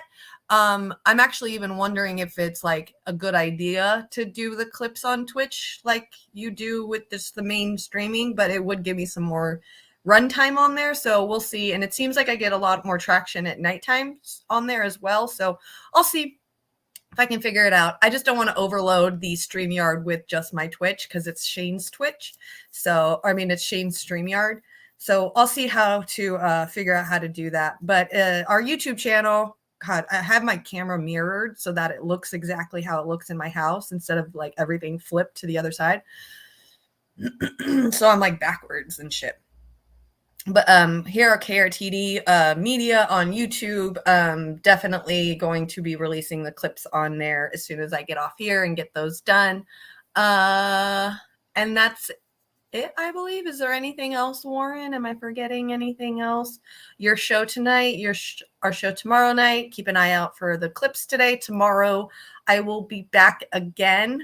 If you guys have anything that you want me to talk about that you want to send to me, please feel free. You can get me on I'm on Twitter as Image Productions, or if you want to, here, let me take this overlay off really quick. Right here, the Jimmy Saves World. If you get a hold of me on Twitter, you can reach me there. I answer a lot there. If you're on Warren's Discord, you can get a hold of me on there if you have any ideas for things to talk about.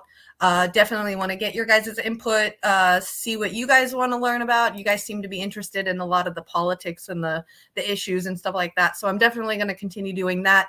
I'm trying to figure out, like the lane, which way to go, like what do I talk about? I want to mix in like a little bit of things that people are talking about, and then maybe some things that people aren't talking about that they don't know. All of that. I do want to like one day talk about the whole like hoopla and all the big stuff about the Jeffrey Dahmer thing, because there's like some things that I've been seeing everybody's excitedness and everybody's talking about it and stuff, and it's just like there's some things that people are leaving out that they're not even talking about that's kind of like worse and not as good as you actually think it is.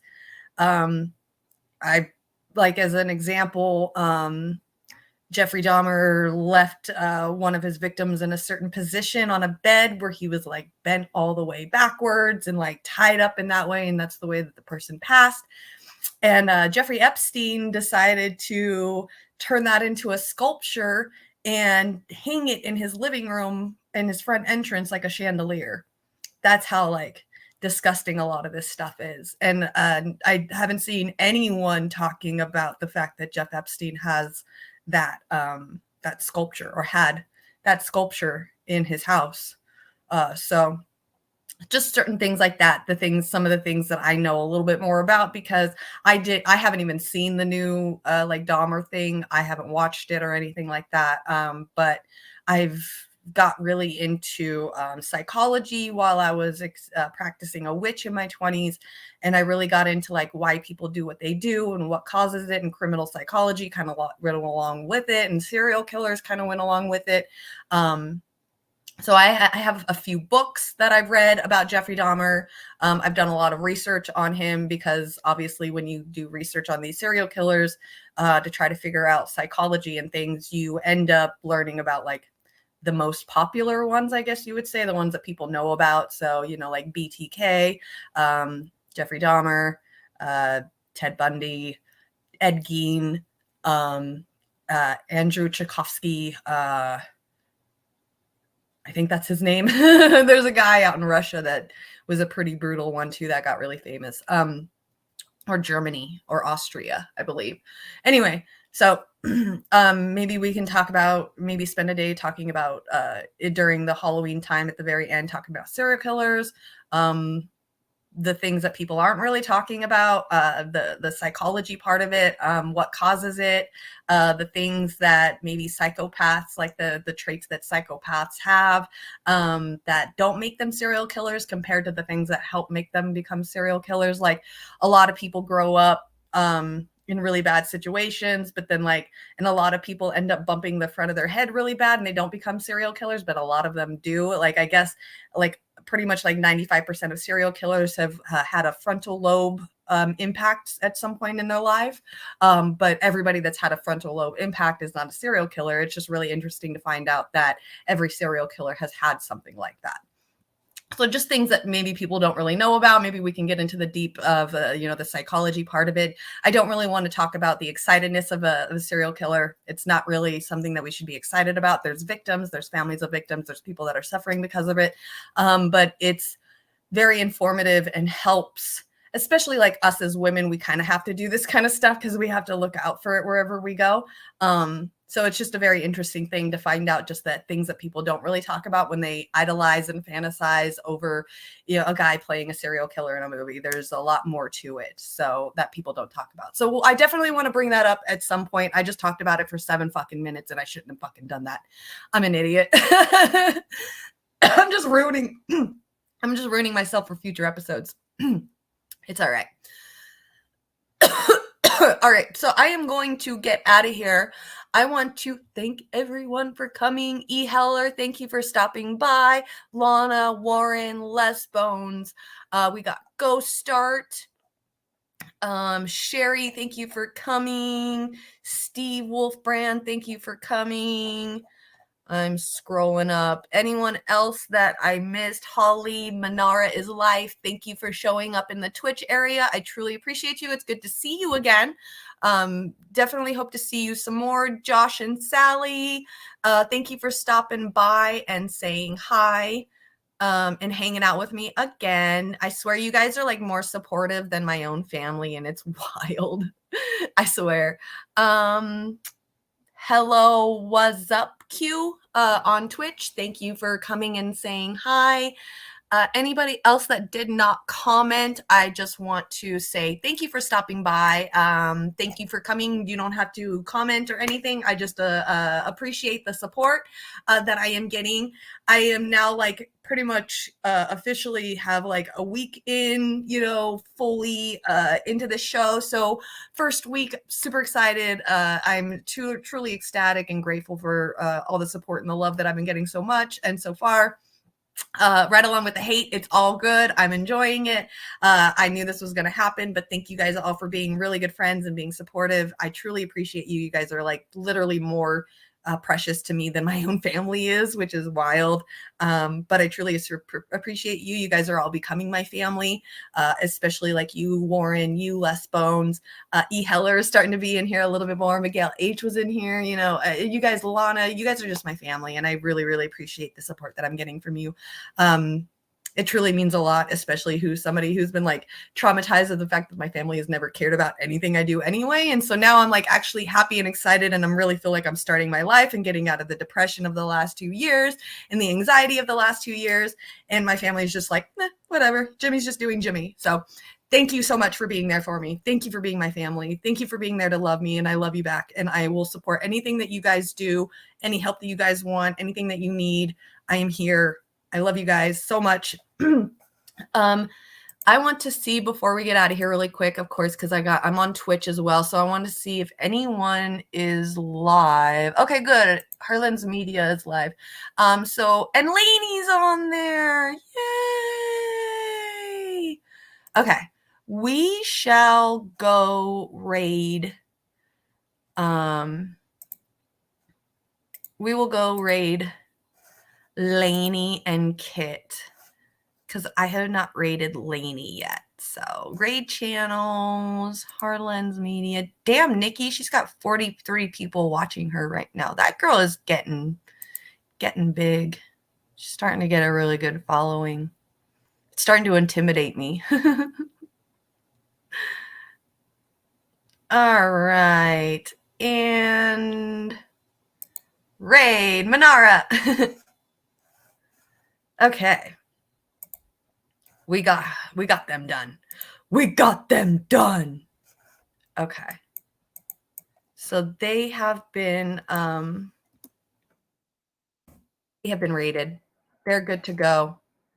Why are you putting me in here like this? I just want to go to Twitch TV so I can see them Where is it? There we go. Okay, cool. Then they are good to go. They have been raided. Let's add a bunch of raids in there for them. There we go. Okay, cool. Thank you all for coming by, stopping by Manara's live. Thank you for with the little robots. Thank you, Les Bones. Love you guys. Great. Yes, thank you. It was an awesome show today. I had a lot of fun. So thank you all for coming. And all right, let me find the outro and get the hell out of here before I spend some more time and make it into a 5-hour show. Peace.